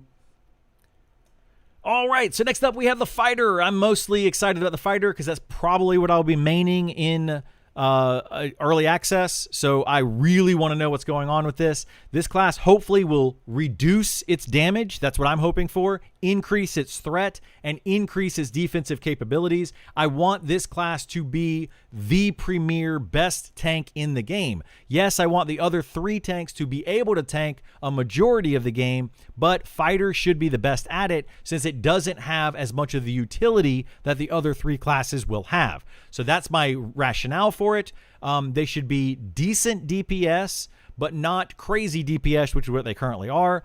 I think that the Shadow Knight should be more DPS, but the fighter overall should be the best tank. Hopefully we also see some new shield abilities, threat generating shield abilities, retaliation abilities. I would love to see riposte, or if they don't do a riposte ability, something where when you block, you can use an ability to counterattack. Something along those lines would be really nice. So that's kind of what I'm looking for. Let's see what they are going to give us. Fighter Deep Dive Overview. Fighters are among the classes with the fewest abilities. So much of this update is additive and focused on filling out their toolkit with satisfying upgrade paths. We're introducing retaliation abilities and the vengeance mechanic in their kit, allowing fighters to continue dealing damage while solo or tanking for a group. Most of their current abilities remain intact, but expect some balance adjustments as we tune numbers between classes. To set your expectations, we're aiming for fighters to do more DPS than most tanks. I agree with that. They should do more than Inquisitor or Paladin, but I think that the Shadow Knight should probably be a little bit better DPS than the fighter, but less than DPS-centric classes like Ranger or Monk. Again, very, very much agree with that. So I think like the DPS classes should be doing, if they're doing 100 DPS, the fighter should be doing something like 50 DPS plus threat that gets them up to that 100, DPS worth of threat. I think the healers should also be about 50% of the DPS classes. So that's just kind of my opinion on it. Some people might change those numbers a little bit more, but that's my opinion. As a Master of Arms themed class, fighters now have a number of abilities requiring a specific weapon type. Hopefully they actually got this implemented because they did not get it implemented for the Beastmaster. I'm wondering if they got the functionality working now, which would be really nice. You'll want to choose a loadout based on your weapons, or alternatively bring multiple weapons and swap based on the encounter. Very, very cool. That means that they're going to be rolling on every single weapon that drops, which is going to feel bad for some of the other classes. I'm going to need bludgeoning weapons, piercing weapons, slashing weapons, two-handed weapons, one-handed weapons. It's going to be nuts. There's also been a shakeup in regards to cooldowns. All shouts are now on a shared cooldown, while taunt no longer shares a cooldown with unnerving shout. Thank you. Shouts and having taunt on the same cooldown it felt really bad. Shield bash is now on a cooldown with shield block instead of frenzy. Very cool. Shield block sounds like a new ability we're going to be checking out very shortly. Retaliation and Vengeance. This is the new mechanic for fighters, granted automatically while in any of their 3 stances while taking damage. I hope that we don't have to stance dance. If we have to stance dance, I'm going to be really, really annoyed. I just don't like that gameplay. So hopefully it's not the best way to play. When taking damage, you'll have a chance to generate a stack of Vengeance buff, which can spend on a few abilities. So ability number 1 is Frenzy. Eviscerate your target with a frenzy of attacks, dealing weapon ratio damage up to 5 times and increasing your attack speed. Cool, like that. This ability consumes all of your vengeance, performing a weapon strike for each stack consumed. It has a higher baseline damage than before, so the hits should feel a bit more satisfying. So previously, Frenzy was the ability that did some damage and increased your attack speed by 10%, and it hit like the mob 4 times for like a small amount of damage, and then it did also some weapon ratio damage, or maybe 5 times what it was. So now it's going to be a little bit different, a little bit more damage, frenzy of attacks, and it still increases your attack speed. So now it's basically, while you're tanking, you're going to build up this frenzy buff to be able to use the ability. So it's going to be less of a spam it every time it's up button and more of a, you get the buff or whatever, and then you can use that to do different things. I like that idea. So when you're fighting one target, you're going to use Frenzy. Cleave sounds like multiple targets. So Cleave through targets in a frontal cone, dealing weapon ratio damage plus physical damage. So this 2-hand based ability consumes 1 stack of vengeance to hit up to 3 targets. Here's the issue I have with this, is that they're very, very heavily leaning into AoE farming of mobs. Now it looks like they're making the fighter an AoE tank. They have DPS classes that have AoE abilities, which is going to end up negating or potentially negating the CC class, so enchanters and bard and things like that are going to be CCing. I don't like that they're doing this. I feel like it's just going to push everyone into min-maxing, and every fighter is going to want to cleave, use 2-handed weapons. We'll have to see the damage ratios. We'll have to see how it all functions, but it just they keep pushing in that direction, which is more of your World of Warcraft and Final Fantasy gameplay that I feel like a lot of people want to get away from. And we want more of the fight one mob at a time and CC the rest. But I'm sure there are players that are going to like it this way as well. So we'll have to see how it plays out. But I'm not liking that personally. Second Wind. Catch a second wind, restoring health every few seconds. What? This ability consumes 1 stack of vengeance in return for a short-term regen. Vengeance stacks fade relatively quickly, so using this after a fight is a good way to burn any leftover stacks. The amount healed scales with your stamina stat. I actually like this ability. I think it's going to add a way for fighters to be able to solo if they want to, and I think that every class in the game should have a way to solo some while they're waiting for a group, and that's going to be how fighters are going to do it. I actually do like that they added this. I would prefer to have more defensive cooldowns, but this is definitely a nice thing to have for certain situations. It could depending on how quickly it heals you as well, or how much it heals you for, it could also be used as an oh poop button when you start taking too much damage and your healer is running low on mana. So I like all of that. Stances. This is where I'm a little nervous. We'll have to see what they do with it. Fighters retain their offensive and defensive stances while gaining a third. Boo. But, whatever. Tactician stance. Shift into a tactician stance, increasing your resistance to root, stun, and incapacitating effects. Interesting. This stance is useful for pulling specific encounters and likely PvP. Don't care about the PvP.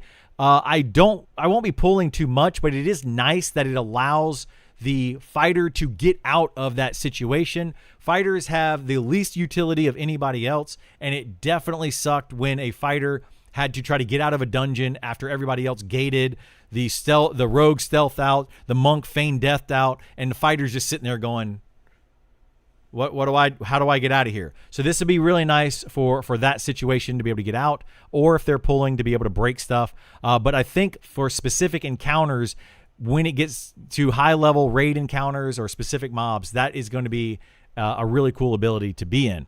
Now, as far as offensive defensive stance, doesn't sound like they changed them much, so we'll have to see if they changed them. This was 10% additional damage. This is 10% damage reduction. But I think what they were saying is that you might have to switch to different stances to utilize certain abilities. So let's see how that's going to work out down here. Melee abilities. Some existing abilities have been slightly adjusted. Rend now has a chance to reset Cleave and Feint in addition to Frenzy and Shield Bash. Okay, so it's going to reset more abilities now, including Cleave, which is going to be probably how people play this game. They're going to be trying to fight a bunch of mobs at once. Again, not a big fan. Shield Bash now interrupts spellcasting. Love, love, love that. Are we losing our interrupt, our kick, or are we gaining Shield Bash and keeping kick? That's a good one. In addition to rend, kick, and clobber, fighters gain, so they do keep kick. Very, very good. That's awesome. And we keep clobber. That's also very, very good. Crosscut.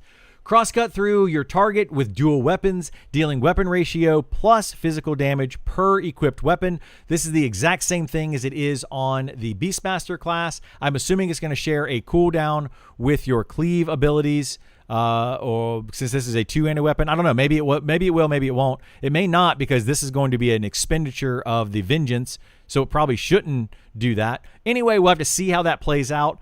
Currently, it doesn't work in-game right now with the way that the Beastmaster is, but I think they are trying to add in that functionality so it works better. This is a dual-wield based attack on the same cooldown as Rend.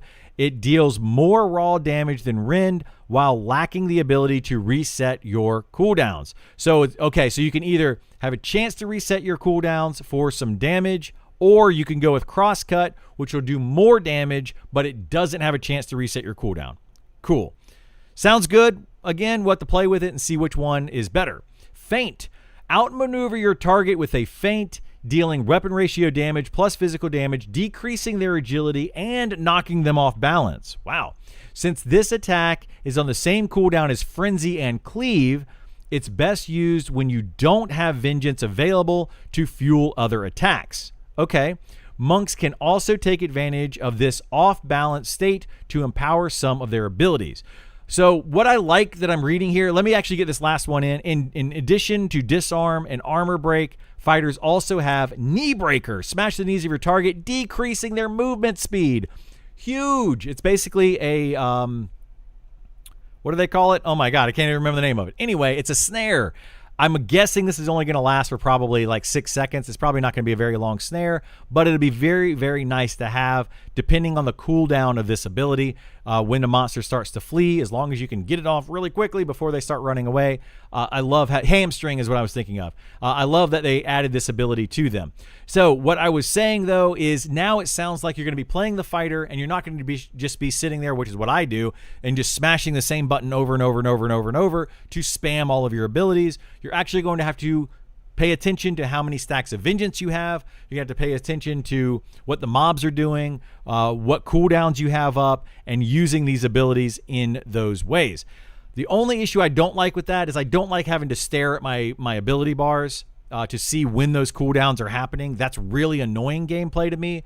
So I would like to see for all these classes in the future some sort of maybe additional window that you can have that tells you, you know, that you can move somewhere to tell you when you have the vengeance buff, when you have certain cooldowns are up and all that kind of stuff. It would just be really nice as a quality of life thing so that we don't have to stare at ability bars or buffs to do that. Outside of that, I'm liking what they're doing. It's going to definitely make the class more active rather than just spam a bunch of abilities. Ranged. Challenging arrow. Fire an arrow of challenge at your target, dealing weapon ratio damage plus physical damage and increasing your threat against them. This ability was basically the same ability that Rangers had that allowed them to kite things indefinitely and then have just people run around behind it and kite things. I don't know how I feel about that. I really don't want them to be able to get Speed of the Wild and then just do challenging arrow and run around in a circle. So I guess it depends on how much threat this actually generates. If it's going to allow people to just kite things around with their DPS and then you don't have a need for a healer in your party. Not a big fan of that, but again, this is really nice if it's high. So this is high threat pulling option, dealing marginally more damage than the baseline shoot ability. So it's a really good ability for like pulling, you get extra threat so that the mob, when it gets to the camp, just has a bonus threat towards you, so the DPS can immediately start to DPS. If that's the only use for it, great. But if we find out that you can do other uses to just get crazy amounts of threat and kite a mob around, not great. So we'll have to see what they do with that. Other abilities. Shield block. Raise your shield in defense, temporarily absorbing damage received. As implied, this ability requires a shield. So you're going to raise it, temporarily absorbing damage. I wonder if that's going to be based on your stamina, or if it's a set amount, or if it's going to just reduce. It says absorb damage, so I'm guessing it's going to be a set amount. I like that. This sounds really good for the shield abilities and may push tanks to be in that stance. But I still think, based on what I'm reading so far, you're going to want to be in dual wield or two-handed stance most of the time for your XP groups. The only time you're going to really be shield in a shield stance, using shield block and using some of these other abilities, is going to be when you're tanking high-level enemies for raid-type bosses. So I like it, but I don't like it. We'll just have to see how it plays out. Juggernaut. Charge at your target like a juggernaut, immobilizing them. Additionally, your threat generation is temporarily increased and all damage received is reduced. This is a high-level alternative to charge. So I guess you get charge, and then you also get juggernaut later. That allows you to gain some additional threat. I really like that they added that in, so I can charge in, gain some threat, gain some damage reduction, and start to fight a mob, and then the DPS can immediately jump on it and start doing it. Sounds like they're trying to make them more threat than the other tanks, but we'll see. Vanguard. Impede enemy aggression towards your target, decreasing their threat generation. Wow. This helps you prevent a group member from pulling aggro off of you. The only issue I have with this one is, am I going to have to target the player and then hit Vanguard? Or is this going to be like more of a buff that I target the player, give them Vanguard, and they just always have reduced threat all the time? If they don't have like a way to target, what do they have, like target of target and all that kind of stuff, where you have your primary defensive target and your primary offensive target? If they don't have that, Vanguard could be hard to use, because you don't really want to target off of what you're fighting and then go back onto your other target. It's kind of annoying gameplay. So we'll have to see how this actually functions, if it functions more like a buff or if it's like a temporary thing. But I do like that they have a threat reduction. What I would think would be even better than that would be like a temporary threat steal, where they get the threat of their target for 20 seconds or something like that, and it can help just build up the threat. But reducing the target of the threat of their target is also nice. Overall, I'm liking these changes. I think that it's a very good way to play the class. I like that you're going to do more damage if you're tanking, and they're not just a dual wield, triple attack, crit craziness, all that. They didn't say anything about crit or triple attack in here. I personally feel like they should remove both of those from the fighter. They are not necessary. They do not need them. And then increase the threat generation of the fighter through all of these abilities would be the way that I think they should go with it. But overall, I like it. We definitely will be playing this class quite a bit once they actually release this. So yeah, definitely come to the stream and check those out. All right. That's everything there. I can go back and read some of this. Hamstring, yes, that's what it was. Let's go back and read. Where did I leave off at? I don't even know. What if he finishes the deep dive and says, I'm no longer maining? No, I'm still going to most likely main a fighter. But we're going to see what the other tanks can do. The good thing, I won't have 4 heal spells in my bar now. Yep, thank you so much for the sub. Zarcool, appreciate the support. Thank you so much.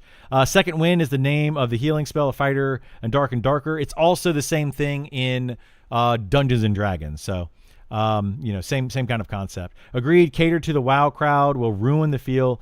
I agree with that. We'll have to see how that plays out. I don't like the idea that they're going to be going AoE. Do you see enough mobs in the world where AoE farming is viable? Yes, it could potentially happen. I never see anyone pulling groups of like 8 mobs or something. It doesn't sound like they're going to be doing 8, but like maybe 3 or 4 at a time is what it sounds like they might end up being.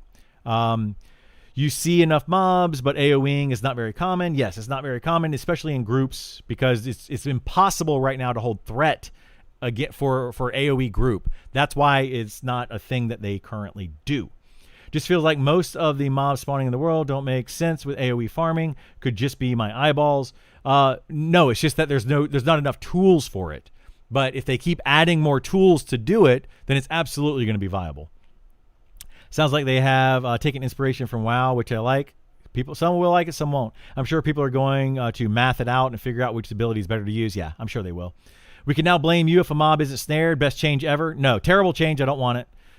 Don't want that at all. I don't want to be blamed for mobs running. Went from copy paste EverQuest to copy paste WoW. Kind of did. Sounds like a cooldown temporary Vanguard. You pick someone and reduce their threat for X seconds. That's exactly what it sounds like to me, which is really annoying because you have to then target that player, use the ability, then go back to the original target and fight. I don't like that at all. Pretty sure it's just a debuff that lowers all threat they generate. Yeah, we'll see. When are these releasing? Does it say? They have not said. No. Vengeance worries me, basically saying there cannot be any other tank but me. No, I don't get that out of it at all. I think that Vengeance is more for... wait, you're talking about Vengeance? Yeah, okay, I see what you're saying. Yeah, the Vengeance buff up here. No, they are the tank. Like, fighters are the tank of the game. The other tanks can tank, but you're never going to have... I personally would not put a fighter, any of the 4 tanks, 2 of them in the same group together. Pointless. You don't need it. You only need 1 tank in a group. So I actually don't mind that at all. The Vengeance thing is fine. What it means, what they're trying to do here, at least in my opinion, is they're trying to say the fighter that is tanking you're going to get the most out of a fighter when they are tanking. If they are not tanking, they are not a DPS class. Whereas currently you could take a fighter into a group or into a raid setting and they don't have to be the main tank. They could still do a lot as DPS, but you're either tanking or you're not tanking you're either tanking or you're not really doing anything as a fighter.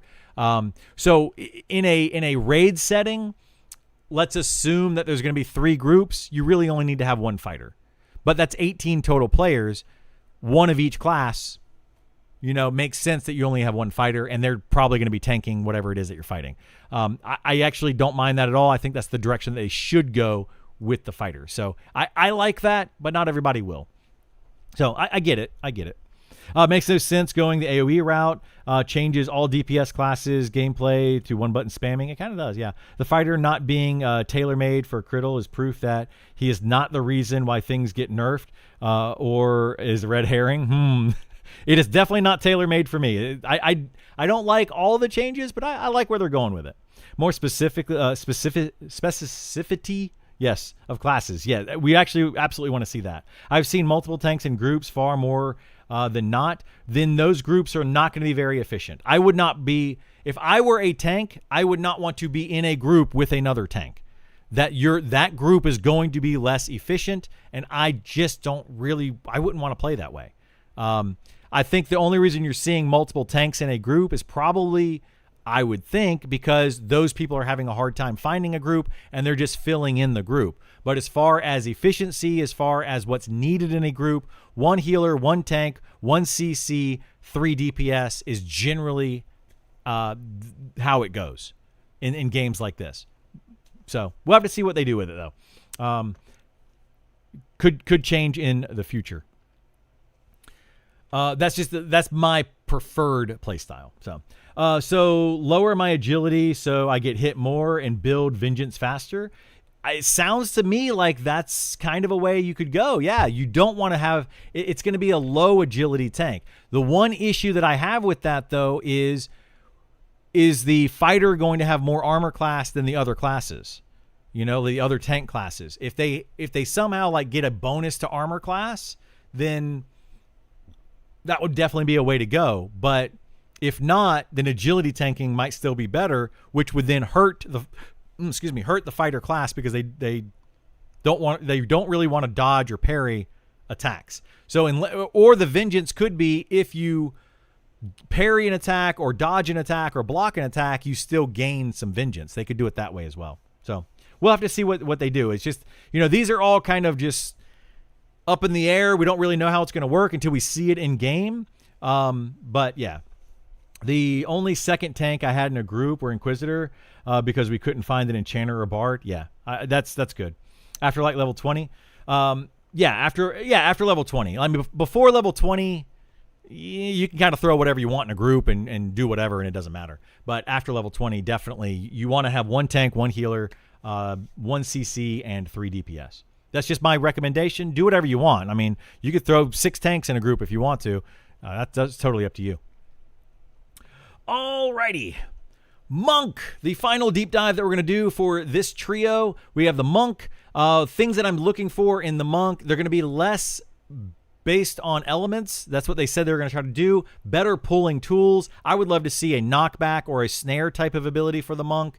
There's a lot of things that I want to see the Monk get, and I don't think they're going to get all of them, but just making the Monk better at pulling rather than people going in and trying to lull pull and all that and then CC everything. The Monk is already, in my opinion, the best puller in the game because of their feigned death. So more abilities that help them with pulling would be great. Overview. As mentioned in the initial class update, one of the biggest changes to Monk is thematic. They're pivoting away from the elemental theme toward a more traditional spiritual one. Most of the original Monk kit remains intact with the exception of Way of the Water, which has been removed with its associated group heal. That's okay. Not really a big deal. So Way of the Water, the way that it worked was you have an ability. When you have Way of the Water up, you use your ability, and it had a chance to proc an AoE heal and a little bit of mana whenever it went off. And it didn't go off a lot, but depending on your dexterity and all that kind of stuff, it could go off sometimes. And it was a nice way to keep a group topped off in a group where healers didn't have a lot of AoE type of healing. But it sounds to me like, because we read over the cleric, they're getting 2 different AoE heals. So it's going to start to fall on the healers to keep the health maintained on the party rather than having a Monk in Way of the Water stance. So styles, the 4 Way of stances have been remapped to 3 styles, okay? So Sun style, assume a Sun style fighting style, increasing your offense. Additionally, Celestial Strike reverberates through to your target's soul, dealing magic damage after a few seconds. Okay, so this is going to be their DPS ability. I really like that. I like that it's not the damage dot that they currently have, which allowed them to get the proc on the mob, feign death, wait for the proc to wear off, stand up, rinse and repeat, and you could basically kill anything in the game that way using feign death and kind of cheesing the mechanics. A lot of monks were doing that. This one sounds better than that, so that it has a damage component to it and it increases your offense, so it allows you to hit mobs more often and increase additional damage through magic after a few seconds. Love it. Think it's great. Moon style. Assume a moon-based fighting style, increasing your dodge and block. Additionally, Celestial Fury further increases your block and reduces your physical damage received for its duration. So this one is going to confuse a lot of people. I'm going to go ahead and say it now. This Monk is not meant to be a tank. This kind of style, the Moon style, I feel like is more for like, oh crap, we pulled too many mobs, off tank one for a few seconds while we kill one. Or Moon style will be for when you're pulling some mobs, you go into this stance so you take less damage while you are pulling, so you don't die getting the mob split and getting it to the camp. That's what I feel like Moon style is for, but depending on how much physical damage reduction this is, how much dodge and block it increases, it potentially could make them very good group tanks for fighting like groups and just getting XP and stuff. So we'll have to see how that plays out. If they end up making the Monk a good group tank, that's fine, but just know they are not meant to be tanks. They are a DPS class. They are a pulling DPS class more than a tank class. They might say that again down here, but we'll see. Wind style. Assume a wind-based fighting style, increasing their movement speed.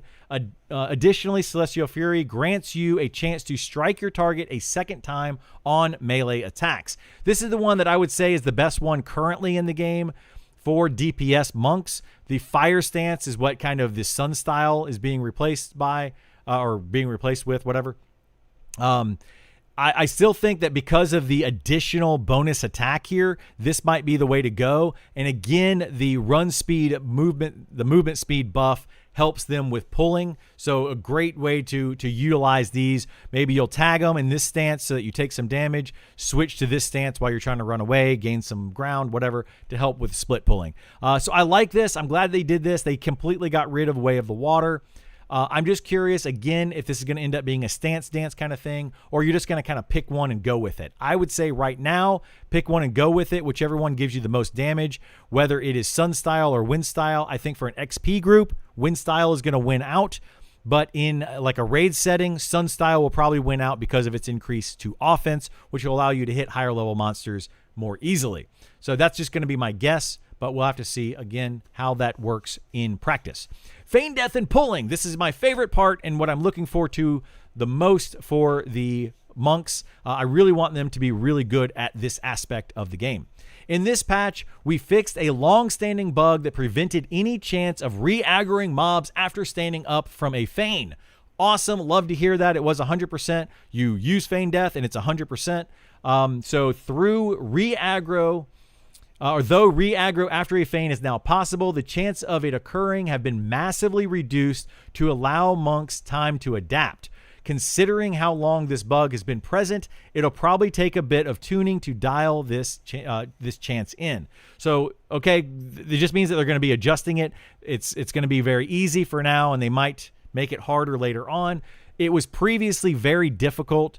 Not very difficult, but it was previously they would re-aggro quite a bit, and monks had a hard time split pulling because if one of the mobs aggroed, it could pull all of the other ones again, and you got to continue to rinse and repeat that, and it took a very long time to pull. So they reduced it or whatever, there's a bug, and 100% Feign Death is the opposite end of that, and we don't really want to see that either. But like something around a 5 or 10% chance for it to re-aggro is good. The longer you stay down, I feel like the less chance of it re-aggroing would be also a very nice way to do that if they can do it that way.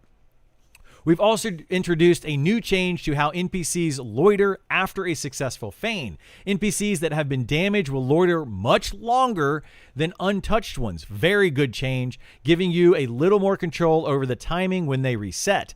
Maximum loiter times have been reduced overall as well. Furthermore, monks are gaining a couple abilities that should assist them with pulling and splitting packs of mobs. So let me read through those and then we'll talk about all that at once. Pinning Throw. Throw a weapon at your target, dealing weapon ratio damage and immobilizing them. Love, love, love that. So it gives the monk the ability, if there's two mobs, they pin one of them, it pulls the other one to them, they feign death, and basically that has now split pulled two mobs.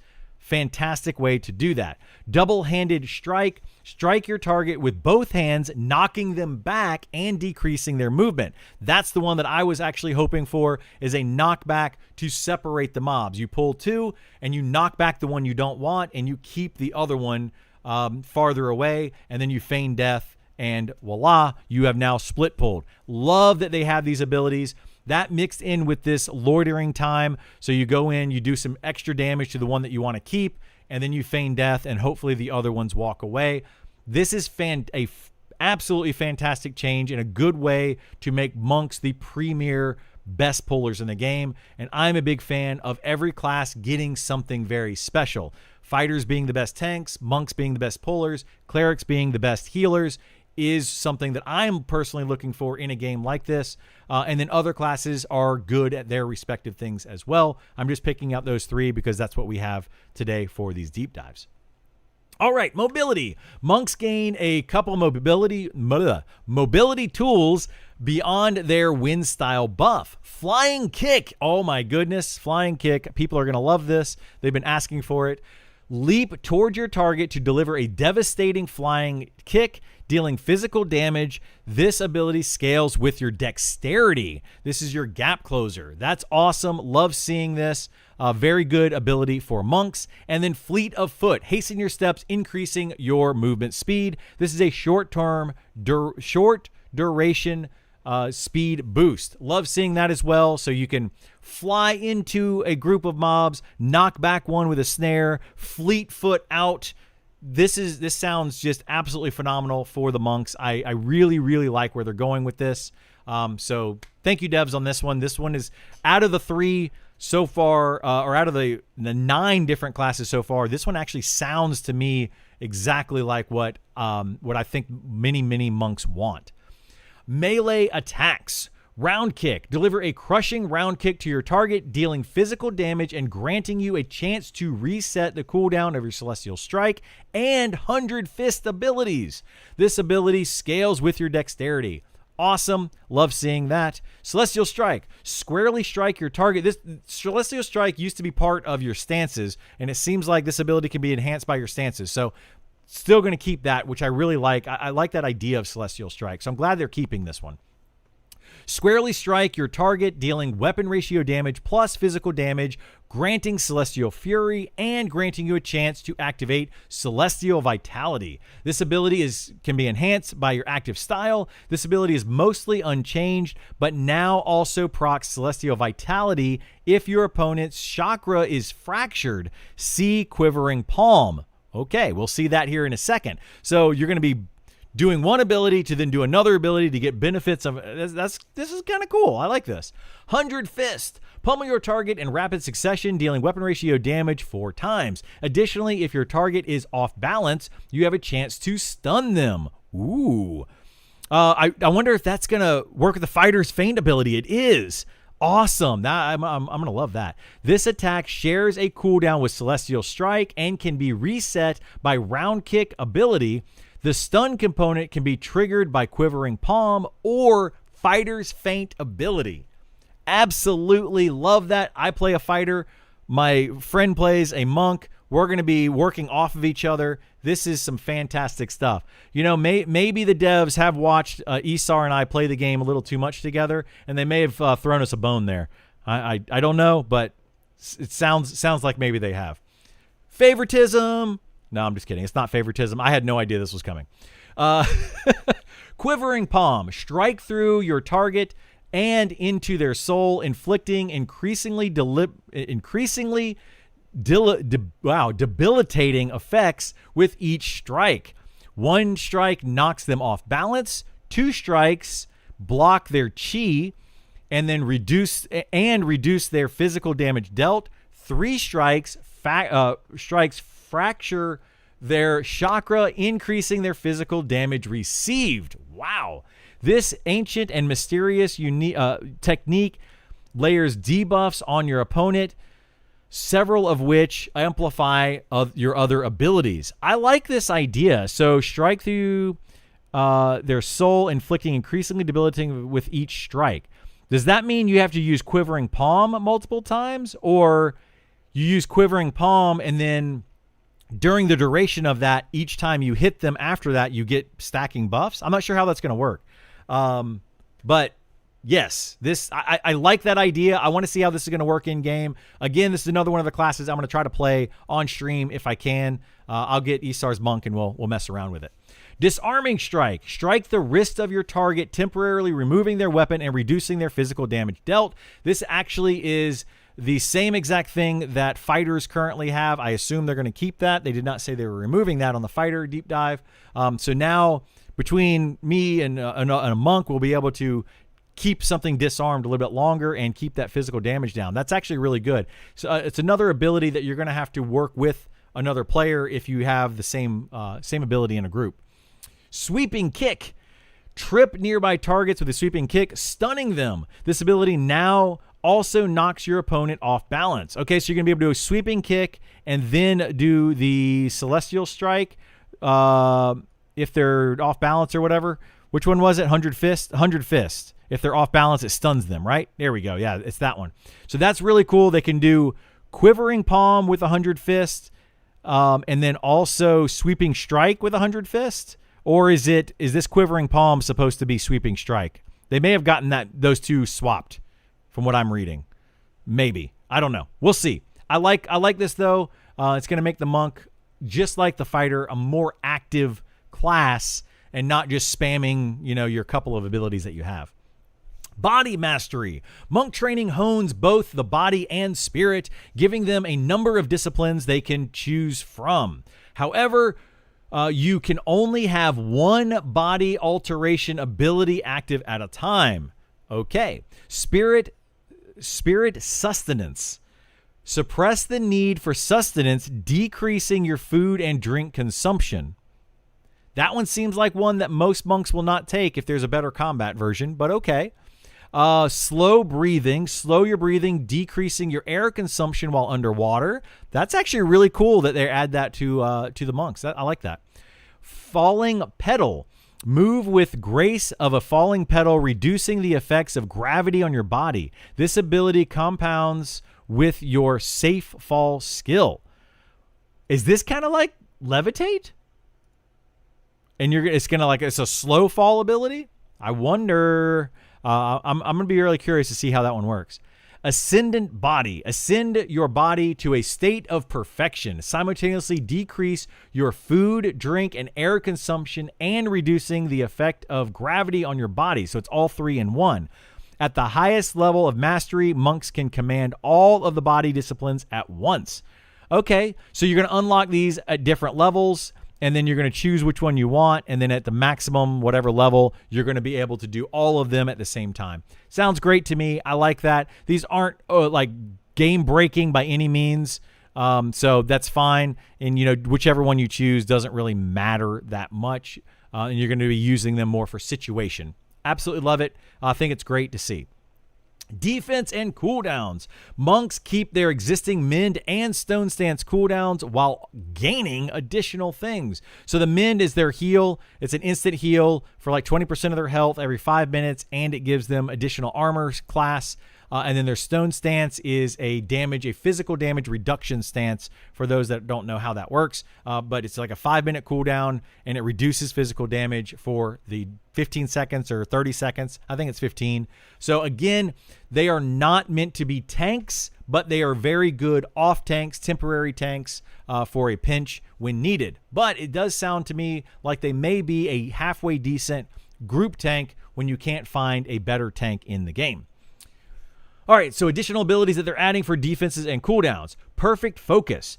Perfect your strikes through deep focus, causing melee attacks to temporarily land as critical hits. Ooh, I wonder how long it's going to last, and I wonder the duration on that. Fighters had an ability that was a 20-minute cooldown for 12-second duration for guaranteed critical hits. I'm guessing this is going to be something along those lines, but still very nice to have for the monks. Cyclone Staff. Spin your staff rapidly to deflect incoming blows, greatly increasing your block chance and dealing weapon ratio damage with each successful block. This is a channeled ability that requires two-handed staff. We're going to have to go camp a two-handed staff for Isar and check this thing out. But again, I like this. Another defensive ability for them to use while pulling or while they're temporarily off-tanking. Iron Fist. Forge your fist into iron, temporarily nullifying the effects of damage shields. Oh my goodness. This is the greatest thing that they could have ever done, is give us more ways to remove damage shield, or in this case, just temporarily remove damage shield for the fight. That is freaking amazing. I am so glad that not every group is going to want to have a paladin. Just more classes being able to do this is nice. Paladin can remove the damage shield. Monks can temporarily at least nullify its effects while they're fighting it. Thank you, thank you, thank you. Oh, love it, love it. Temporarily doing a lot of lifting here. They are. Ethereal Body is become nigh ethereal, increasing your agility and dodge chance. Again, making them very, very good tanks. So my guess is that some of these abilities for their tanking capabilities are going to be longer cooldowns, but it's going to allow them to kind of mix and match these things and potentially be a pretty good group-focused tank for getting XP. But most likely they're going to be longer cooldowns where you're not going to be able to consistently tank for a long period of time, and that's where the heavy armor of your actual tanks is going to come in. Anyway, that is going to be it for this monk deep dive. I really like what they're doing here. This is basically, they hit every single thing that I was wanting the monks to have, including the nullifying on the damage shield there. I'm loving it. I think the monk, whoever did the monk update, this is exactly what people are looking for. So that's going to be it for the deep dives. We'll be talking about it more on the stream. So definitely, come over and hang out with us. All righty. Is it only for monk or is it the whole party? It says it nullifies the damage shield. My guess is it's going to be for the entire party. It just nullifies the damage shield temporarily. But it might just be for the monks as they get triple attack and dual wield and stuff. So we'll have to see. It might only nullify it for them. But we'll see. We'll see. Either way, it's very helpful because monks end up taking a lot of damage from that, and it makes it to where healers don't have to heal the monk. They can still focus on the tank. If they make monks passable group tanks, won't it make the real tank classes useless because monk brings so much additional DPS? That's exactly what I'm worried about, is that they could make it to where the tanks are not good to have. So absolutely could do that. I am super happy with all these changes. Feign death NPCs are damage will stick around a bit longer. Pinning throw, yes, all of that stuff. These two together seems herder to me. I mean, I get it. Yes, but it's going to be very helpful for monks pulling. Looks like I'm going monk. Monk looks like it's very, very strong. Yeah, sounds like monk only monk for damage shield. Maybe it could be. Yeah. Iron Fist. It sounds awesome. Yeah, it does. I love what they're doing there. Melee only groups, Beastmaster, Cleric, Fighter, Rogue, Monk. Add Monk to that. And just go ham for sure. Quivering Palm 3 times into Celestial Strike. Yep. Sounds like Archer's Barbed Arrow, where you got to use multiple times for added effects. Yeah, it could be that. Yeah, use the ability multiple times and get the bonus effects from it. We need this dev on all the classes. We do. Yeah, this is definitely the best write-up so far. Anyway, unfortunately, I'm going to probably have to call it there. I know we just went through all of these. That's a lot of information. I'll be posting all of those read-throughs on YouTube, so if you missed any of them, you can definitely check them out over there.